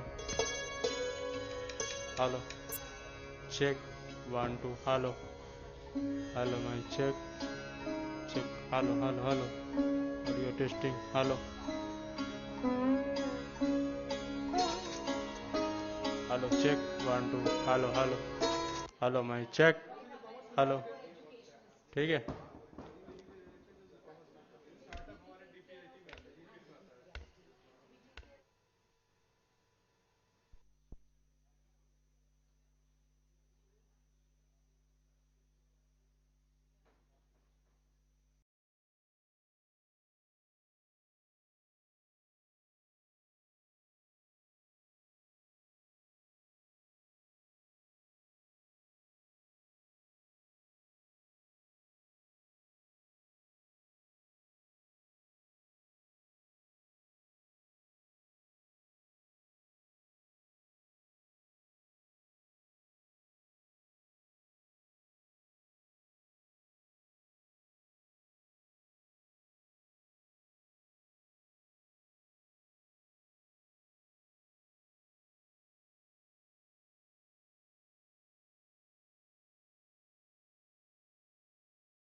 we are lagging behind.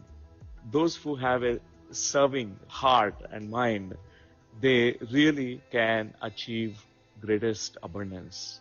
So serving others means serving myself, because my happiness, the deepest happiness comes from this experience that we are giving to others. Meditation should reach everyone. Everyone should be touched by the information of meditation. When they have the information, they will definitely start. So our job is to make sure that the information reaches. Can't stress being volunteer is one of the most privileged, and I thank Sir to push me to do things that I never thought I could do. And that opportunity, friends, Buddha gives you by being a volunteer.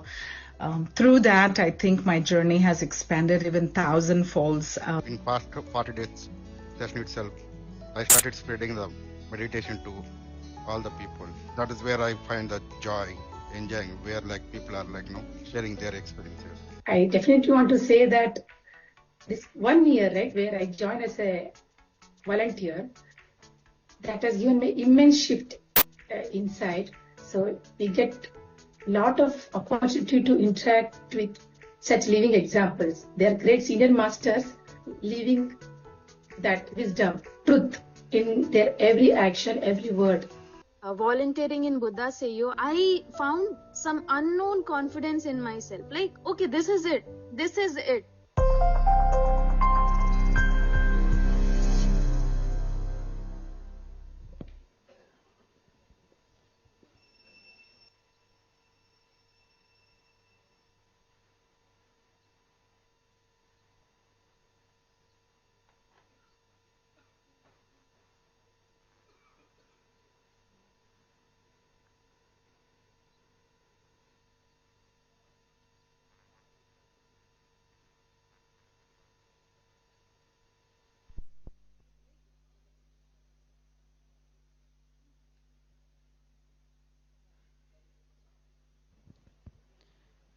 Once again, a warm welcome to each and everyone here. We have seen a wonderful video as what service means to many people and what it can bring to one's life.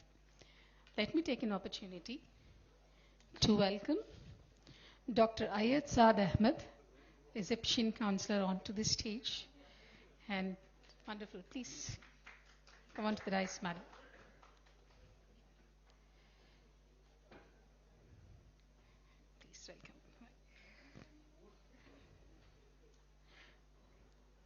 Dr. Karthikeyan sir to facilitate, madam.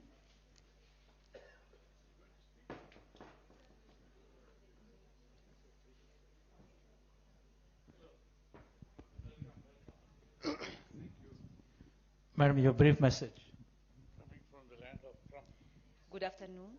I am so happy to be here with you today. And I think meditation is very good for everyone. We all need to have some meditation in our daily life. Thank you. Egypt. We went to the Giza pyramid, we meditate regularly. And Patriji conducted so many sessions in Egypt. Yeah. Every year used to come to Egypt, and every year there used to be a big batch, meditations there. Thank you. So please felicitate madam.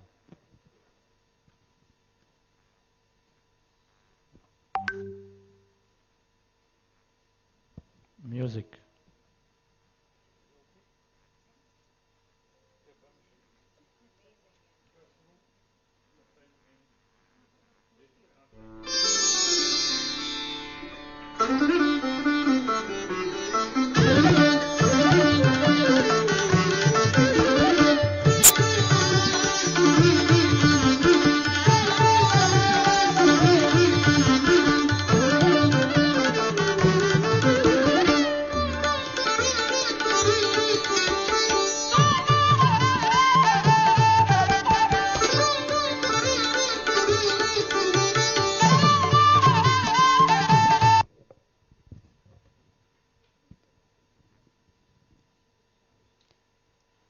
So we have seen, we have heard the activities of Buddha CEO, who are all the the pillars of this wonderful organization. Now we will just understand what is the vision for 2026 and how is the strategic roadmap looking like. So that would definitely give us an inkling into what we can expect in the coming years, right? This year at least, to be more specific. For this, let me invite onto the stage Jayashree Garu. Jayashree, ma'am, please come onto the stage. She's a former senior networking consulting engineer and associate project manager at Cisco Systems, now steering council member for Buddha CEO Quantum Foundation. Please, Jayashree Garu, come onto the stage. Then we have Rakesh Jalumani, an entrepreneur, former delivery director at Cognizant and trustee at Buddha CEO Quantum Foundation, with over 24 years of global experience in technology leadership, co-founder and CTO of Quantum Coherence Technologies. Welcome, Rakesh Garu. Can I take the opportunity of welcoming Nagapradeep, senior software engineer from SAP Labs, trustee of Buddha CEO Quantum Foundation, onto the stage. Can I take this opportunity to welcome Nagendra Prasad, Senior Solution Architect at Microsoft, who began his meditation journey with Buddha CEO 2 years ago. Now a certified meditation coach, he actively leads book club sessions and Kannada Thrive program. Wonderful masters amidst us today. Here we are going to listen from them. What is the vision for 2026 looking like? And also, there's a beautiful concept of Institute of Holistic Living. What is that? We will listen more from Pradeep on this. So to you, Rakesh Garu. Thank you, Lakshmi Madam, and great to be here. You're told to speak about the vision. How would all of you feel if you are all celebrating Buddha CEO Vision Day in a stadium?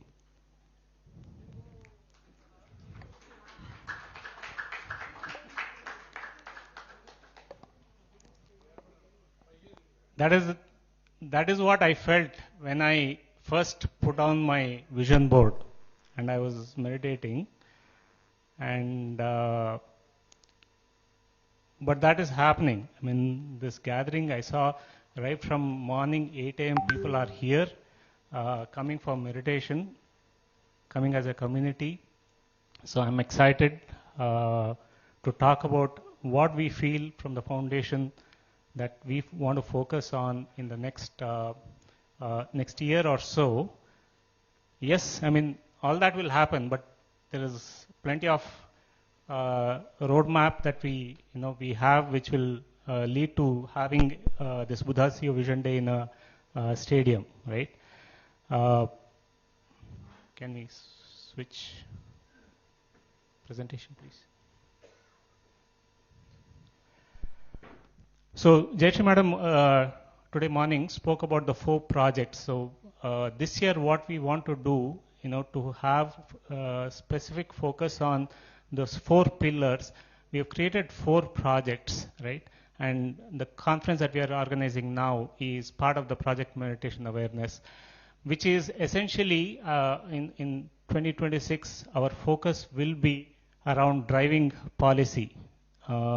Meditation as a policy in government, in corporates, in healthcare, in every different sector. So meditation becomes part of everyday life, right? So that will continue to happen, engaging with the leadership, and especially this year we'd like to work with Ministry of Ayush to bring focus on meditation. Of course, there is a lot more on yoga. We'll want to include meditation. So that is one of the focus areas that we have. We have our structured courses we want to bring in on platforms like, the credible platforms like Swayam, so that people and colleges, institutes and organizations can adopt those structured courses.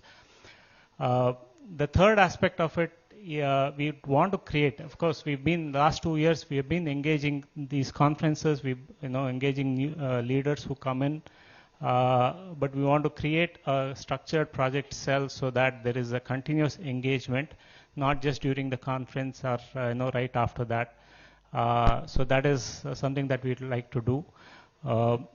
We'd like to do a lot of symposiums around Yoga Day and Meditation Day. Last year we did symposium, about 10 symposiums all around the world during World Meditation Day. We want to scale it up both during Yoga Day and meditations, enhance the visibility of meditation, from that perspective. And to do all of this and to execute our other projects, of course, we'd like to have funding. So, work with the corporates and drive the CSR funding for these projects. So this is primarily what we are looking at from the project Meditation Awareness. Of course, we'll have this global conference. We'll also have a couple of, regional conferences in a couple of cities. And one we'll have in Iowa next in May, Iowa, USA. So that is from the project meditation awareness perspective. The project excellence, essentially, this is all the to the individuals, leadership, and professionals, where we are transformation programs that we drive. We have our flagship 40-day and programs. We want to scale it up, focus more on corporates and organizations, and we want to drive deeper transformation. Right? Most of our programs are online, and we do have advanced meditation retreats, but the true transformation comes when you come out of your comfort zone, your environment, and go deeper into meditation, right? So this year we are introducing these intense meditation retreats, one that's happening in Rishikesh right after the conference. But this is something that we want to bring in so that people who are doing these 40 days, it's not just individual practice, come together and go within deeper, right? So there'll be longer meditations, 8 hours, 10 hours of meditations every day, right? Which will help, shift your energy significantly. We want to do, of course, and then we want to scale coach program. We have, a structured online coach program where, many of you are also here. We'll see them right after this. And we also want to bring this to institutions and organizations, right? So when we take programs to corporates, organizations, to sustain that practice, of course, that institution or organizations should have coaches so that they can scale it by themselves. So this is something that we would like to do. And lastly, we want to have, support our partners, right? While most of our programs are, focused on English and urban and tier 1, tier 2 towns, we also have a regional languages program, right? But there is, our partner organizations like PMC Hindi and PMC Telugu and many other partners are doing tremendous amount of work, right? Going to the rural, underprivileged. So we'd like to, support them to scale, their reach, right? So that there is a holistic development, right? Meditation is not just for a few; it's for everyone, right? That's Patriji's message. So we want to support that mission.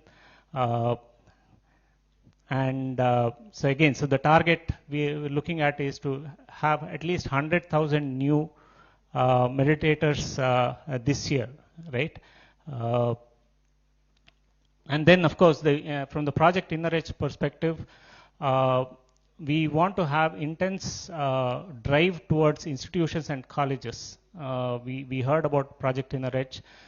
This year, we want to focus on Bangalore, Delhi, Pune, and Visakhapatnam, these 4 areas. And of course, there are other areas. If you are interested, we can initiate that. But at least to these 4, we want to bring a lot of introductory programs to colleges, and of course enable coaches to be. We have many coaches who are interested to give, right? So we have these opportunities to go to colleges and universities. we've developed a program called Quantum Mind, which is a semester styled. It's about 90 hours of course, structured course, which can be adopted as a credit-based program, right? So institutions and colleges, universities, they can take it up. There are many, we have done this pilot program at Kasturba Medical College, Manipal, and we are doing another small pilot at a government polytechnic. So this we want to do for many more colleges as part of this whole project Inner-Edge, right? We do introductory programs, but then we take this quantum mind into those institutions, right? We also want, as part of this Inner-Edge, we also want to support the Jagrut Yuva program, an amazing program for schools by initiative by PMC Hindi, so that at least about 50 schools are, go there, right? The fourth pillar, the project Applied Meditation Research, again, we'd like to do a control program in partnership. We're not going to do a whole lot of focus on this, but we'd like to have a partner help us with, online program, our research on our online program and in advanced meditation retreats. So through collaboration, right? So we may not necessarily do, but we still have to invest, bit on this, right? So there's 4 areas that we talk about just in a summary. As you can see, right, in each of these, some of, for example, in Project Excellence, we are looking at intense meditation retreats where you need a physical presence. You need to have, for people to transform, they need to go away from their comfort zone, their environment. So you need a physical space. Project Inner-Edge, you want to have coaches who come in, so they also need to have a space where they can, teach, they can experience themselves. So all of this needs some space, which physical space, which is what we envision as Meditation Institute of Excellence and Research. So when you have a physical space, there's a lot more credibility. There is focus, and there is also more interest for people to do research, people to do intense practice, and so on, right? And the whole goal of what we are talking about, a holistic living, right? Living in nature. Community living, right? Supporting each other, doing intense practice. All of this is possible when you have your own dedicated space. So that is, of course, Nagapradeep will talk about this. So this is, friends, is in a nutshell what we are looking for in the next 1 year. All of this requires support in terms of the time, the effort, the volunteers, and of course there is a funding requirement for all of this. But we are very excited from where we started in 2020 to where we are. It's been a miraculous journey in many ways. For me, it's personally a very, very satisfying journey. My journey in meditation has been, synonymous with Buddha's Yoga journey, right from almost the first initiation. That's when I got into meditation. And Buddha's Yoga platform has given me that platform to live my purpose. Today, everything that I'm doing is around this mission that we have to bring scientific wisdom of meditation to everyone. So I'm very, very grateful to my mentor Chandra sir, and of course Vani madam and Lawrence, who created this platform, and of course to Karthikeyan sir, who's been a very, very deep inspiration for me. I've got opportunity to spend time with him to understand what an organization need in terms of to grow. So I'm very, very grateful to you, sir, and I'm sure with your inspiration we are going to take this to much bigger heights. So I'd like to we have of course other masters here. in this project, of course, funding is required, right? And Ms. Nagendra here has been involved with the foundation for the last 3 years. Amazing ethic, amazing commitment, and amazing level of energy can flow into anything and anywhere. Whatever, wherever that is, there is a requirement, he is there, right? That is the kind of commitment that I have seen in him, and I'd like to, listen from him of what is inspiring him to do what, what he is doing, right? So, Nagendra, just bit of how your journey has been and how service is helping you to, in different ways. Good afternoon, everyone. My name is Nagendra. I am from Bangalore. I started my meditation journey with Buddha CEO Advanced Meditation Retreat Program at Pyramid Valley International. I'm a cloud solution architect. I work for Microsoft India. So initially, before I coming to the meditation, I had a lot of anxiety and stress, worrying about future, what's going to happen, all the worries. And also due to prolonged working hours, I had imagine waking up in a place where meditation is not something you fit into. And I used to get cold, and the doctor told me that you're going to get asthma soon. You have to do yoga and practice it. Imagine waking up in a place. But it was like I was not even able to work keyboard. Also, it was very difficult for me to work continuously. Then Reshma madam and Kavya suggested me to go to Advanced Meditation Retreat Program, and there I was able to heal my right hand pain. Almost 2.5 years it is not there with the meditation, it is completely gone. And also in my family right now we are all meditating, and it has been almost 2.5 years we have not been gone to doctors. So with all these benefits which I got, every day, even in my work also, I started getting benefit. My productivity improved. A lot of intuitions I started getting, and also many things which I used to take 2-3 days to work. Suddenly it started, I'm into a flow state where suddenly I started getting things, and suddenly without preparation also I was able to handle many meetings. I thought I have to introduce this to my company as well, and I introduced in Microsoft, and Sir Chandra sir and Sagar sir, Rakesh sir did couple of sessions in Microsoft as well. And I started engaging with Buddha CEO and started volunteering. So the benefit what I got and my family got, my intention is to scale this and also reach many more people. In my office also I started spreading this meditation and started working closely with Buddha CEO team. So initially I started my service with the book clubs.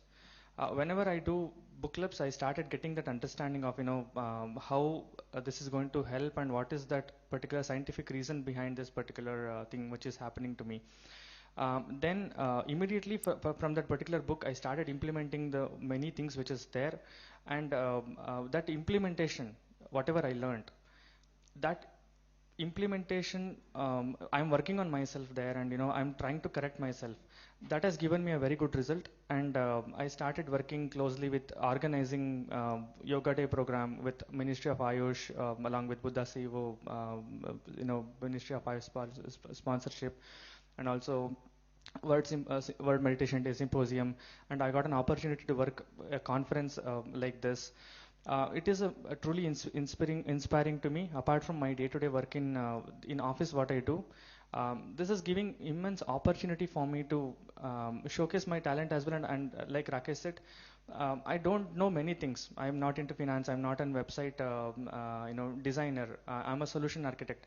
But I was able to showcase my talent, and I was able to demonstrate many things which I don't even know that what is my potential is. So and the main thing is actually funding, which I know that to scale this particular currently we are reaching around we are targeting to reach around 240,000 new meditators and awareness to million people. For this, the funding is really very important. It plays a very important role, and we started working with many corporates to get the CSR funding. Along with the corporate, how my family got the benefit, the homemakers, school student, everybody has to get this benefit of the meditation. So for that, apart from the CSR funding as well, many like supporters and donors, we are reaching out, and also each and everyone here, whatever the donation we are planning to receive next time, request everyone support, because this is actually a really important cause for me. I would look forward to work with everyone and make this particular project scale. Thank you.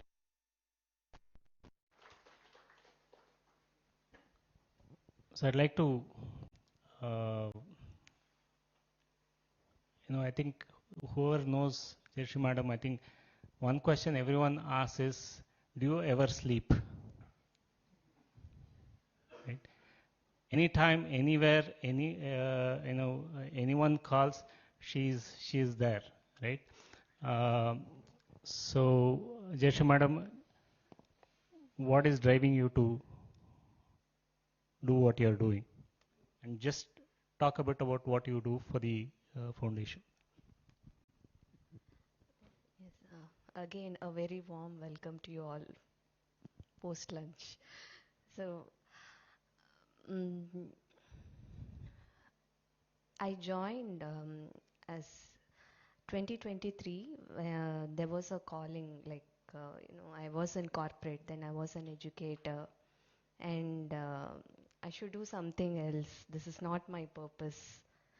So, right calling and the situations, the circumstance, the universe, how it plans, it came. Then I quit everything, and I was sitting and trying to decide what else I can do, which new career I can go actually.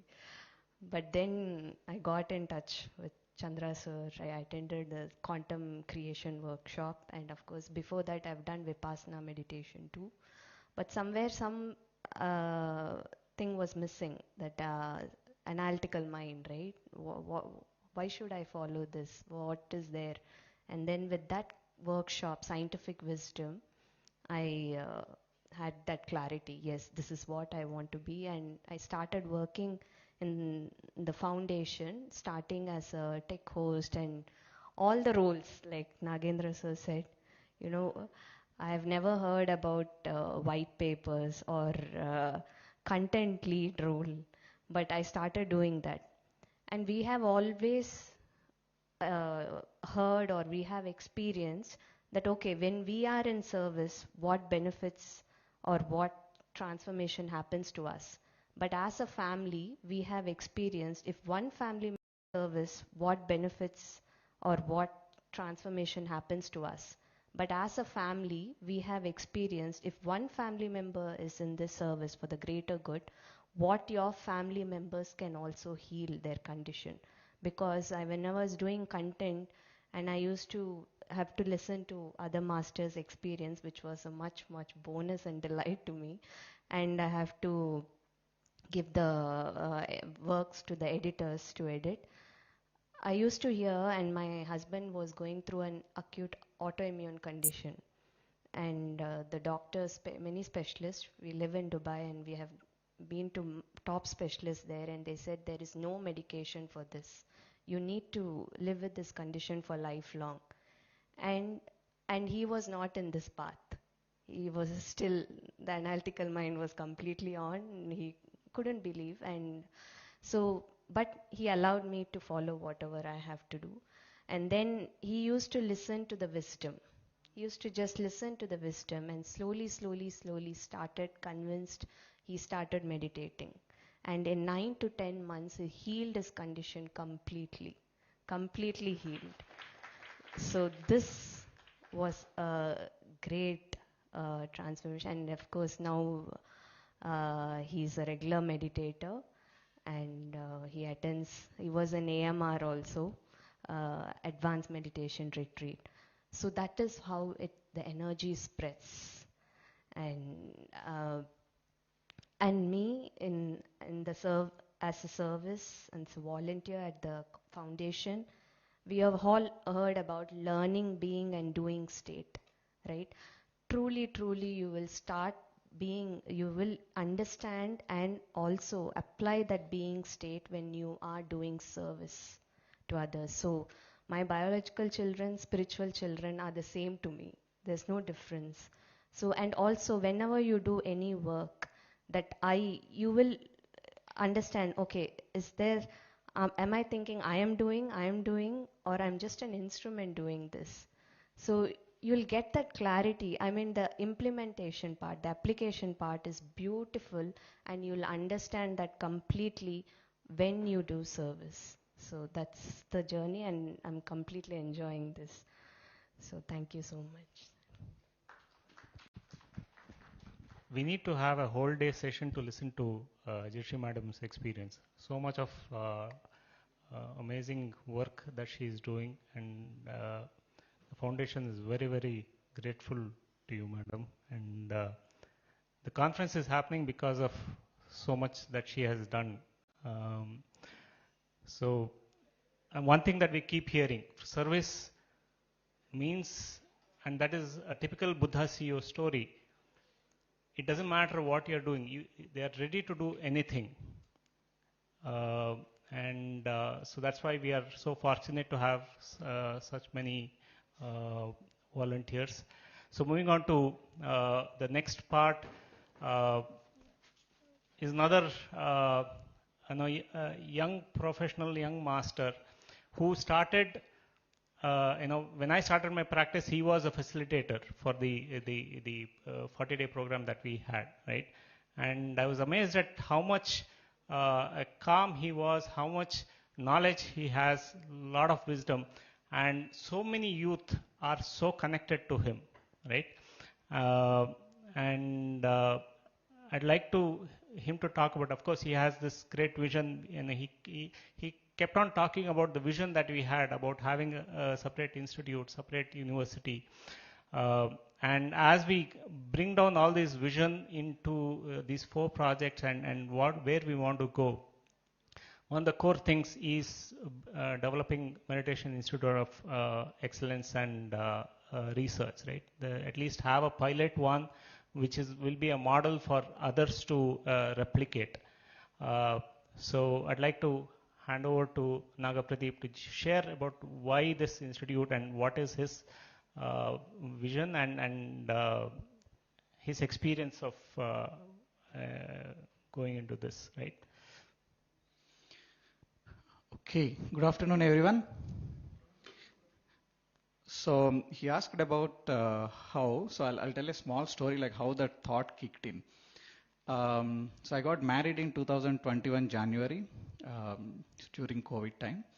Then I think Buddha CEO was picking up more and more activities during that time. So one day I had a call with Vani Madam. She said, come back to Bangalore. I was staying at my hometown, okay.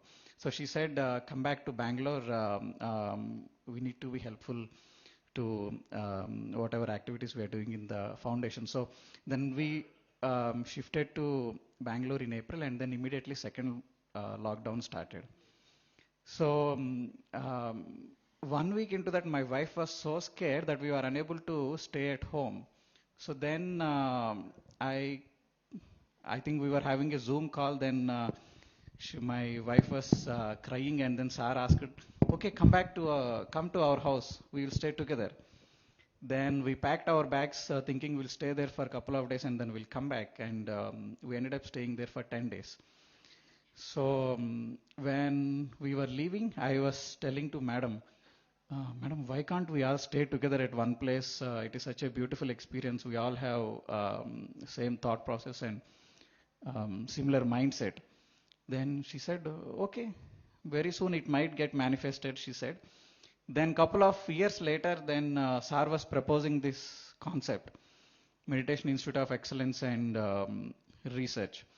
So I'll try to connect the dots of what has been happening from the morning to this. So in one of the panels, I think Sagar Sir was asking, right, how I think Singhal sir was telling how we can go into the government organizations and Prashant sir and Raju sir about World Bank. So how do you think we can go? How many people we actually need? Do you think what we are having is enough to scale to that extent? No. So one of the first motto of the Meditation Institute of Excellence is to become a factory of coaches, well-trained, certified professional coaches who can go into, who can get infused into all kind of institutions and work with policy makers and can bring out that change, whether it could be in the education or health or any vertical of the government. So that is one aspect. We will be doing these courses round the clock, and the institute becomes a factory of where more and more coaches gets produced. And now we'll have a research facility on a control group of people where we want to collect the data. So we cannot just like that go to the government and propose, right? That has to be backed up with the data. So we would like to have a world-class research institute over here where we collect a lot of samples and then go on to propose, so that it will be very useful to create the policies. And yes, round the clocks we'll be having the AMRs, all those things. Right now we're having at Pyramid Valley, Rishikesh, at many places. We would like to have them in-house.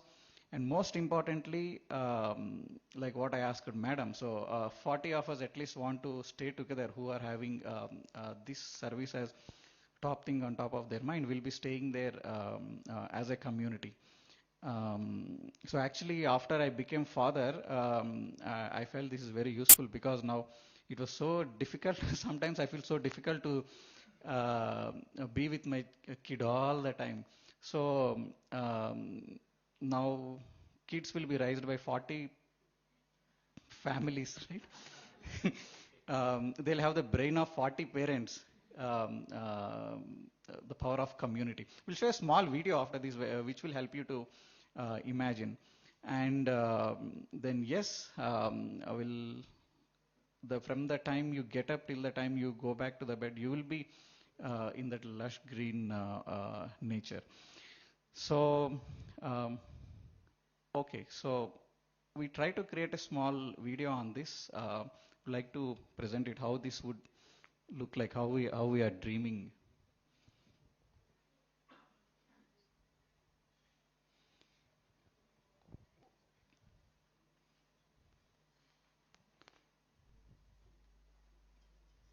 Imagine waking up in a place where meditation is not something you fit into your schedule, but something the entire environment supports. At the heart of this community stands the Meditation Pyramid, a powerful space for deep meditation and quiet reflection.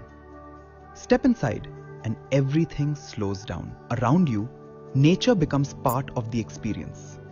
Walk alongside gentle waters and spend time in healing herbal gardens. Homes filled with natural light, designed for calm living, with rooftop pyramids that support meditation and balance. This is not just a place to stay, it's a place designed to help you live better. Across the campus, spaces are created for growth. A quiet wisdom library filled with timeless teachings. Counseling spaces for reflection and clarity. You can walk the meditation labyrinth, a simple path that invites you to slow down and look inward. For families, there are spaces where children can explore, create, and grow. This community is also a place where future meditation guides are developed. Through training and mentorship, you deepen your practice and learn to guide others. Supported by experienced teachers, conscious leadership grows naturally. A dedicated state-of-the-art research center where meditation and science meet. Exploring how meditation influences focus, emotional well-being, and overall health. Through research labs and collaborations, we continue to deepen the understanding of inner transformation. This is more than a place to live. It's a way of living, consciously, peacefully, together. Welcome to a community built around meditation. Welcome home.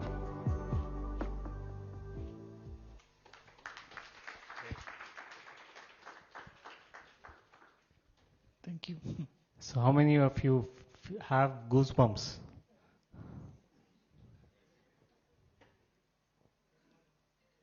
Wouldn't it be amazing to live and experience this all the time? Thank you, Pradeep. Again, I am amazed at the vision that he continues to talk about, and I'm sure meditation is the reason for it, right? Meditation and service. Essentially, the giving nature to be able to think for everyone, right? And that is why this vision come. So thank you.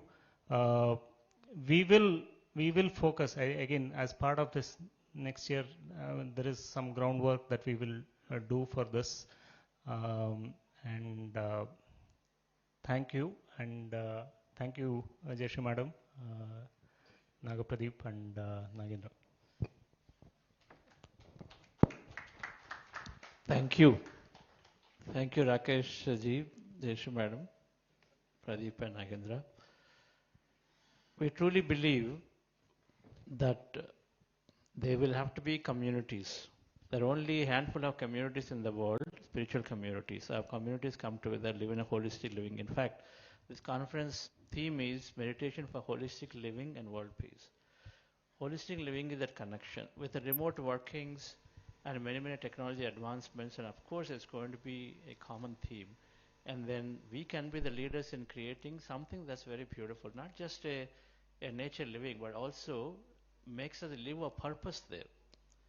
That's what this is. A meditation institute of excellence and research. And if you believe that less than 1% of people are today meditating in the world, and then so 99%, which amounts to more than 8,000 million people, and they all need meditation. So there's got to be any number of coaches, any number of leaders, any number of youngsters that all are required to really see that the world is filled with meditators, and a golden age established that Patri used to dream. So dear friends, so we believe that if we start and build one, and then let's say a large institute like TCS, they have huge training facility. They can easily create a prototype. We create a prototype, they can easily create an institute right there within their campus of training center. 5 acres they allocate, a nice meditation of excellence gets created by them, for them, and so in a way that the community thrives and their families thrive. That itself will be easily a 10 lakh employee people. That means that they have families of 50 lakhs they touch, just there. It has to be that way. It has to be more by organizations, community by themselves, and then there will only be examples of that we create. And so this is our dream, and Patriji called it pyramid ashrams, pyramid international meditation centers. And then we are calling it Meditation Institute of Excellence and Research. We're adding research as a purpose and coach trainings as an important purpose, so that just India alone has 14,000 universities. 14,000 universities, countless number of students. When do we go there? And then how many coaches are required? So university must have a Meditation Institute of Excellence in their campus. And so for that, a prototype, models have to be there, and so then it gets replicated. So we will continue to dream on this vision, and then we look to start an official something on this project from this year. And we don't know. We are still open to the idea. Could be Delhi, could be St. Louis, could be Bangalore, or could be Pune. One of the masters here, Rishikesh, is already dreaming from Pune about how to create a center like this. So thank you, folks. These are the leaders who've been amazingly driving the foundation work forward. And then the headquarters, Buddha Seva structured as headquarters, and then regional locations, Delhi, St. Louis, Pune, like that. And so headquarters team drives an amazing job 24/7 while they continue to work, but they also in their official careers, but at the same time they're doing as a second job, as a third job, and they're beautiful to do this work. So thank you all. Yes, can we felicitate them quickly, please? Yes. Karthikeyan sir, please come and felicitate. And then Charuji, Apyal, please come.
Kriyananda. Donald Walters, a young man at the age of 21, walking the streets of New York, he found on their bookshelf the picture, the book Autobiography Yogi. He had nothing to do with religion or spirituality, but he was attracted by the cover. He came out, went back again and picked up the book. It's a bulky book, as you all know.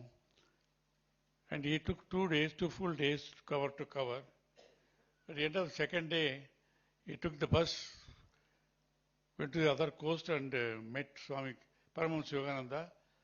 He said, Swami, please accept me as your disciple. He said, how do you know? No, I read the book, that's enough for me. It's a long story. He became a very devoted disciple of Paramahansa Yogananda, Donald Walters. Then Yogananda named him, you will be Swami Kriyananda. Your task is to go and spread meditation, teach Swati. Now, another couple of decades leaving, I tell you what Swami said. He started same idea of creating, because Yogananda's concept is create spiritual brotherhood communities. Is only such communities can transform the world. So Swami Kriyananda, with a couple of other disciples, he acquired some land on Nevada, on the California Nevada mountains. I had been there a couple of times. Acquired small bits of land. Now today it's 1,000 acres of land. One of the most beautiful places I have seen on the planet. They did a lot of work. I have seen Swami himself doing the carpentry and all that. They are powerful, taken, it's called Finding Happiness, and there's 2-3 movies have been taken, award-winning movies later on. Then, such hard work today is one of the most beautiful places on the planet. I always say that I had been to 150 countries. I still say that is the most beautiful place I have seen, what they have created now. So it all starts in an idea ultimately. And you all need is a couple of committed people who believe in the vision. And then more people join. That's how it has come. I have seen Art of Living, Ravi Shankarji. When I went there, hardly 100 people can stay. I have seen Guruji cooking, helping the cook and serving also. Today it's one of the greatest organizations. Same with Sadhguru Yogi Vasudev also. I know very well when he came here, first time I introduced him to Delhi. He knew nobody. Today he's all over the world now, most sought after. So as long as you have got your strong intention, even a couple of people believe in this concept, it will happen. What will happen is, to start with, then more people come and join, participate. It's all you need is first is land. It's quite possible one of the meditators, they are large-hand people. That's how Brahmakumaris also have grown. They will say, okay, I got 10 acres of land, do something like this. It can happen. Maybe such a thing will happen. And I visualize this happening in about 5 years' time, you will find this taking shape. In 10 years, it will be a global organization, physically also. Already Patiji is PSSM, now with support of Buddha Quantum Foundation. It's a global budding organization, but definitely it will mature into a living virtual organization. So I congratulate all of you for the vision, and I'm support more people here around. If somebody can visualize in Dallas, acquire 100 acres of land, they say we will build the largest meditation pyramid, Omega meditation of the world. That's going to happen, I know very well, because they are power of intention ultimately. This will also happen. Congratulations. Thank you.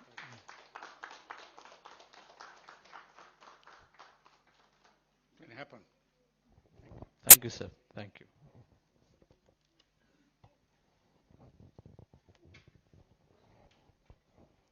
That's amazing, isn't it? So, Bhagavad Gita has a one line, very powerful line. Yogaha karmasu kaushalam.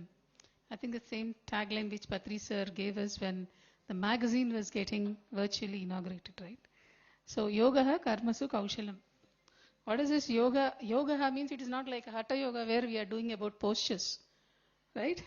It is about jnana yoga or buddhi yoga, meaning it talks about samatva buddhi and without attachment. What is samatva buddhi? Equanimity, right? You are not really worried about whether I am gaining, losing, is it happy, sad, nothing.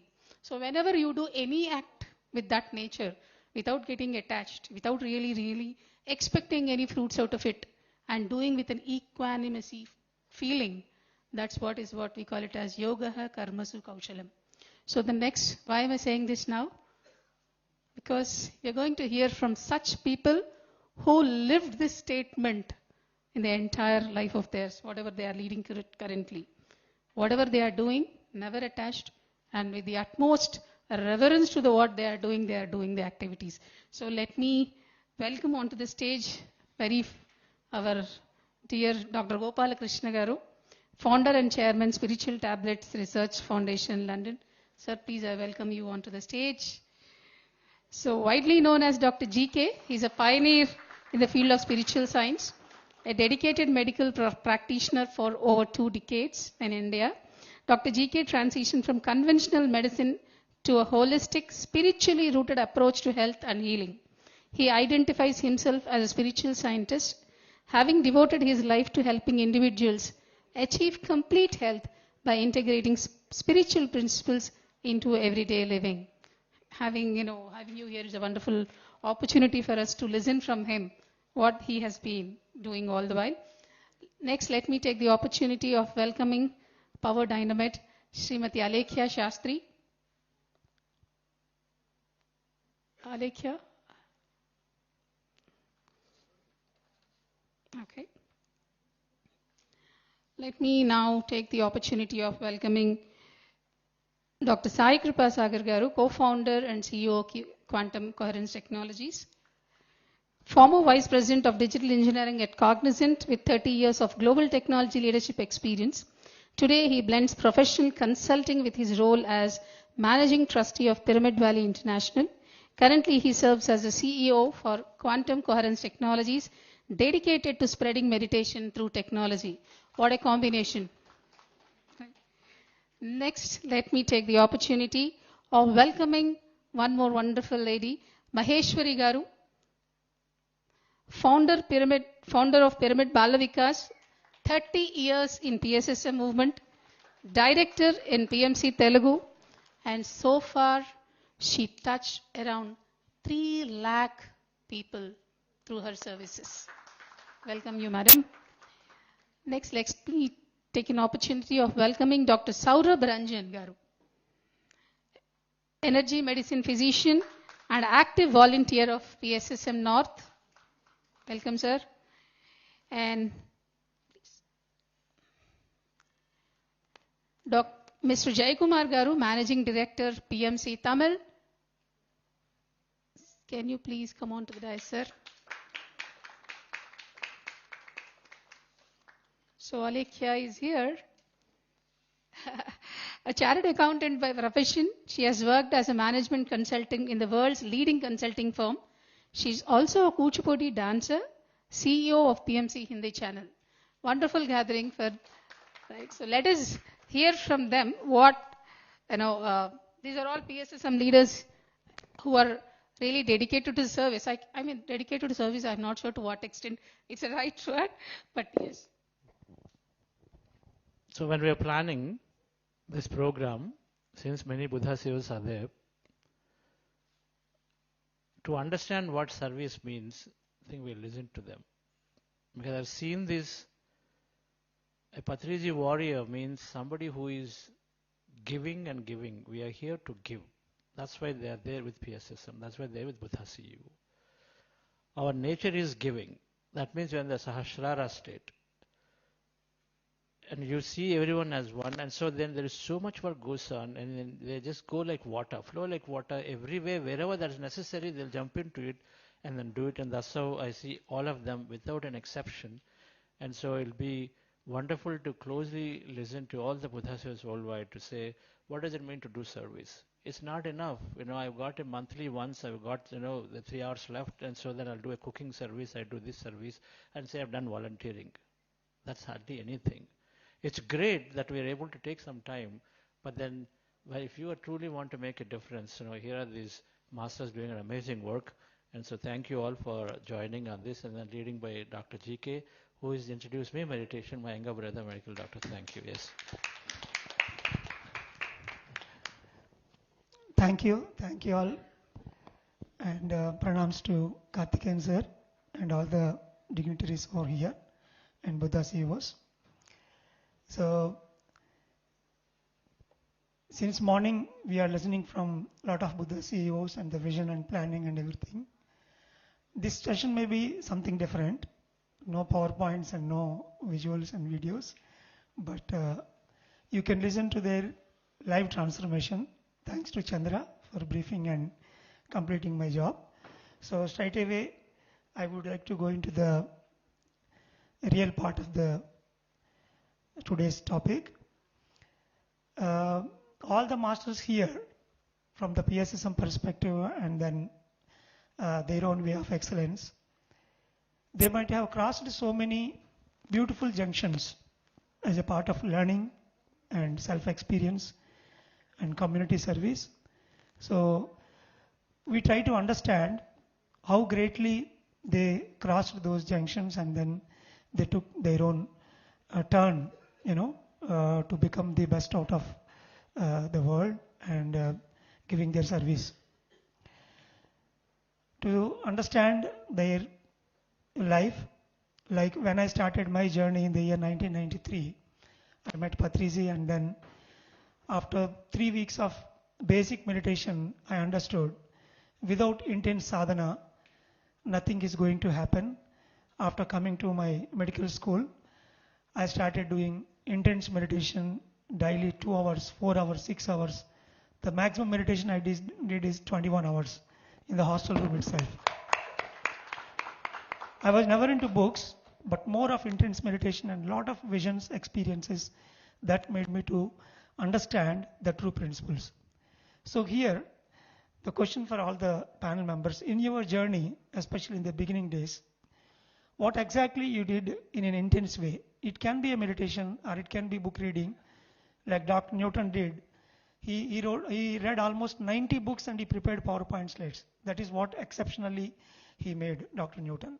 So like that, what exactly you did in the beginning days in an intense way, which really brought a beautiful change, in the entire horizon of our spiritual life. Yeah.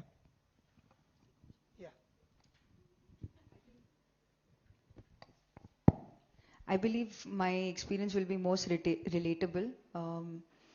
I was introduced to meditation by my family members because my father was meditating. To support my father, my mother started to meditate. My younger sister too always had an inner quest. She was an introvert. She followed whatever the parents did at that age in 6th standard, 7th standard. So she continued. My meditation journey initially started as an experiment because I saw and I heard transformation stories of so many people.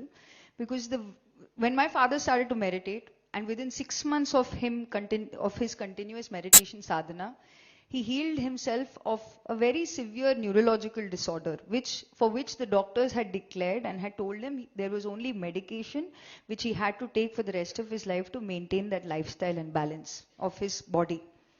But with 6 months of regular practice of meditation, he completely stopped all medicines completely. Now I am the elder daughter of 2 sisters. We're a Brahmin family, Telugu household, born and brought up in metropolitan cities. So we're anyway further away from our family and our society and what you might call your community. So the support system was my father for my mother and just the 4 of us. So when I saw my father's health condition deteriorating, that really irked something within me. Those who have seen any physical illness in their life, they understand. And within that, and without any medication, within 6 months, he completely healed himself. That really built my curiosity. Now the second aspect was within the 6 months that my father started to meditate at our house, regular meditation sessions started to be held. So in one such session, because core fundamental principle of PSSM is listening to experiences, I would do my seva, which is what people are coming, give water, make the house comfortable for everyone. If they're coming for lunch, doing that. When meditation time used to come, I used to leave. But one Sunday, I could not leave. The situation became such, my friends are not available, or whatever, some situation I don't recall exactly, but I could not leave.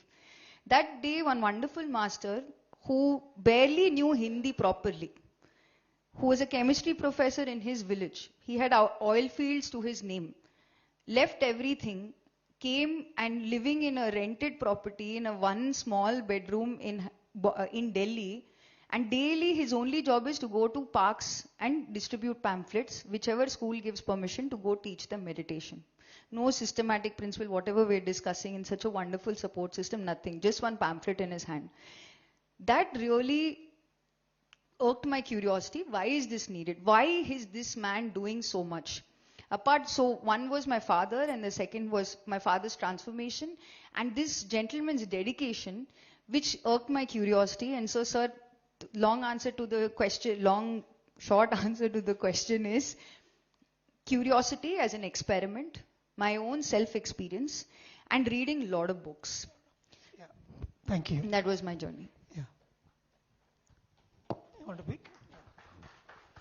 So I came into meditation in the year 95 as a student. I am like very sensitive emotionally. Whatever mistake is there, I used to admit. If there is no mistake, if somebody finding fault without a mistake, like I am very outrageous and yelling at them. So one point of time, my father mistaken. I did not do anything, but he slapped me in my +2. So then I thought that today I should teach my father, I should commit suicide, so that people should come and tell him, because of your anger and all, your daughter did like this, at least my siblings get pampering and good love from my parent.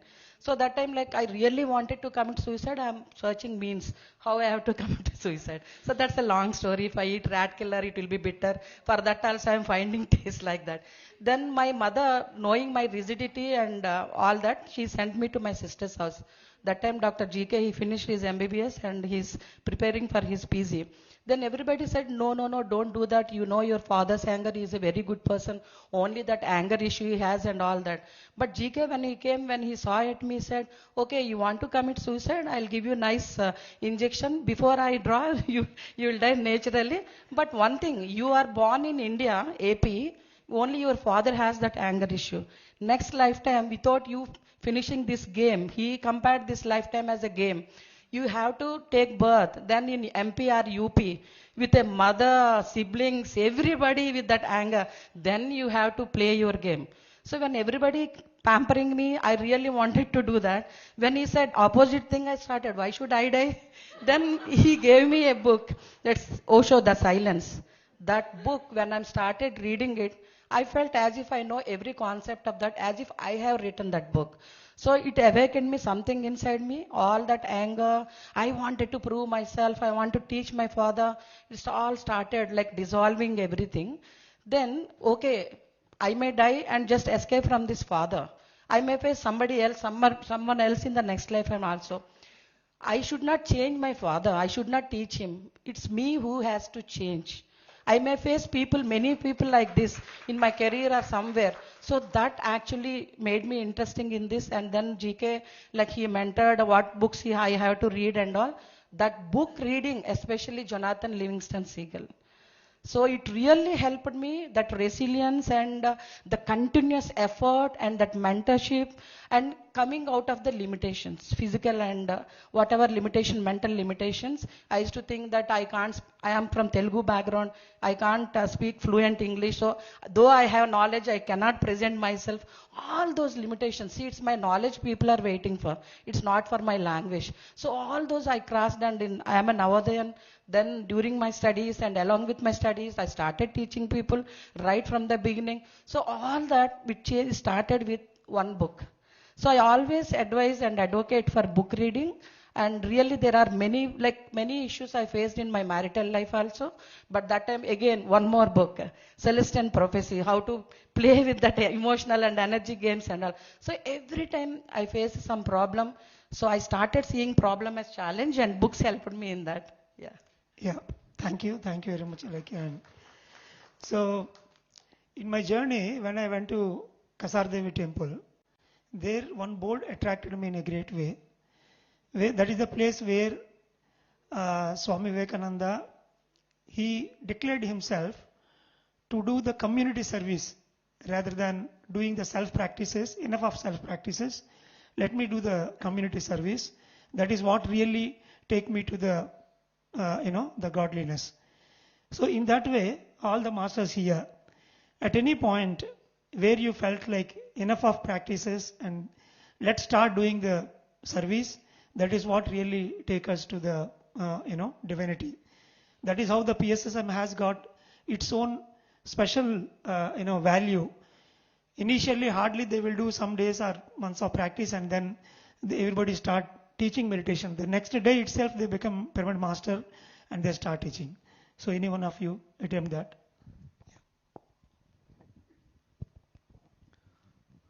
Namaste, good afternoon.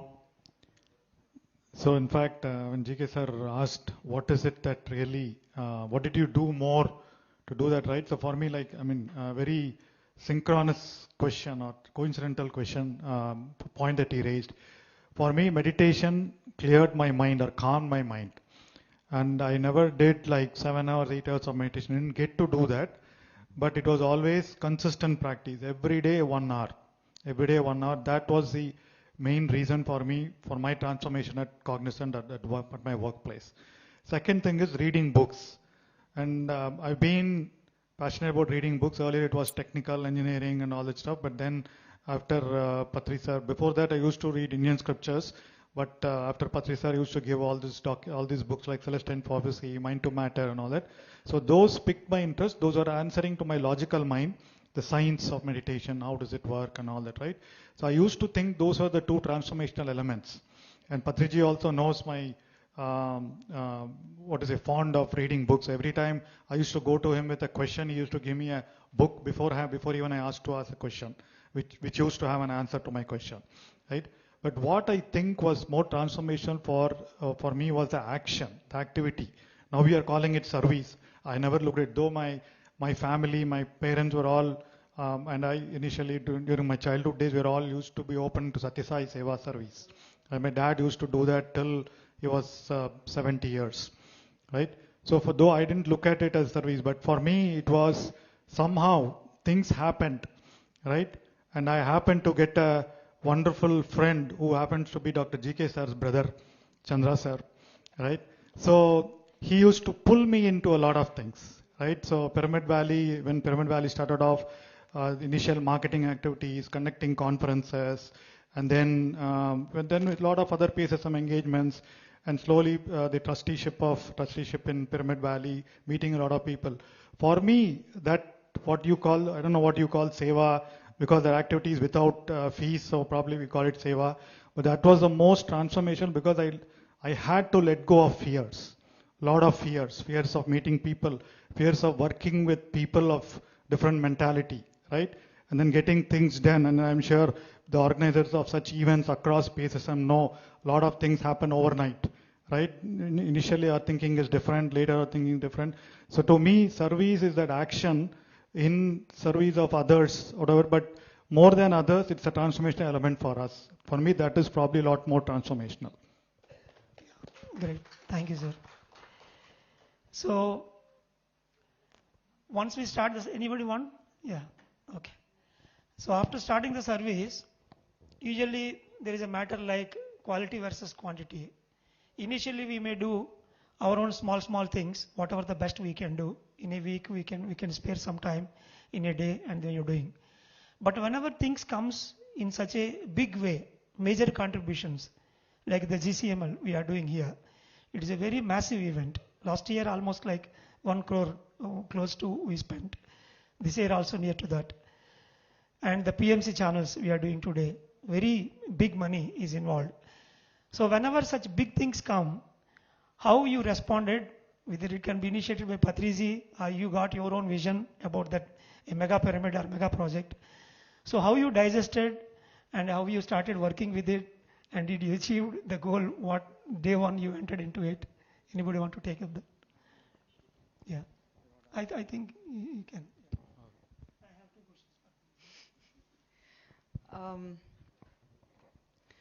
Yes, initially, so my motivation was, even now it remains, that if you see average age of the members in this group, it will be 45 above, and I'm being nice. And there is a fundamental myth about meditation that is there. So the personal motivation was that if this is so transformational, why does it not go to youngsters? So because we would see that in all of the events wherever we would go, only elders would be there. There were not many youngsters. So in our little practice, whatever we would do, whatever we knew, we would spread meditation. And recently I heard from Chandra sir a wonderful definition of what seva means. If I have 1 rupee in spare and I give that 1 rupee, that is just me utilizing the 1 rupee. We think, oh, I can keep that 1 rupee, but I have that 1 rupee to spare, and hence I gave it. But seva is something beyond. I have that 1 rupee left, but I work to give at least 10 rupees wherever I have to give. That little bit of pain that you have to feel, that pain is what motivates you. That inner will, that power, that drive, that kick, that adventure that we see in Chandra sir, GK sir, all of the masters who are sitting here, it is not determined about the resources available, but the passion and the intent with which you want to deliver or to give back. That I learned very early on, because the joy that you get in teaching even a single person meditation is nothing in comparison to any other accolade, anything that has been done, because that person has empowered himself. You did nothing in the process but to truly become a medium. When in 2017 Patri sir spoke about PMC, I, like many volunteers, also thought Telugu team, PSSM members are doing. So they will do. I will get whatever time I can. I will record, including me. When I say I, it is including me, Amulya, and all of the youngsters that we were working with. 2017 he said, 2018 we said, and slowly we started to see. Now the vision of a grandmaster is something that you have to give time to yourself to allow. Same as was the case in my personal case for marriage. Same is the case for the project like PMC. In 2017 he said it. 2019, finally, when he had come to Delhi and he expressed that the time has come now. It is a soul connection. We are all born with a purpose. You may not understand logically why you feel like doing what you're doing, but that day, that the way that he said, the time has come now and we have to start. Again, experiment. We don't know what is going to happen, but we know we have to do it. And the principle is the intention and the passion with which you want to give itself is what drives you. So that is how in 2019, without any knowledge of technical, camera, lighting, anything, that's how we started. And how we started, Mahayog Dhyan Kumbh, Rishikesh, we do an annual event. Any meditator who came, we would just record his experiences. So we also learned management skills. Big task can be broken up into small tasks. And so that small task was just recording meditators' experience. 2020, we saw the lockdown. That year, when we saw the lockdown, we saw what the vision of the master has been, what he was able to see. So the journey of what, if the question, sir, just to repeat, was, how did the service start?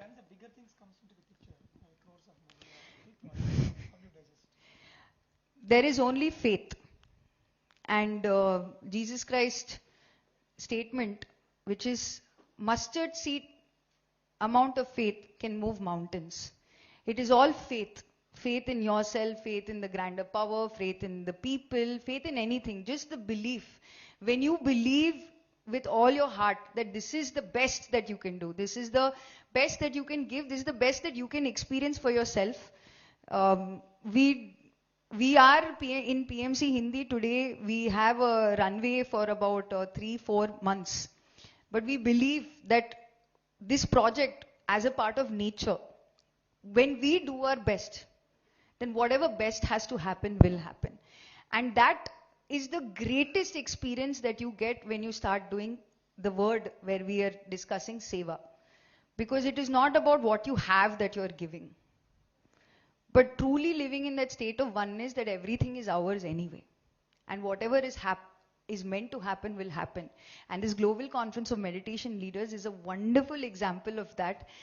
Every moment, any decision, whether Karthikeyan Sir, Chandra, any master, I don't know how it's going to happen, we will do our best.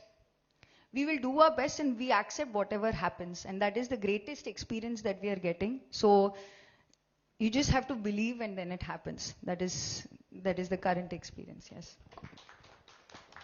And I know Jay Kumar Garu, always in Tamil Nadu, whenever there is a big thing is happening, the first name usually I heard Jay Kumar Garu. Immediately Patriji says, so this is what the project and you have to take it forward. Definitely you might have crossed such kind of junctions. Yes. When Patriji gives such kind of challenges for you, how you are able to digest? Being a businessman, of course, they love money, but you need to pour it like, so just give your idea.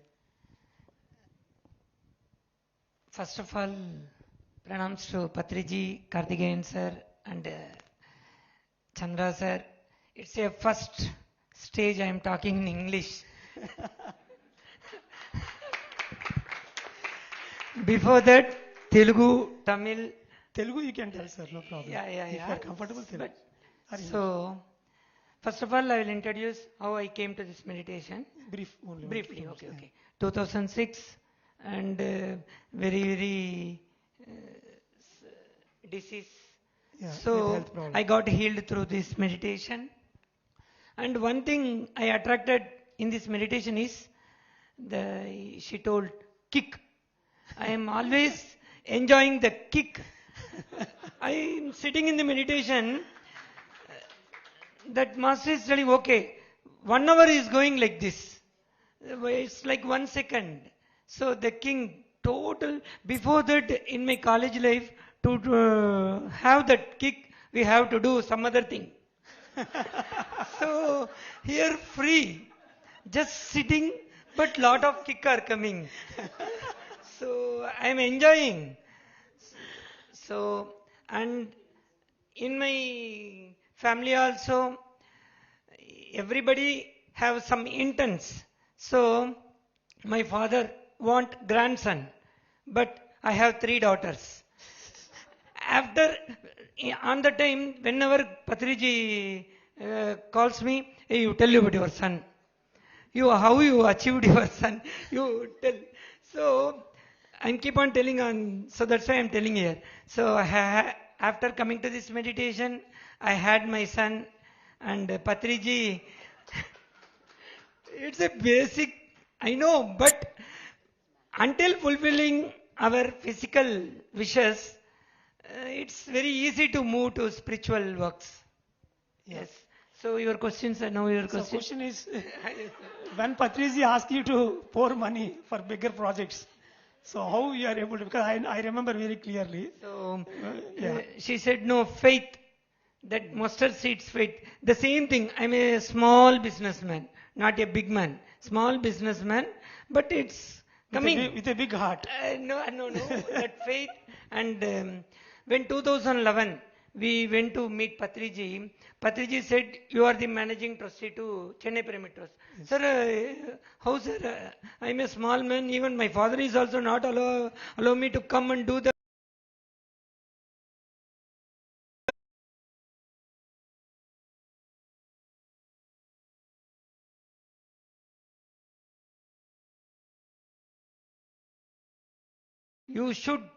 You must. Yeah. Okay.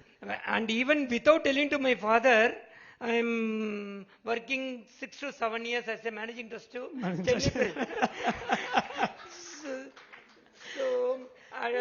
Well, 2017, Agasthyr Pyramid Campus, Patriji picked that place. Yeah. So he asked me to be in treasurer to that main that Agasthyr Pyramid Trust. So everything is going with the Patriji's wishes, and he know who will do, what he will do, what he has, all the things he know. He know. So, not no. Yeah, not NO. KNO. So, he know all the things. That's it, sir. We got your answer. Thank you. So, in my case, before, yeah, you want to say? Okay. In my case, it's like it started like a threatening, I can say. I know there must be an annual program for every project that we are doing. It is an Ananda Brahma. Everywhere we are doing small events every year, every month more or less. But that year, especially in a big festival, we want to escalate a big spiritual cultural program, which costs almost more than 75 lakhs. So I am fearful. The program date is almost like August, September. It is April. I have to make a decision. Exactly during that 1 month period, somehow I got 3 cases. They came for counseling to me. All the people, they lost almost like 1 crore or 1.5 crore property for different reasons. I am giving counseling for them.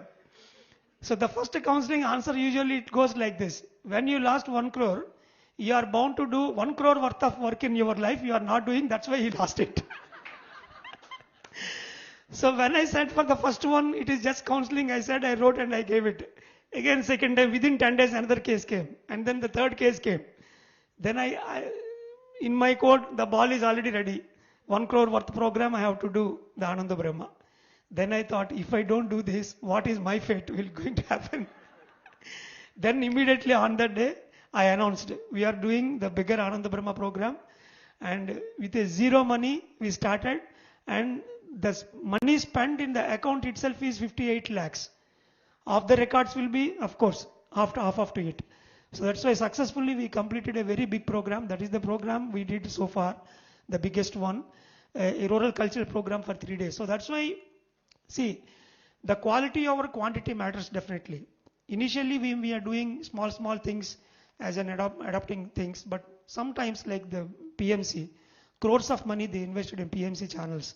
And then this program, GCM, every year, the finances and the people driving. So whenever such big thing comes, we have to understand that in our house we are doing marriage. Marriage is a big function, you know.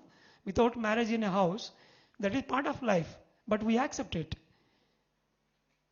Similarly, whenever the belling the cat, whenever we are supposed to initiate, then we have to be there and we have to initiate, and that changes the entire perspective that we are doing. Yeah, yes, sir. So you said no pouring. The same thing happened in International Yoga Day. The first International Yoga Day, you also came, sir. Conducted in Chennai with 10,000 people. The same manner, Patriji birthday, we celebrated in University Hall. So all it has been happened automatically. Only our intent matters. Yes, sir. Thank you, sir. So this round is all about quit. Okay. When you took a decision, so we start with Saurabh only. Anyway, he is the best person to talk about the quitting. So when you took a decision to quit from the mainstream profession and how you dedicated yourself to the truth in what you are believing and what the universe is asking you to do to fit yourself in the bigger picture. Yeah. I met Patriji when I was in first year of my MBBS, 2005. And later on after MBBS, I was working in Delhi in government hospital. In 2013, Patriji said that you should leave your job and you should switch to spiritual work.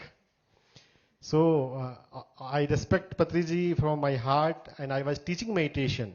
When I am working in hospital on weekend and after taking leave from hospital, on and off I am teaching meditation.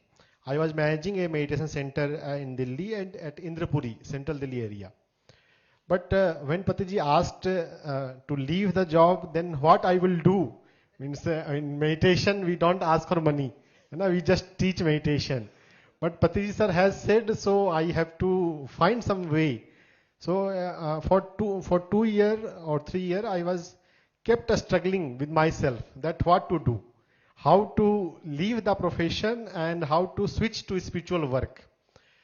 But universe guided me to learn energy medicine, acupuncture and other energy work. In 2015, I switched to practice of energy medicine, spiritual medicine. And I'm continuing to teach meditation, and I am traveling a lot. And I have traveled to half part of India for teaching meditation. And even in this week also, I was in Bhubaneswar for 3 days for teaching meditation classes. And through energy medicine, I am managing every case, every type of disorder, including cancer. And it is getting healed. Means chemotherapy is not necessary in the cancer if someone can have some faith, some trust on this energy medicine and practicing the various modality, meditation and other energy work, chakra work and meridian work and subconscious mind programming. So meditation is tremendous. Meditation makes your life flawless. The faith is needed, yes, but there will also come a time in our life that service is not like service. It is a way of life. Or at least for us or people like Chanda sir, now we are not doing as a service. It is just happening. We can't do anything other than this. Teaching meditation is a way of life for us. And life is magical.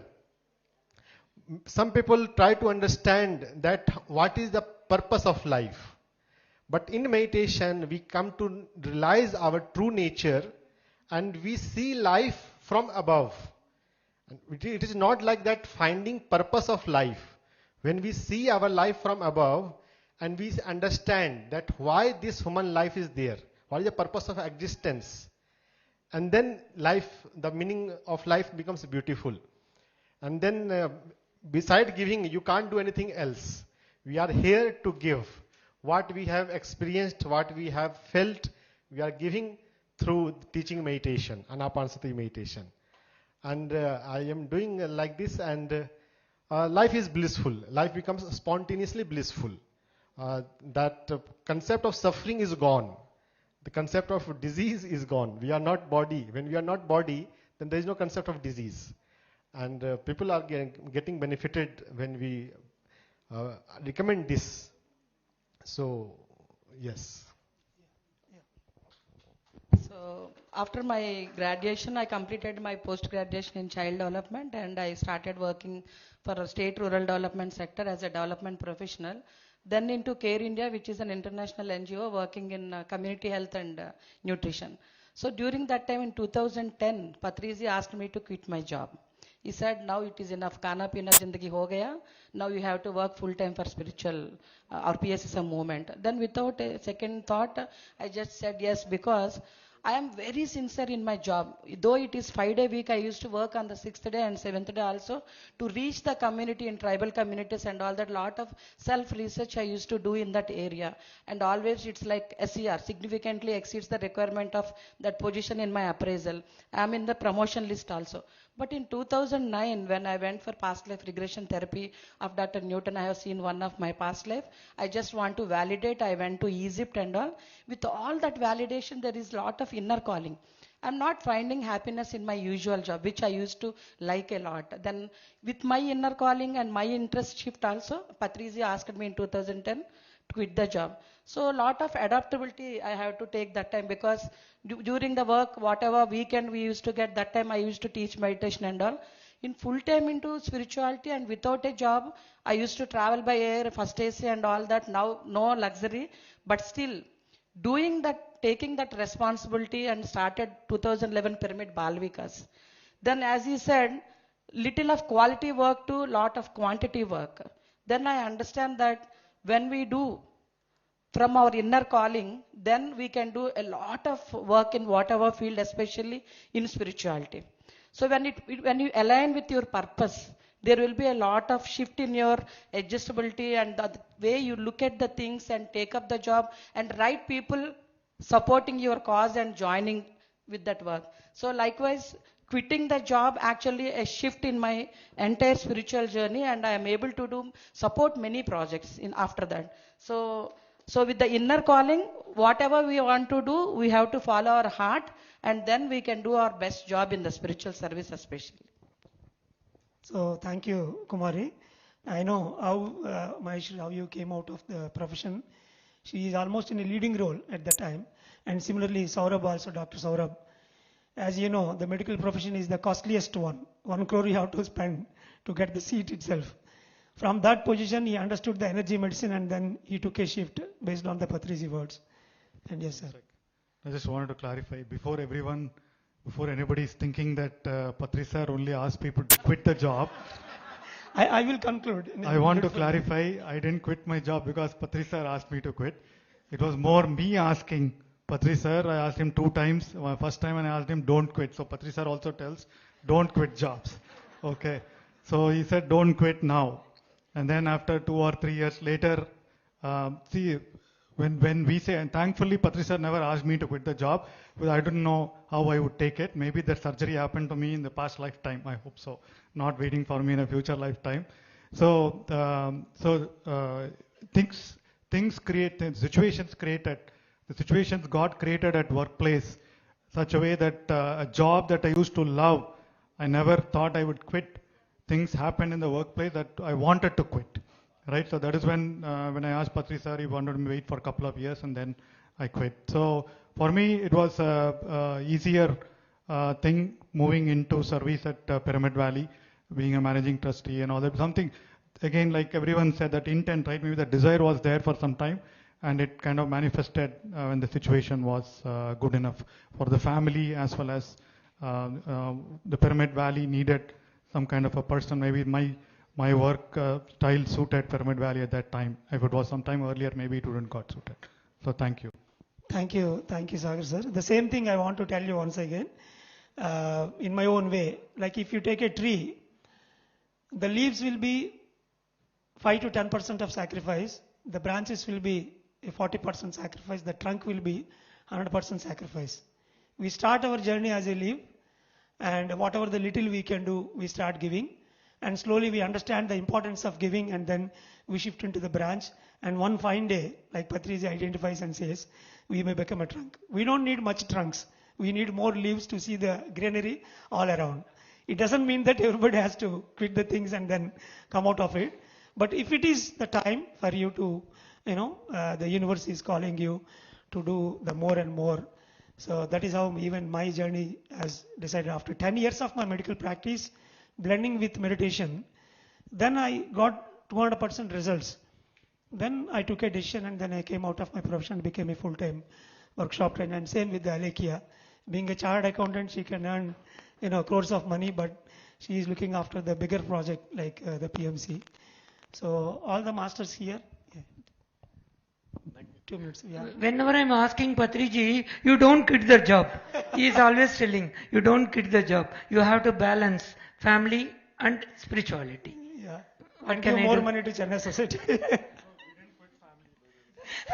It's not possible. My boss is there. So, thank you all for your wonderful life journey thoughts. With a little time, there is a time constraint. So that's why we are able to make out the best out of you. And I need Chandrasekhar to conclude. And yeah, thank you.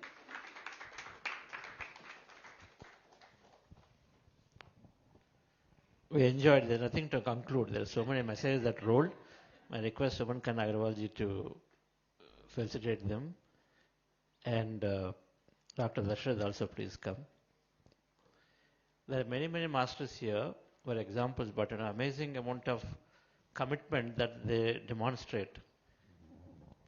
He is like so many projects he does, but quietly he'll travel overnight by train, because he wants to meet people, because it will give him early morning time that he can go to a pyramid and then meditate and then start his business meetings. That's the level of commitment that this master Jay has. And then Saurabh, we heard Maheshwari travels all around India, all around India. She learns specific languages and then goes around doing much work. And then amazing parent-children relationships and counseling that she does. Amazing amount of wisdom. And Sai Sagar is Pyramid Valley Project, now a big platform for meditation platform, Be Supermind, that's being created by him and Rakesh sir. And of course, 700,000 subscribers in a such short time, PMC Hindi, crores of homes that it reached. Pyramid Meditation Channel, the last time I saw 5,000 YouTube videos. Where is Amulya? We couldn't hear Amulya, but Amulya is going to hold a brief meditation now. Amulya Shastri, please come. And of course, Saurabh is, I used to remember seeing him in Pyramid Valley as a student, used to come regularly and then help us in volunteering at Pyramid Valley Global Conference of Spiritual Scientists. And he's such a popular man on this Dr. Se Pucho on PMC Hindi show. So much of wisdom in this master, regularly traveling. And of course, last but not the least, GK, Dr. GK.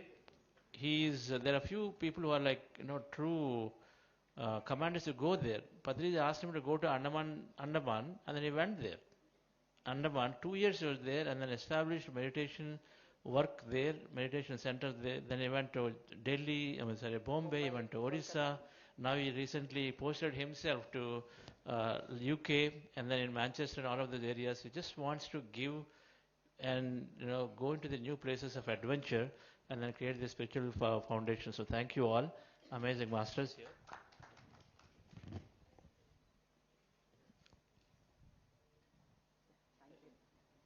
Karthikeyan sir, a message from you.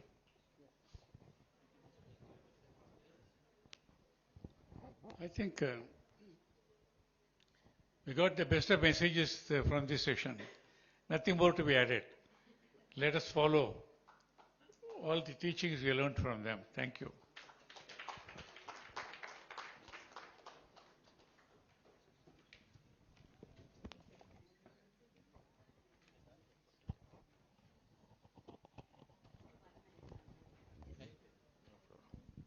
Okay, Amulya.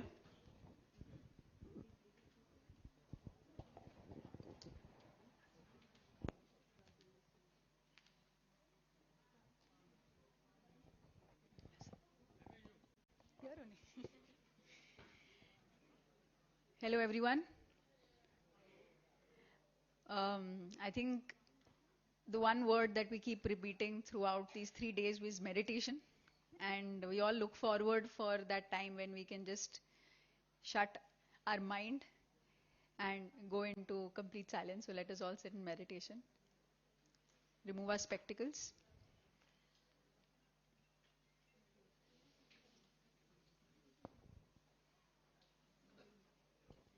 Cross our legs, cross our feet.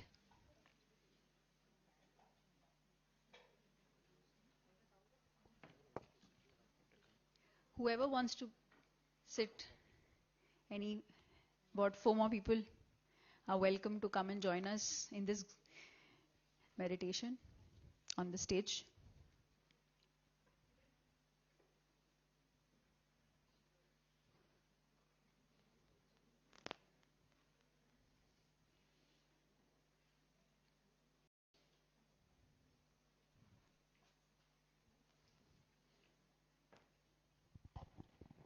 All youngsters, please come onto the stage.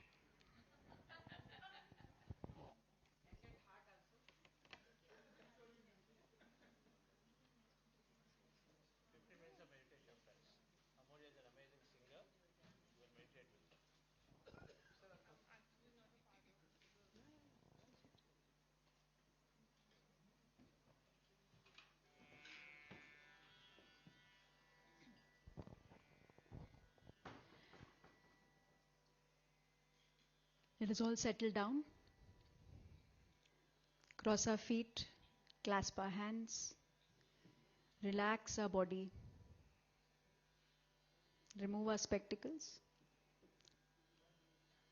and completely relax.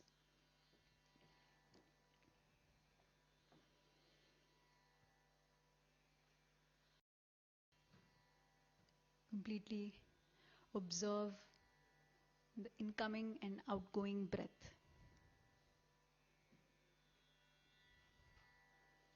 whenever any thoughts arise, come back to feeling your natural breath going in and coming out.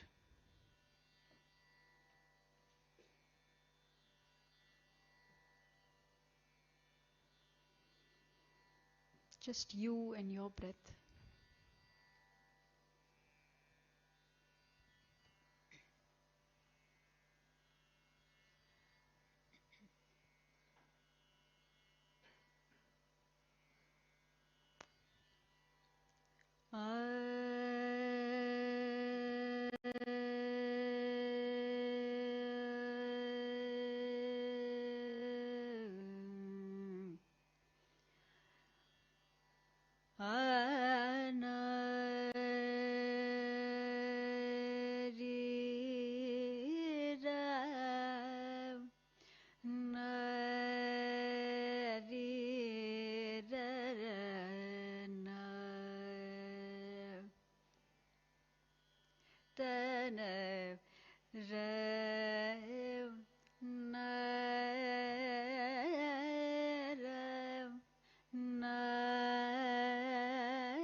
Just you and your breath.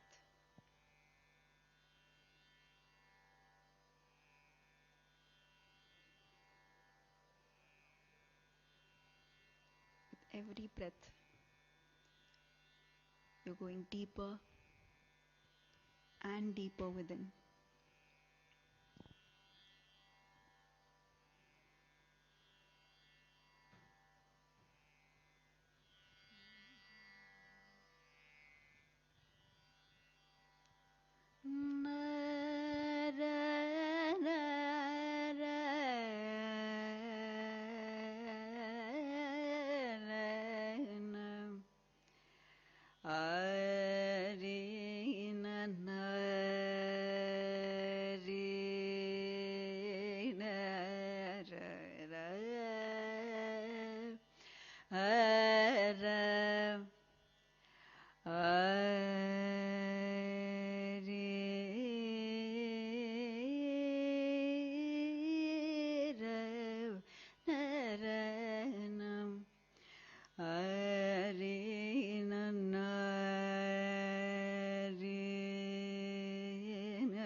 Pure emptiness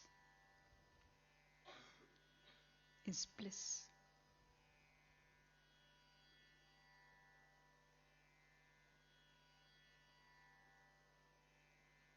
Every single breath is leading back to you.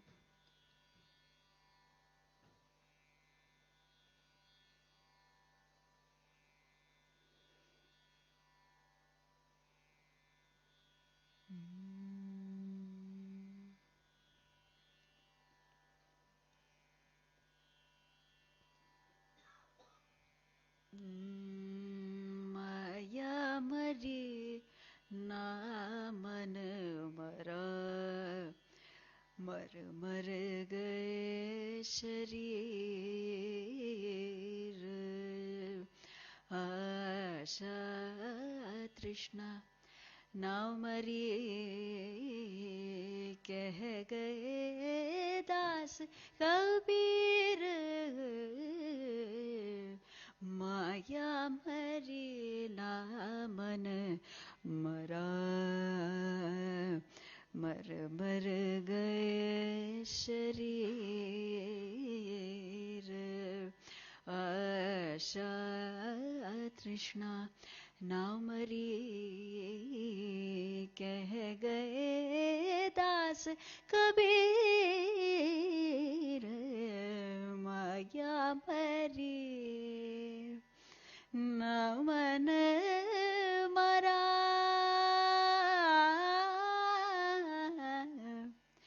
नाव मन मरा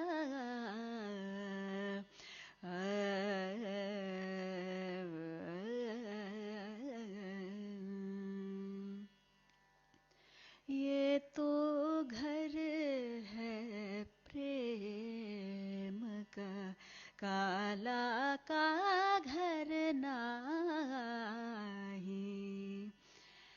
ये तो घर है प्रेम का खाला का घर नहीं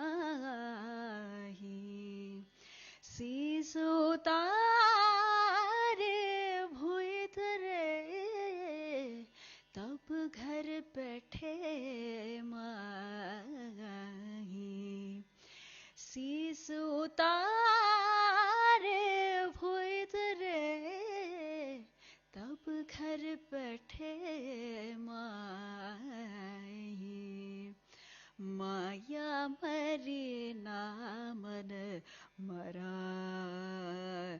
मर मर गए शरीर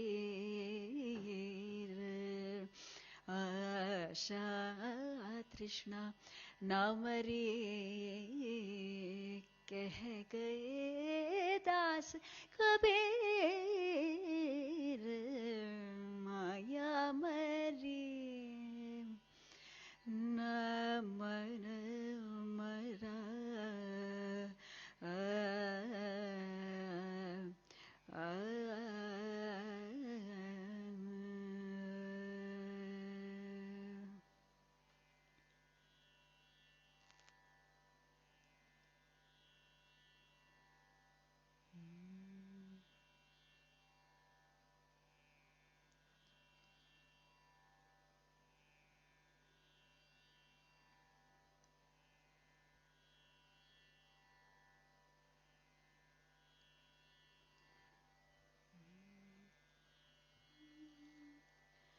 युगन युगन हम योगी योगी योगी युगन युगन हम योगी ही योगी योगी योगी युगन युगन हम योगी योगी हो अवै ना जाए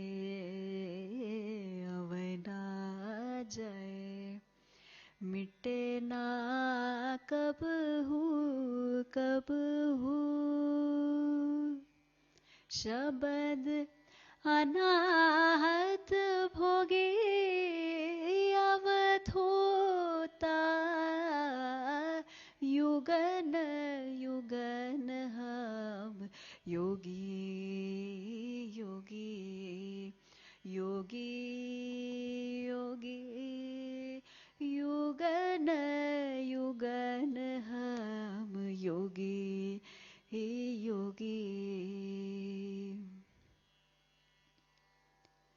हो सभी ठोर जमात हमारी जमात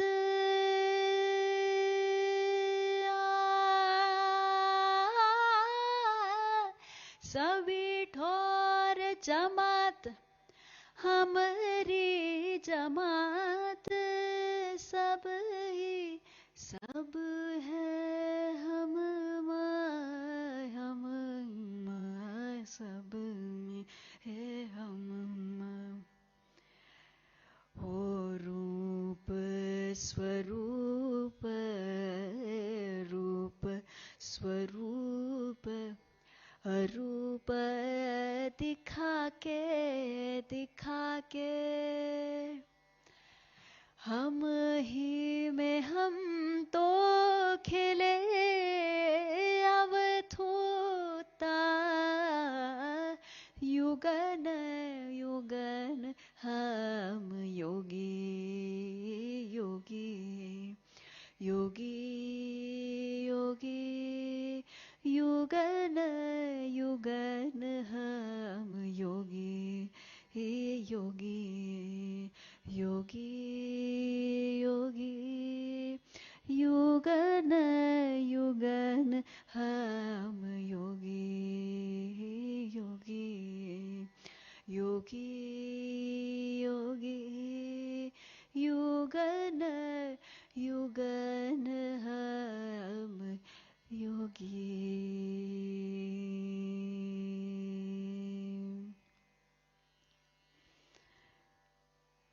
चंद्रचूड शिव शंकर पार्वती रमण निनगे नमो नमो चंद्रचूड शिव शंकर पार्वती रमण निनगे नमो नमो चंद्रचूड शिव शंकर पार्वती रमण निनगे नमो नमो सुन्दर मृगधर पिनाक धर हर सुन्दर मृगधर पिनाक धर हर सुन्दर मृगधर पिनाक धर हर गङ्गाजल जगदचर्माम्बरधर गङ्गाधर गज चर्माम्बरधर गङ्गाधर गज चर्माम्बरधर चन्द्रचूड शिव शङ्कर पार्वती रमणा निनगे नमो नमो चन्द्रचूड शिव शङ्कर पार्वती रमणा निनगे नमो नमो तरके दक्षिण कावेरी कुंभपुरवासनु नीने करदली वीणय कानव ಮಾಡುವ ಉರಗಭೂಷಣನೋ ನೀಡೆ ಗರುಡ ಗಮನ ನಮ್ಮ ಪುರಂದರ ವಿಠಲನ ಗರುಡ ಗಮನ ನಮ್ಮ ಪುರಂದರ ವಿಠಲನ ಪ್ರಾಣ ಪ್ರಿಯನು ನೀನೆ ಪ್ರಾಣ ಪ್ರಿಯನು ನೀನೆ ಚಂದ್ರಚೂಡ್ ಶಿವ ಶಂಕರ ಪಾರ್ವತಿ ರಮಣ ನಿನಗೆ ನಮೋ ನಮೋ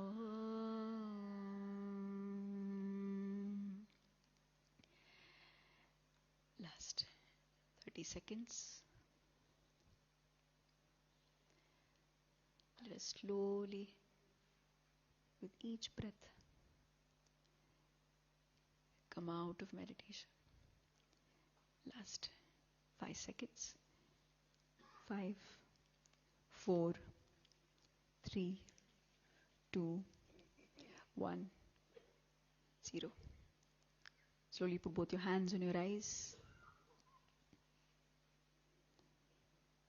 You may slowly come out of meditation. Let's give a huge round of applause for ourselves for surrendering to meditation, to the process, and going within. Thank you for this opportunity. I hope we all enjoyed our meditation. Thank you.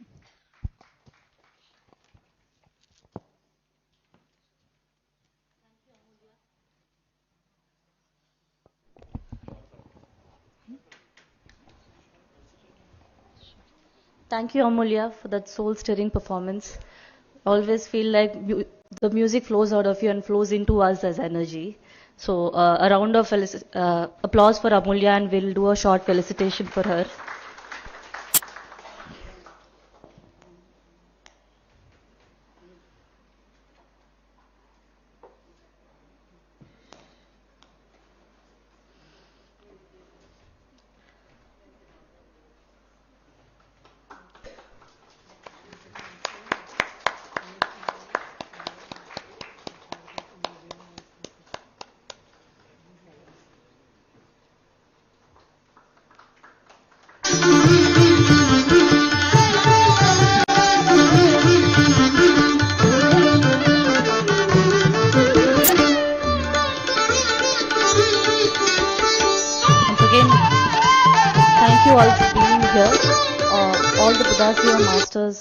Dear friends, we are going to break now. It will be a quick 15 minutes tea break, and we will assemble back here after 15 minutes. We'll be back here by 5:10. Please be back here by 5:10. Thank you.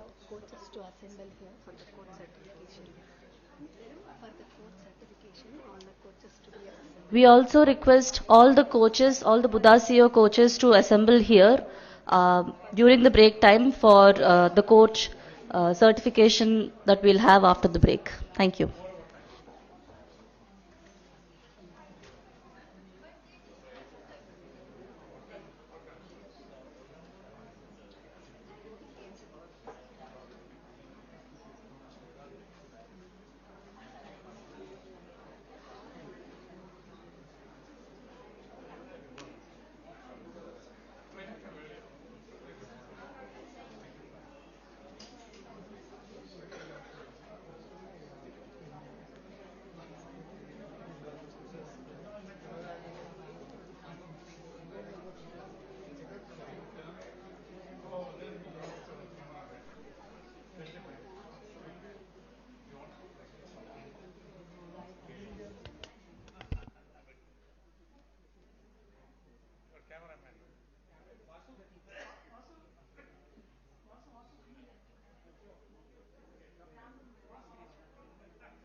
At that time.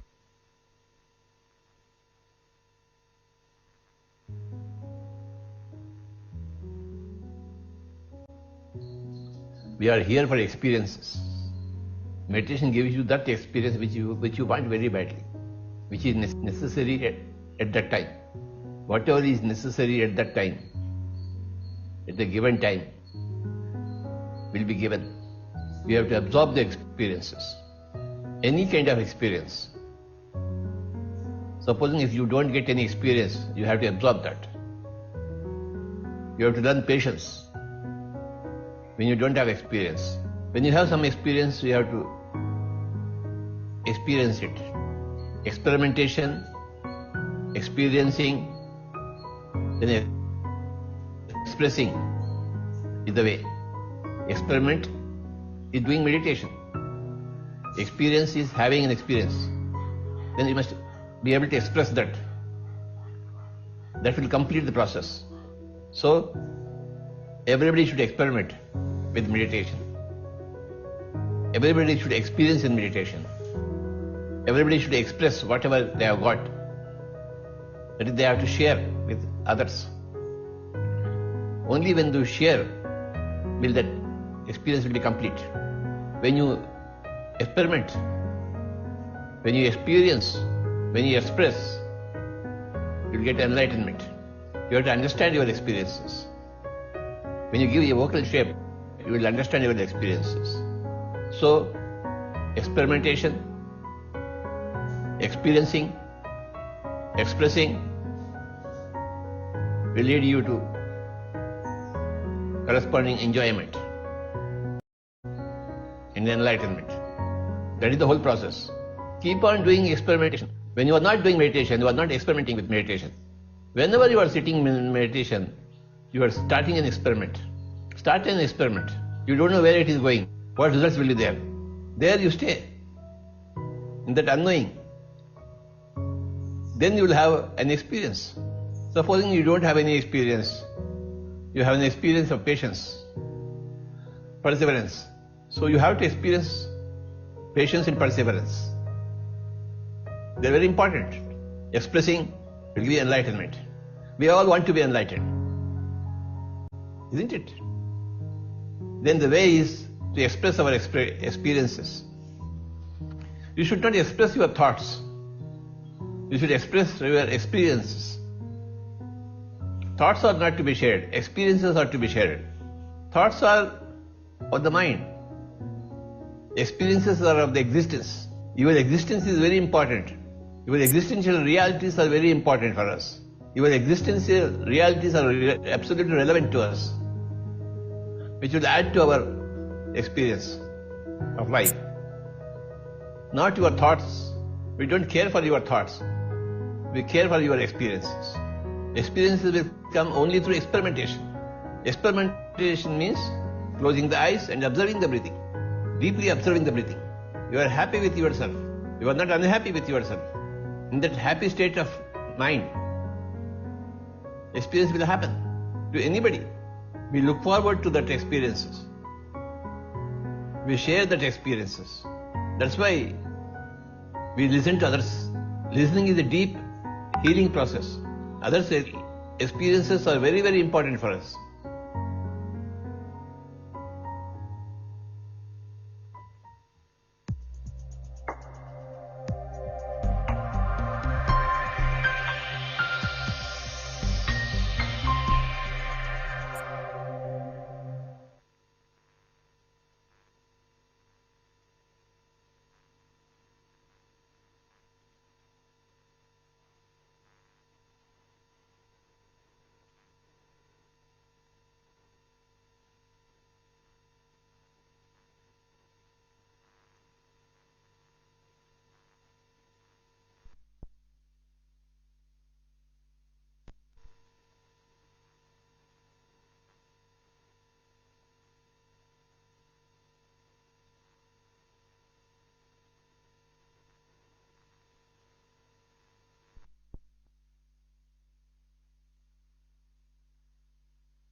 Carlos Castaneda and his guru Don Juan, both were traveling on a road once.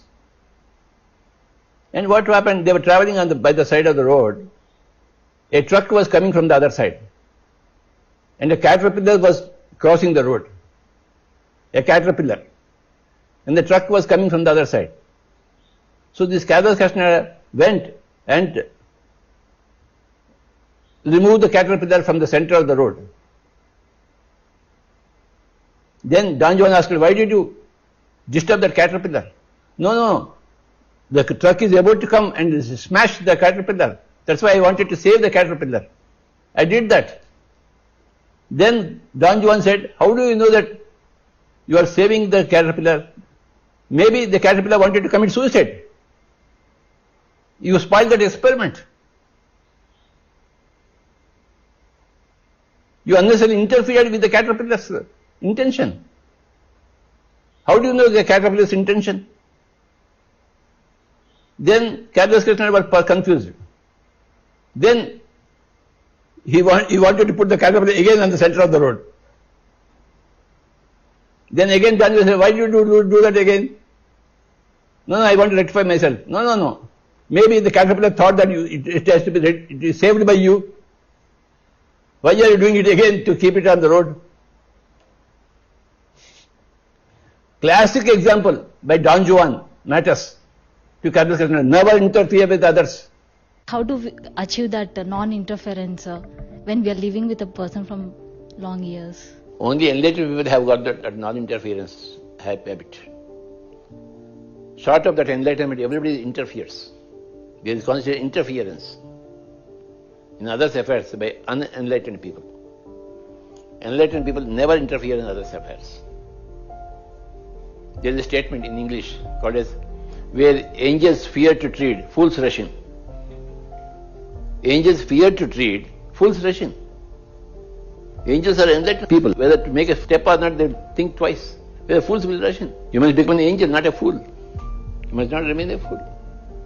By practice of meditation, swadhyaya and sajjan sangatya, a fool becomes an angel. So the more you go into meditation, the more you have inner experiences, your outer experience changes. You know? Your husband for the first time becomes very nice person, you know. He was. Yeah? I never saw all these good points in my husband so far. You know? Familiarity breeds contempt. Every day you see the same husband, he is horrible. But you go into meditation, see something else, and then come back and see your husband is a very beautiful husband. Really, I am telling you.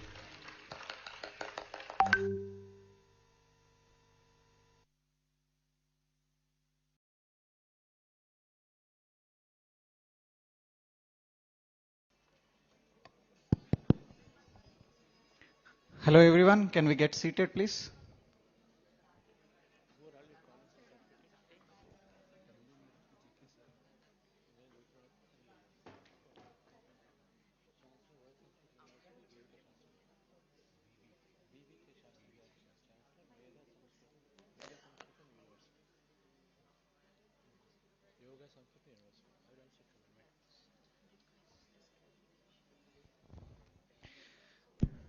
Okay.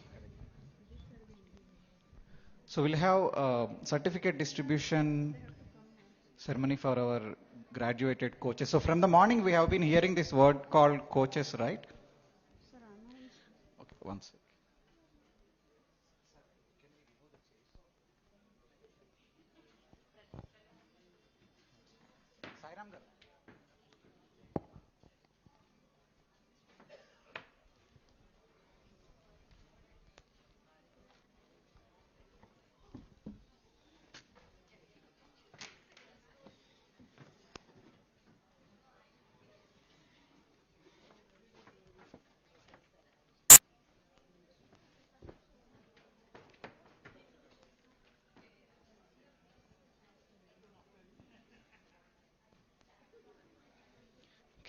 Thank you.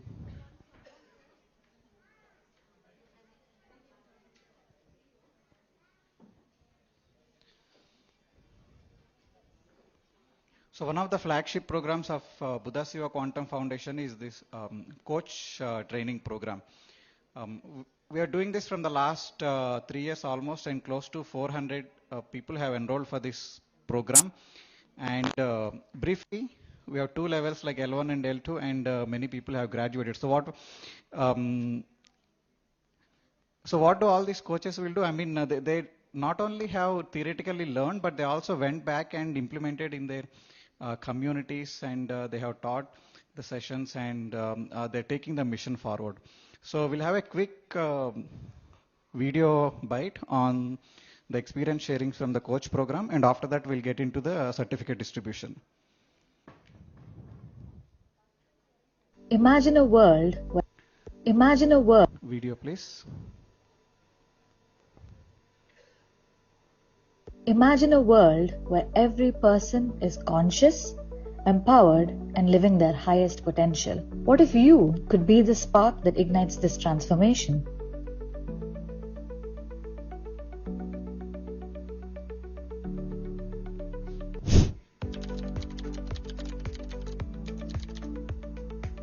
This is more than just a certification. It's a journey of self-discovery where you learn to heal, empower, and elevate not just others, but also yourself. And as Chandra sir always emphasizes about service, as a result of service, all other courses of mine are doing so great.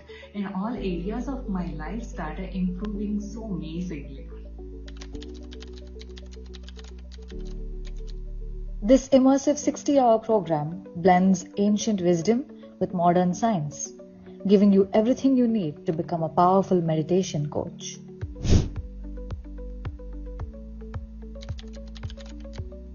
The journey begins soon. Are you ready to take the leap? Your transformation begins today. Join us, inspire others, create a conscious world.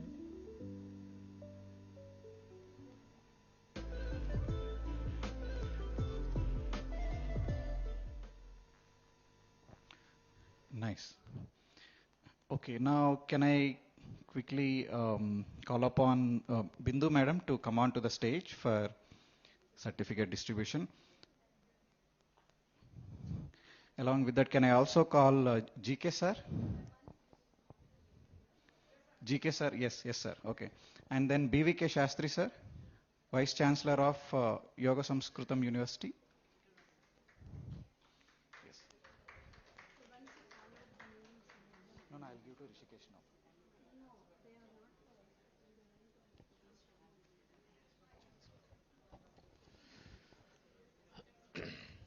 Yes, sir, please come.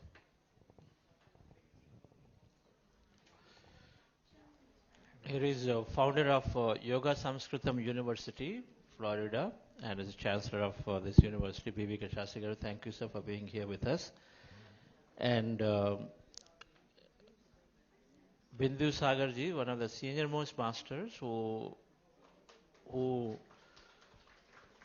walked with Patrisa for 25 years and hosted him several nights, and then worked with him on websites and books and many things. And today she does so much of volunteering and service at Pyramid Valley International. And Sai Kropar Sagar rightfully is her husband. Let's introduce that to her. Okay. Okay. And then Dr. GK, we got introduced. Okay. So I see Vani Madam also. Yes, please come here. And so we'll go through this coach program. It's so dear to us. Coach program certification, because these coaches have invested so much time into them, and it is a 7-month program, and then it goes through with so much of learning and then practicing and rehearsing, so that we are very confident when we are going up there in front of 1,000 college-going students. You know, college-going students, undergrads and then postgrads, and then you want to be there confidently, and you want to feel like, you know, you have the answers to questions that are there. That comes with the practice, and then Buddha Seva is providing certain material felicitation so that you feel that confidence is there. So they do invest a lot of their time in going through this program structurally, assessments and tests, and then many of them are very successful in their careers. Some of them are doctors, some of them are NGO heads, some of them are doing whatever. They are successful, but yet they become great students. And then here, so we deeply respect everyone who's taking this certificate. We're not to say that Buddha anyway is evaluating you. It is about, you know, your intention today. If you're walking here, your intention to make a difference to to yourself and to this world. And so then that's what the certificate means, nothing more. And so we are very proud and then happy that we got another batch of masters here. We're going to take this. Our goal is that thousands of them are required. Thousands of coaches are required. And there's no magic pill here. We just consistently keep doing it. Atomic habit, which album. You take something and then keep doing. Before you realize it becomes big. And so we started this journey about two years ago.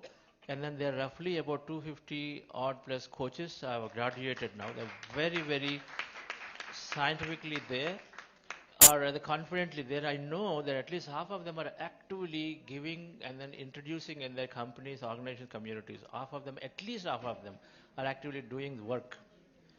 And many more perhaps are going to take up, and then this will keep growing, this community.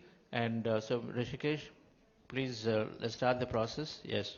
So I'll be announcing the names of the coaches. So let me invite upon stage Archana Sarasani. So she has completed L1. Archana Sarasani.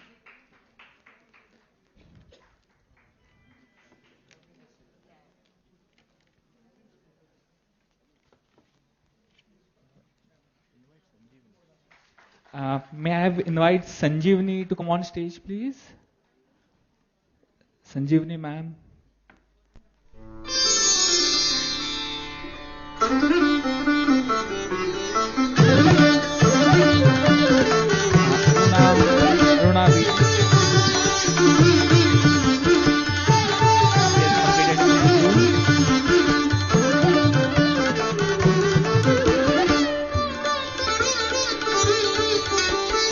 Please give them a big round of applause.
Salasila from Des Moines, USA. Please give her a big round of applause.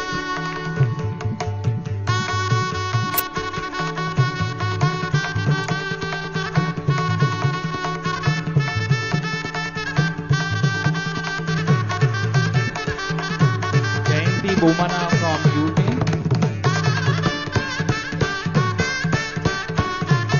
So we have coaches across the world. Please give them a big round of applause.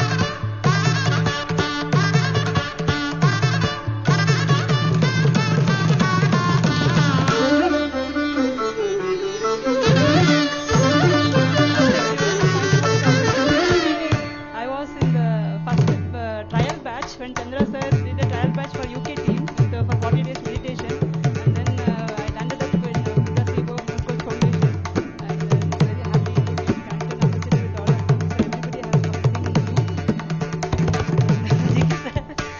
I'm happy to see everyone here. I wish I could be part of this spreading meditation.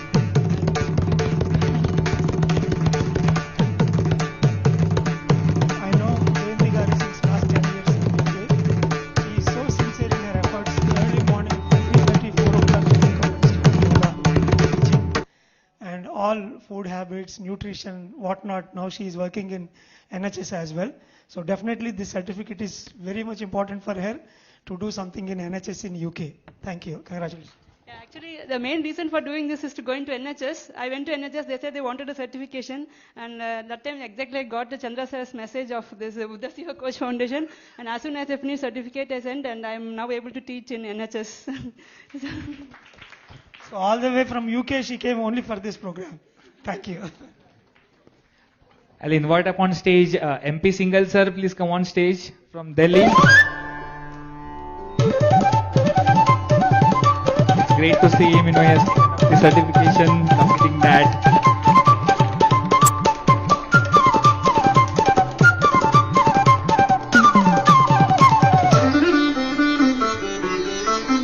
Nidhi Mehta from Gujarat.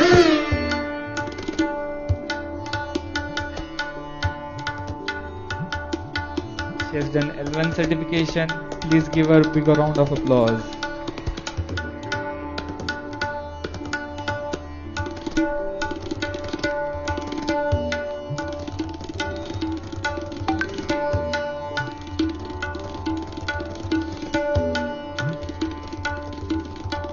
Priyanka Soni. May I have Priyanka Soni on the stage to take a certificate. Alright, we'll move on to Pratik Agarwal from Bangalore.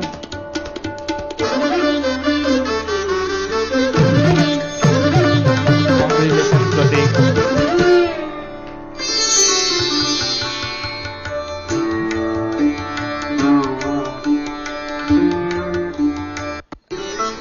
Raj Gupta. I want to say thank you to Buddha Siva Foundation. I completed this certificate 2 years before. I had done my many program, but never uploaded the certificate video in the system. So Aruna, thank you Aruna madam. She makes sure yesterday, Pratik sir, please upload the video. You want to give certificate, and it's done. So thank you Aruna madam. Thank you Chandra sir. Thank you all. I am running meditation in my community also. Yeah. Thank you. Thank you, Pratik. Raj Gupta sir, please may I have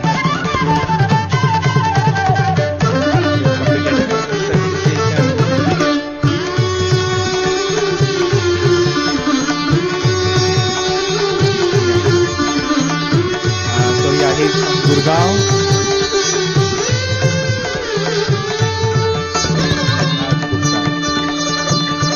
Lakshmi Kar from Delhi.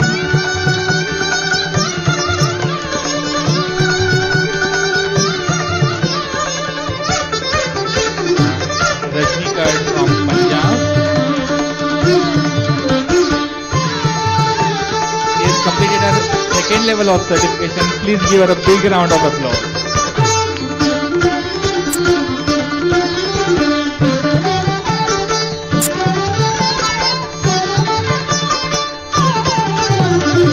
Santosh Kulkarni from Bangalore. On stage. you, Buddha CEO, and especially Chandra sir, all my...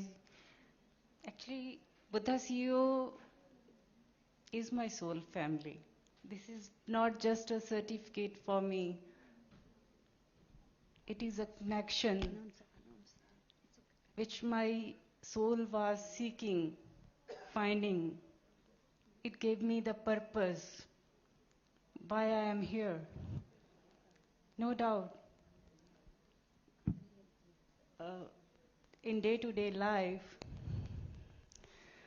sometimes I feel disconnected from myself. But every time I see a post on my WhatsApp group from Buddha CEO, any message, and it reconnected me with my roots. This is what Chandra sir and whole Buddha CEO team is doing to each and every human being whom Buddha CEO is touching. Thank you Chandra sir for creating such a wonderful platform for connecting us with our roots. Thank you sir, thank you. I'll invite up on stage Santosh Kulkarni from Bangalore.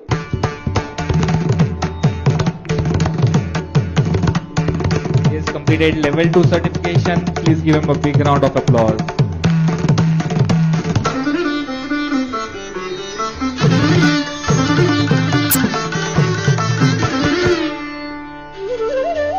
Next, I'd like to invite up on stage Shirisha from Bangalore, and she too has completed her level 2 certification.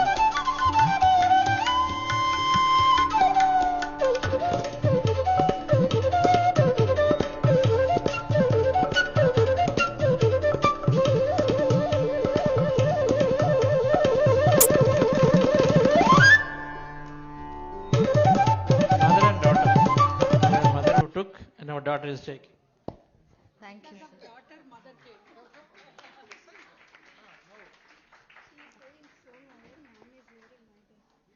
So I'm ever grateful to Buddha CEO Quantum Foundation because it introduced meditation into my life and it has brought in so many miracles. Sharing that is always inspiring and many people tend to get into meditation, but this structured coach program empowers us to add more value to it, to answer questions with more confidence and to make it reach many more people. So I thoroughly enjoy teaching in the youth program and Quantum Mind sessions. Ever grateful for this family. I always call it Buddha CEO family, and through seeing my changes, I got in my family also into meditation, so very happy for that. Thank you. So I'm a lawyer. I practice in Karnataka and I also manage a Sambudhan fellowship in an NGO called Nyaya.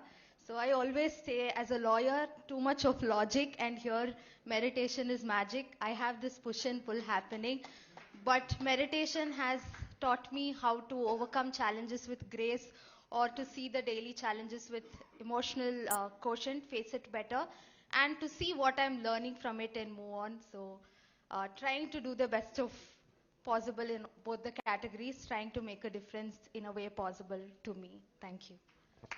And today is her birthday. Please, everybody, wish her.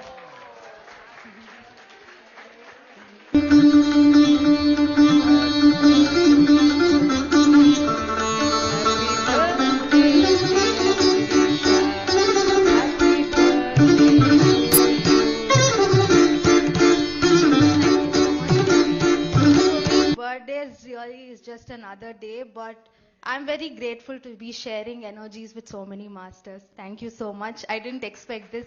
This made my day and many, many more years as well. Thank you. I'll invite up on stage. Yes. I just, being an educator, always I wanted to be influencing the young people, because when we catch them young, so it's very easy to mold them.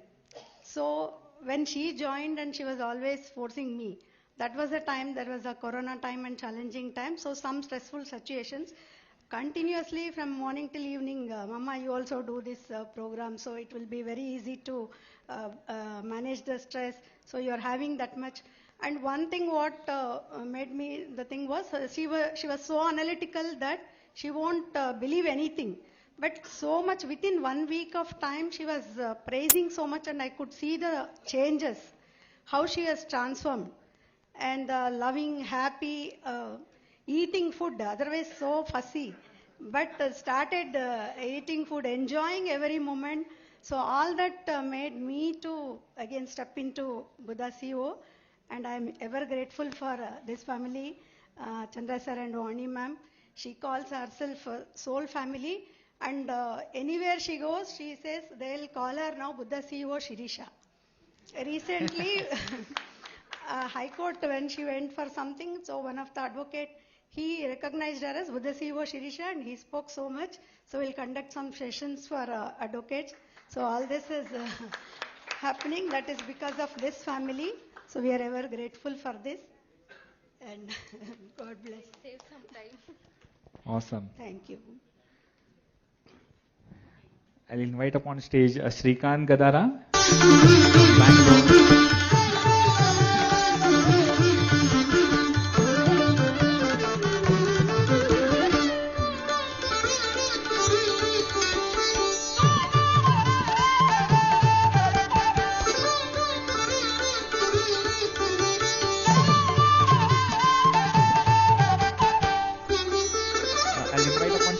Srujana Potla from Hyderabad.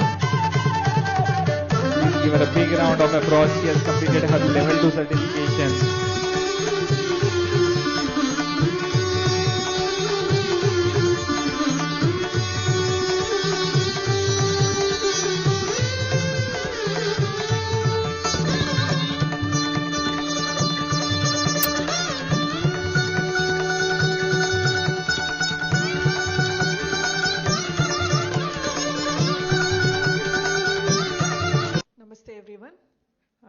I really thank Buddha CEO Foundation and every master who helped and supported in completing the level 2 coach course. Every step of the support was helpful for me, and also this recognition is going to be helpful for me to reach out to more people to help them in their health and well-being. Thank you. We thank SVYASA University. Madam came from SVYASA, right? Or rather you come through that? Yes, huh? Master's degree in Yoga and SVYASA. So SVYASA University, as a deemed to be university, is certifies a coach program. So which is recognized worldwide, and then amazing work they do. Dr. H.R. Nagendra, Padma Shri H.R. Nagendra is the founder. And so there is a joint partnership. So everyone who does this coach certificate also gets an award from the SVYASA, and this is branded jointly, right? Of course, SVYASA is there. So really thank them for encouraging us to take on these programs and very readily coming forward to offer their endorsement on everything that Buddha Seva is doing. So thank you, Dr. Nagendra Garu and everyone. Yes. Right upon stage, Devi Prabhu.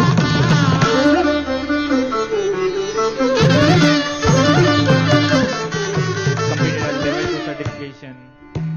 Please give her a big round of applause.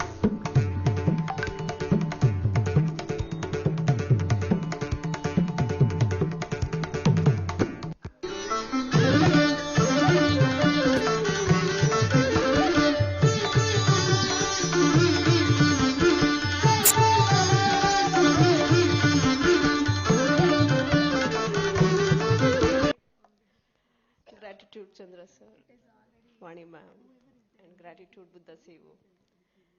5 years ago, situation forces you, when soul is searching for answers, situation forces you to get into the right kind of people. And I was introduced to Buddha CEO 40 days program, and day one, I connected to it. From the content that is being, the wisdom that is being shared to the meditation. So there was no looking back. But end of 40 days session, I was so, disheartened that it's going to end. And sir announces that there is a prana session. You can attend. So it continued, and I started feeling that I want to do what sir is doing. And I never knew that he's going to come up with a coach program.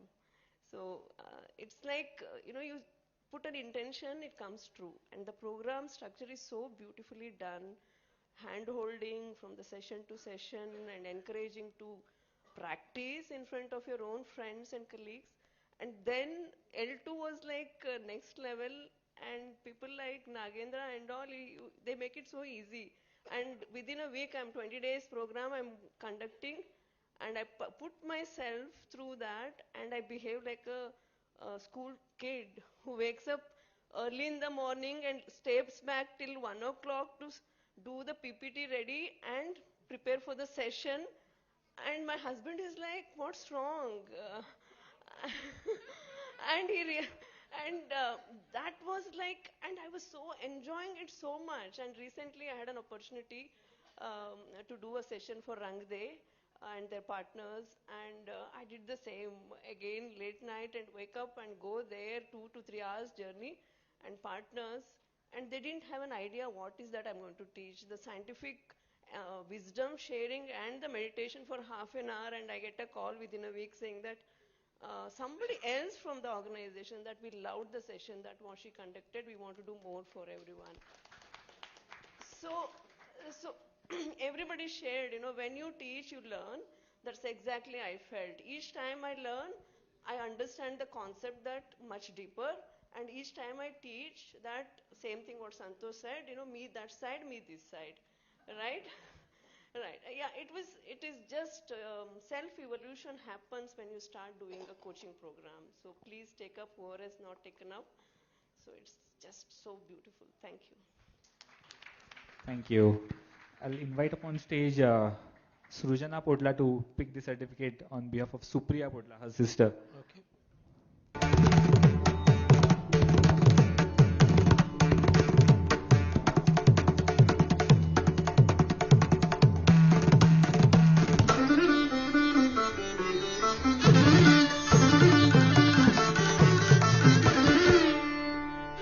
I will invite upon all the coaches to please come on stage for a group.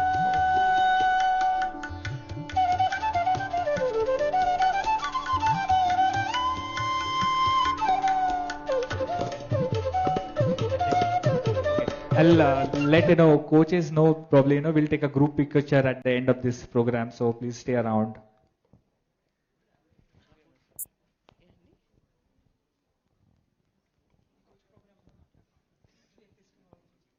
So certificate is not. So I am Bindu from Bangalore. So I got introduced to meditation and Patri sir in the year 2005. So through Chandra and Vani, we are friends from US. So like that I got introduced to Patri sir. From that day till now, I haven't stopped doing meditation. So I learned Anapanasati meditation with Patri sir. So continuously, Patri sir coming to my house, guiding and what to do, how to do, and lot of questions inside me. So without asking that, Patri sir used to answer those questions through messages, through wisdom. So it used to happen like that.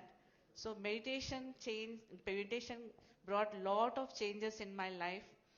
One thing I want to share, very important thing is, so I became a mother with very easily through meditation, and after that I have two beautiful daughters. My elder one is doing degree now, and my younger one is doing 6th grade now. So both of them, they do meditation by seeing me and Sagar. We won't teach you have to do meditation like this, you have to do meditation like that. So from the childhood, from the day when they started doing meditation, because they were seeing us. So my elder daughter faced so many problems in school with ragging and everything. Because of meditation, she used to solve her own problems by herself. Now my younger one, she has started it just 2 months back, I think. She said, I started a streak that I will do meditation for 100 days. She started doing meditation from January 22nd, this January, till now. She hasn't missed one day without doing meditation. I don't know all this. Only after she told me that I came to know that she is doing like that. So every day, 15 minutes of meditation she is doing every day from January 22nd till today. Who is that youngster? Please come here. Ritu and Rishi, please come here. Come, run. So previously she used to say, tomorrow I'm having maths exam, so I have to do meditation and go. Tomorrow I'm having chess tournament, so I have to do meditation and go. But nowadays she is doing meditation every day. Not that before exam or not that before chess tournament or anything. So this is, I thoroughly really enjoy this moment, and I'm so grateful to Patri that if we are in that spiritual path, in that environment, every month we go to Pyramid Valley, almost once in 2 weeks we go to Pyramid Valley, we take our kids with us. So kids observe parents, what they are doing, what are the things they are doing, service and all that. So we need not tell to kids that you do this, you do that. They themselves learn by just observing the parents. Today, I am so proud to tell that my elder one is in degree first year. So in her class, her classmates, so many people, they are doing so many things, unwanted stuff. We'll ask her. Tell her to share the experience. She never get influenced with that.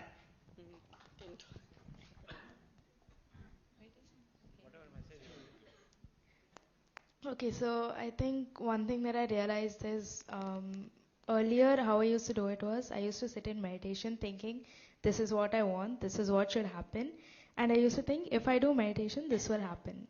And then later I realized that I just had to let go, right? Do meditation and then whatever needs to happen will happen, and that's in the end beneficial for me.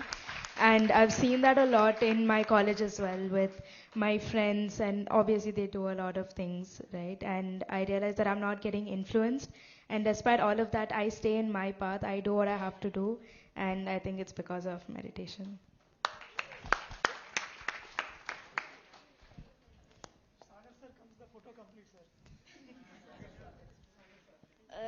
Come, Sagar sir, come. I've been doing meditation for the past 71 days, and I feel like doing it not just for the sake of doing it, but for doing it for my happiness, for my joy. So, yeah.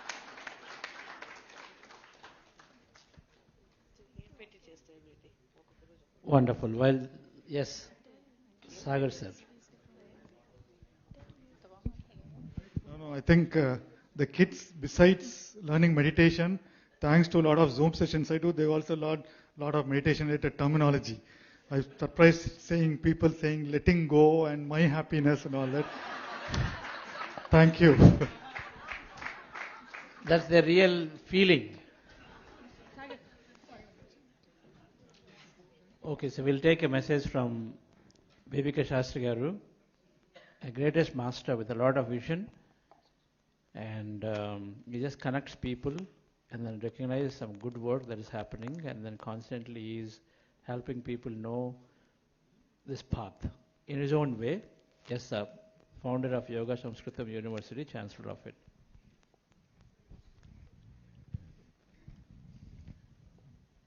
My first pranams to Brahmarshi Patriji and all the family he has built around the concept of meditation. The nucleus of it, you can see here on the stage, the rightful family, right, with the two kids. When I took to this particular path of the higher education in yoga as my passion, I never realized how much was there in our tradition which is relevant for today's needs. The question was always this: what do I want to become? Why? This is the question that these two kids answered. And by the side, you have got the parents. I want you to become this. Whether you like it or not, that's not your liking. We want you to become this. So the tussle comes in between the kids who are the recipients, the parents who are pushing at the back, and the teachers who are pulling in the front. So at some point, the push and pull happens between the parents and the teachers, and quietly the students slip away. That's when they say, let go the parents, let go the teachers. We will figure our own way. When such a thing happens, what should we put in front of them to say, okay, this is where you are going? I was interacting with some of the persons here. You said Buddha, CEO and all that. Did you ever question yourself or set your goal, I want to become a Buddha? Did you ever put a question to yourself, set a goal to yourself that I want to become a Buddha? Did you ever walk out from the family at the mid of the night? Did you starve? Did you practice yoga to the extent the whole body gets emaciated?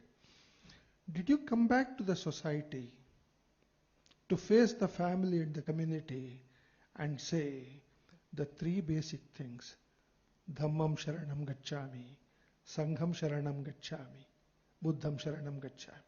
The three things. So the essence of these three things together is the essence of Srimad Bhagavad Gita, a 3000 years legacy before Buddha, Mahavir, Jain, and to coming to us in multiple ways. And the message set forward in that is, therefore, tasmat. Therefore means for your own reasons, for your own reasons, for your own reasons, for your own reasons, and compulsions. Starting from where you are, become a yogi. Tasmat yogi bhava. So what is this wonderful concept of a yogi? The modern definition which I was inspired to formulate was become and be. First is become, training portion. Be, stay with that. The certificate is not something to hang on the wall. It is for the license to practice. Okay? If you don't practice, if you don't get your CMUs, right sir? If you don't get your CMUs, your license lapses. You have got to start again.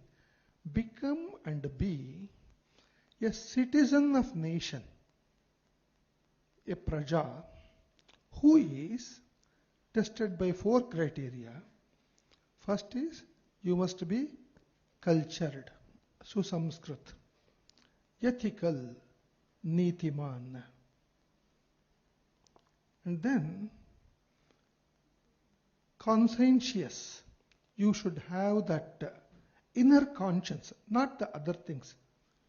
And then you should have health to maintain all these things. So healthy, cultured, ethical, spiritual, conscientious citizen of a nation is a yogi. If you put this particular criteria, then meditation becomes a driving vehicle, a path, and a goal to be attained. There is no difference in yoga between the goal and the path and the practice. It's all one. So with that, few words. Thank you very much. Thank you for the younger generation. God bless. Thank you, sir. Thank you very much. Yes, wonderful. So we'll conclude here. Yes, yes. One advertisement plug. By the way, when my daughter, Gen Alpha, she said streak. She got that from the two apps. She's using Be Supermind and Buddha CEO app. So please allow your kids to use the apps. Thank you.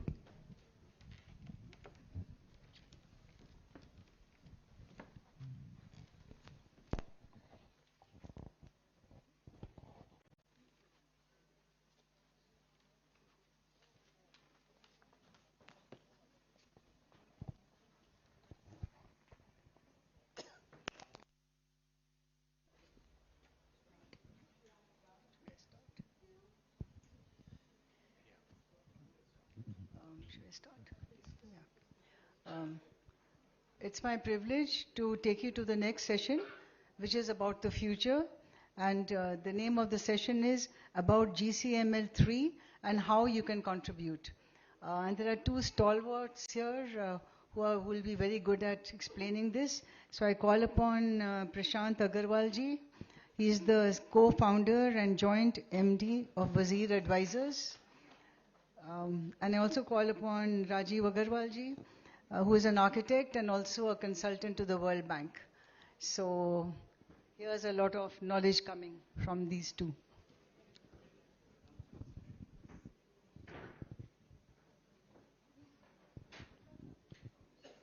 So are we talking about GCML3, right? But GCML3, everything is written here, right? You all have this. So maybe what we will take you through is some unfiltered way of how we have moved from GCML1 to GCML3 and what preparation goes behind it, what goes behind while we are working through it. Because yesterday only Raj was coming from Coimbatore and he said, Prashant, you must be very busy. But it's not busy. It's a festival that we are celebrating for long. Honestly, it's a festival for all of us. So you don't feel busy at all. Chandraji this time, Vaniji came and stayed with us. It was like a lot of energy in our house. So I think GCML, how it all started where we wanted, because why we wanted to have in Delhi? Because most of the Buddha CEO members are in Bangalore. We could always do it in Bangalore. But we wanted to have it in Delhi because there are a lot of policymakers, leaders who can change a lot in policy. They're all here.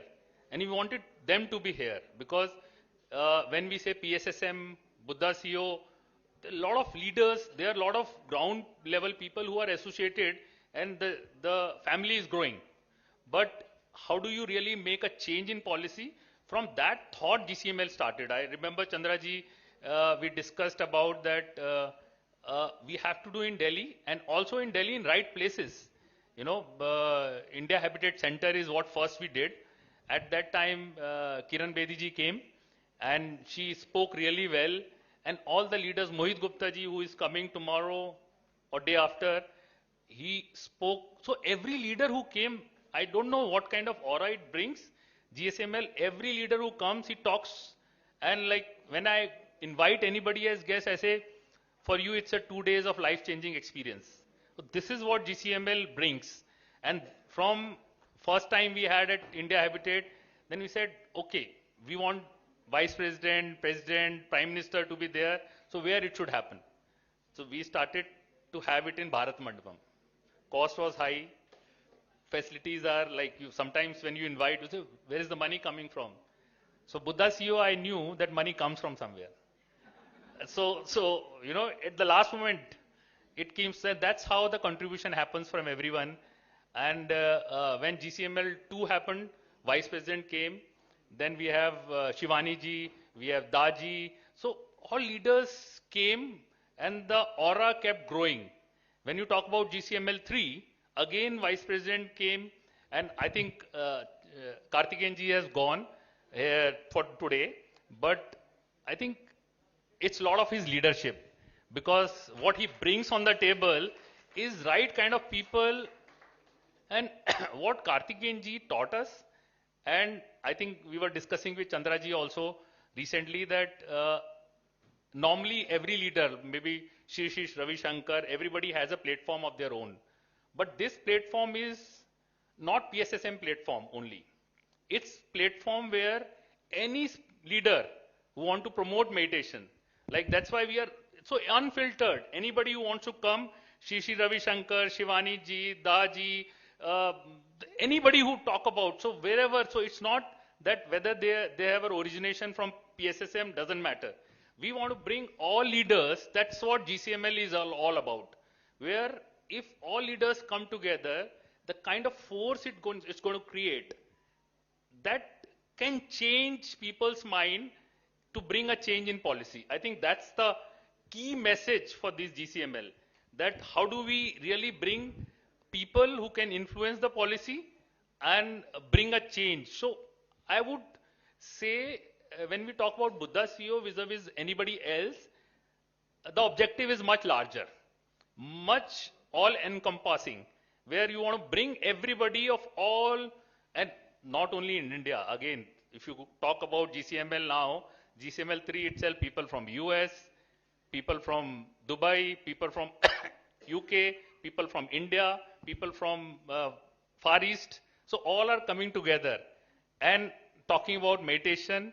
The leaders, if I take you back a little bit, just 2-3 months, while this is something that we'll work together and see that how it's a round the year exercise, all of us, that's a message that all of us should have it as a round the year exercise. Whoever we meet, we invite them for GCML and then see that their participation increase more and more. Because in last 2-3 months, and I think one thing I personally learned, because I have also done a lot of conferences, but it's immaculate planning. Everything is okay, funding is organized, speakers are this is this. Here, because a lot of volunteers are working, it's ever evolving. And this is something I have learned just after coming here, because leaving things to people and it's going to happen, and it happens. So I think this is something which doesn't happen in corporate world like this. So whether it is speakers, funding, and I would say it sometimes happens that, Sudhanshu Trivedi ji, we have met him at his house, and Raj is always, we'll meet today. So I am coordinating with Raj from my office in Gurgaon to Dhaula Kuan, that I have to turn towards Pitampura or his house, and then Raj said, no, it's not happening. I turn towards that. Next day again it happens same. So it's those kind of calculations, discussions, which goes behind what you see GCML today. It's a lot of working preparation, and imagine, and this 1 week, 10 days before, where the whole team of Buddha CEO comes, it's like you want to work throughout morning till night, and people are looking for food also.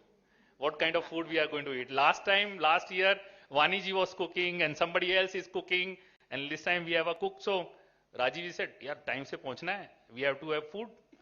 So sometimes it's not only meditation we come for food also. So I think this is a whole festival which happens. This is what GCML is all about. And now, what for all of you, I think being part of this is how it becomes a round the year exercise. That we have to have our own list of people, because we all meet so many people around the year. One thing I've learned last 10 days, 15 days is that don't hesitate. If people are not meditating, you just say once. They might say, no, it's not my time, fine. Their time will come. But you should just go all out and talk about it. Talk about it. You might get not response in first day, second time you will get, third time you will get. You have to keep trying, keep trying, because you really want them. Because you want not for yourself, not for your GCML, because you want to bring a change in their lives. I think this is what motivates us. And sometimes when I tell my team, okay, yaar, ye projects nahi sign kar raha, let me call him for GCML. So he said, sir, isko chhod do, aap har cheez mein GCML laga dete ho aap. So maine kaha, no problem. I am doing for your benefit. It's not for me. Because if he gets the right message, he will sign it, So I think that's the energy, part of it, what happens in GCML, how every team member around the year works for it. I rarely see all of people who are sitting here. They are like working. Nagendra, he will like an IT guy working at one computer. Boss, yes. So I didn't see anybody saying no for anything. So for me also, like now these 3 days, somebody calls me, Prashant, this is not happening. Oh, okay, it will happen. This stall, okay, it will happen. And just imagine for ITC's guys, the impact of meditation, Vaniji, is they have upgraded us in tea, coffee. They have upgraded us in number of plates. They are upgrading us for everything, whatever we are doing. Sir, 2 counter, 3 counter लगा देंगे आपके लिए. So, and they are not charging extra for anything. So, नहीं तो राकेश कहेगा, where is the budget? So they are not charging anything for it. So I think that's the beauty of it, and I was so surprised seeing things here. So sir, meditation में हमें भी phone, Mridul, sir, can I send one of my guests? I said, fine, everything for you, you send one guest. For meditation, I think what Chandra ji and we have decided that we'll find funds in different ways, but next year we'll keep by invitation only.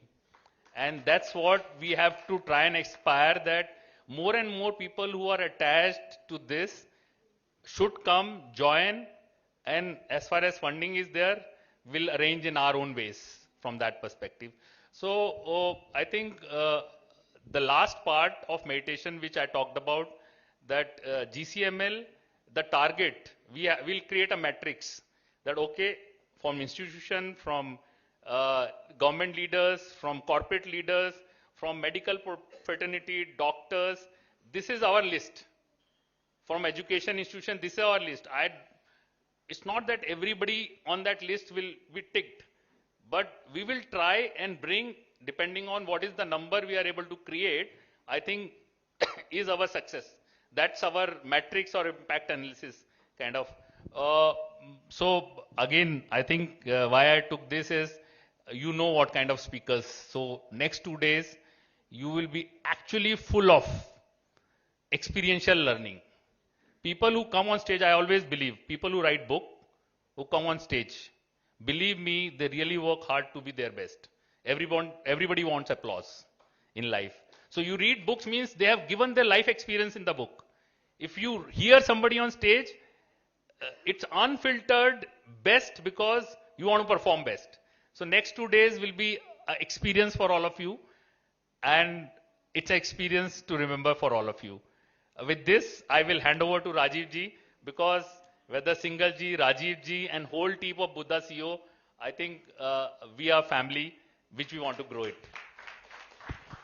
Yeah, thank you, Prashant ji. You have said almost everything.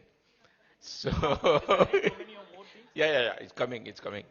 So first of all, before I say anything else, I was introduced to Buddha CEO by Suman, and today I was invited to the stage by Suman. And so it's quite an honor. So we were discussing, Prashant ji and me and Singal ji, as to how to take it forward. And we were, one thing came to my mind, that we talk about doing anything with tan, man and dhan. And man, I thought, is put in the middle very deliberately. You need to have man to put your tan in any effort and to put your dhan in any effort. So that is what we are all now going to work towards. And it is like we spoke in the morning. It's not going to be only GCML to DCML, one festival to the other, but now we should attempt to make this a continuous festival. Then we were thinking, we thought maybe we can float this idea of 3 A's. So 3 A's is what maybe our effort now. First is awareness. Second is acceptance. And third is association. So first of all, we make an effort to make our group, to make our net wider and make people aware of meditation.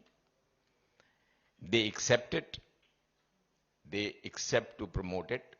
They accept to come with us. So it is not only Prashant ji, me, or Singal ji, or all of us, but it's many more of us that would go out. And then that effort will help us create associations. And those associations will carry our message forward.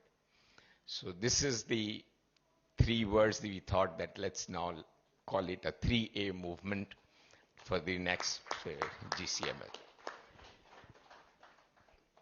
It comes from Modi ji. Modi ji likes, like, some coining has to be done. AAA, sir, you are invited for AAA. So this AAA is expected to have a cube effect.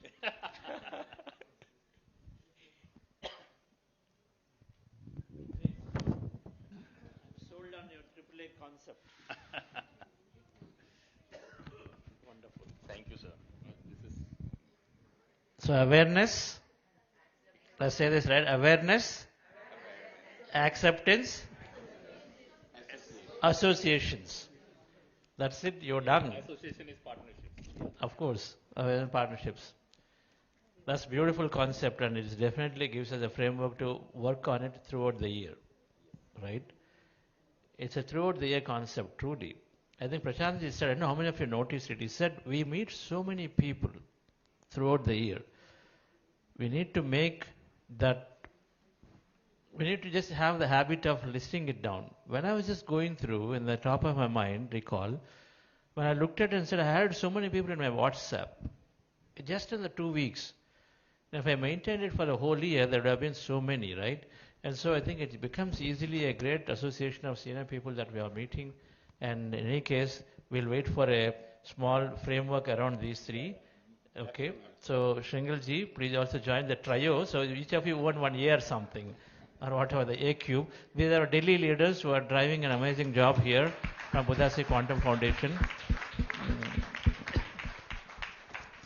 One is a global body, another one is a corporate, another is government, right? So what we want, we just need one more, and healthcare here, and education have to stand in this, right? There are 2 more people here, but I'm sure things will happen.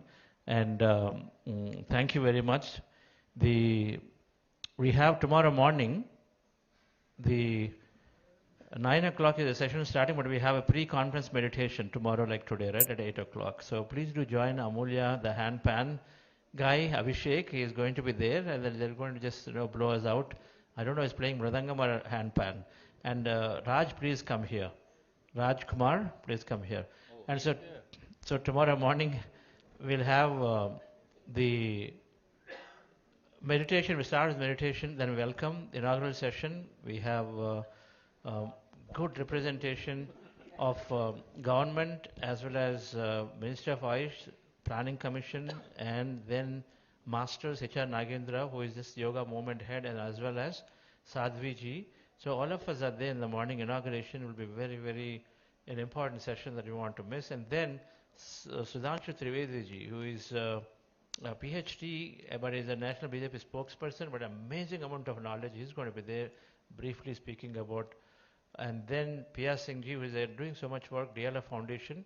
They do a lot of good work from Ananda, as well as she is associated. She is an amazing gem of a master. Last year she was there, and very, very humble. And so she is there. That afternoon we have Saurabh Bothra, Habild, right? There's a youngster and always stirs people up, so he is going to be there. We have a doctor's panel. We have a Dr. Dashrath here, and he himself alone taught meditation to so many doctors and nurses. So we're going to see firsthand concept of this doctor's panel. Many doctors are there. Dr. Lakshmi is going to be there. The session is going to end with Dr. Newton's beautiful workshop on parenting. What is that? What's the topic? Parenting, maybe. No. Dr. Newton. Tomorrow the last session, 5:15 p.m.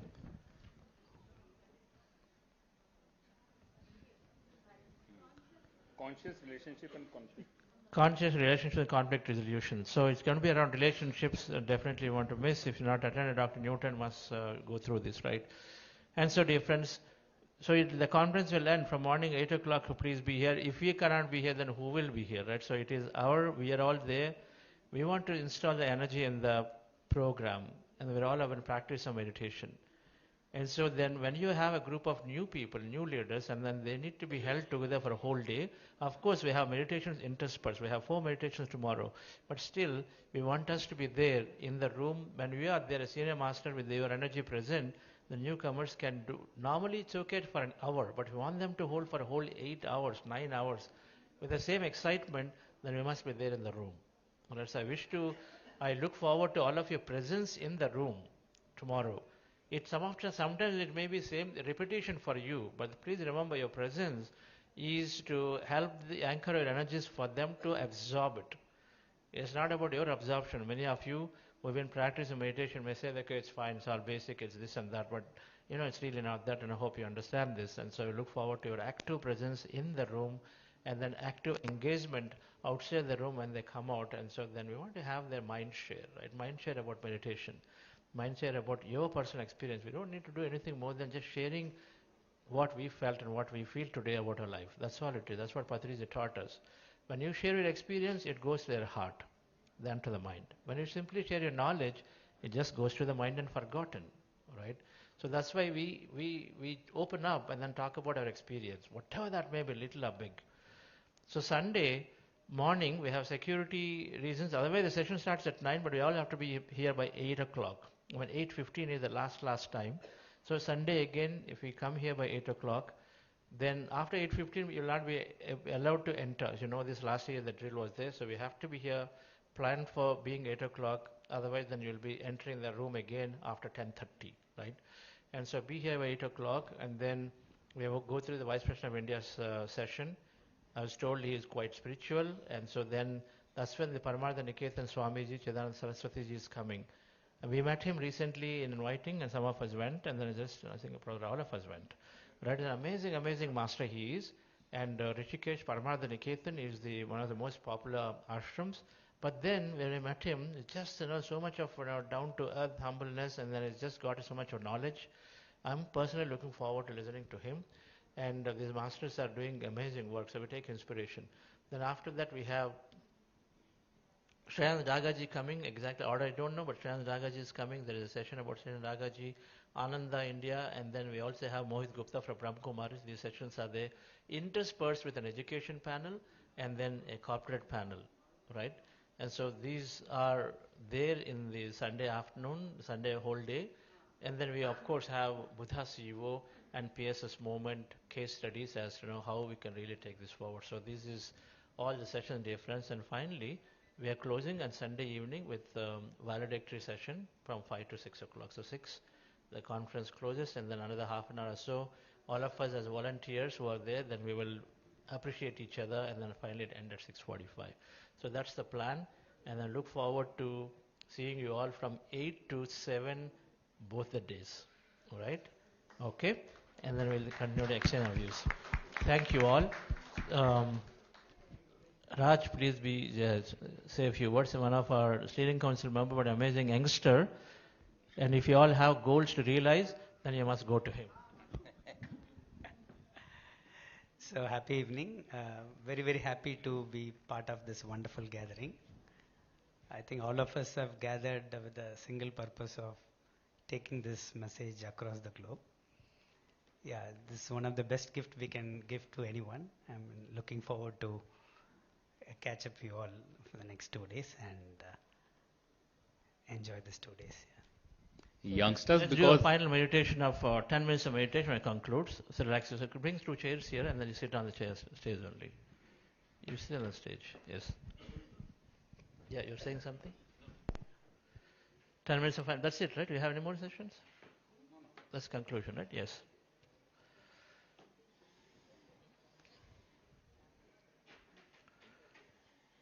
What's that? Yes, sit down here. Yes, the final meditation. Relax yourself. Madam, please come here once. Yes. Say a few words.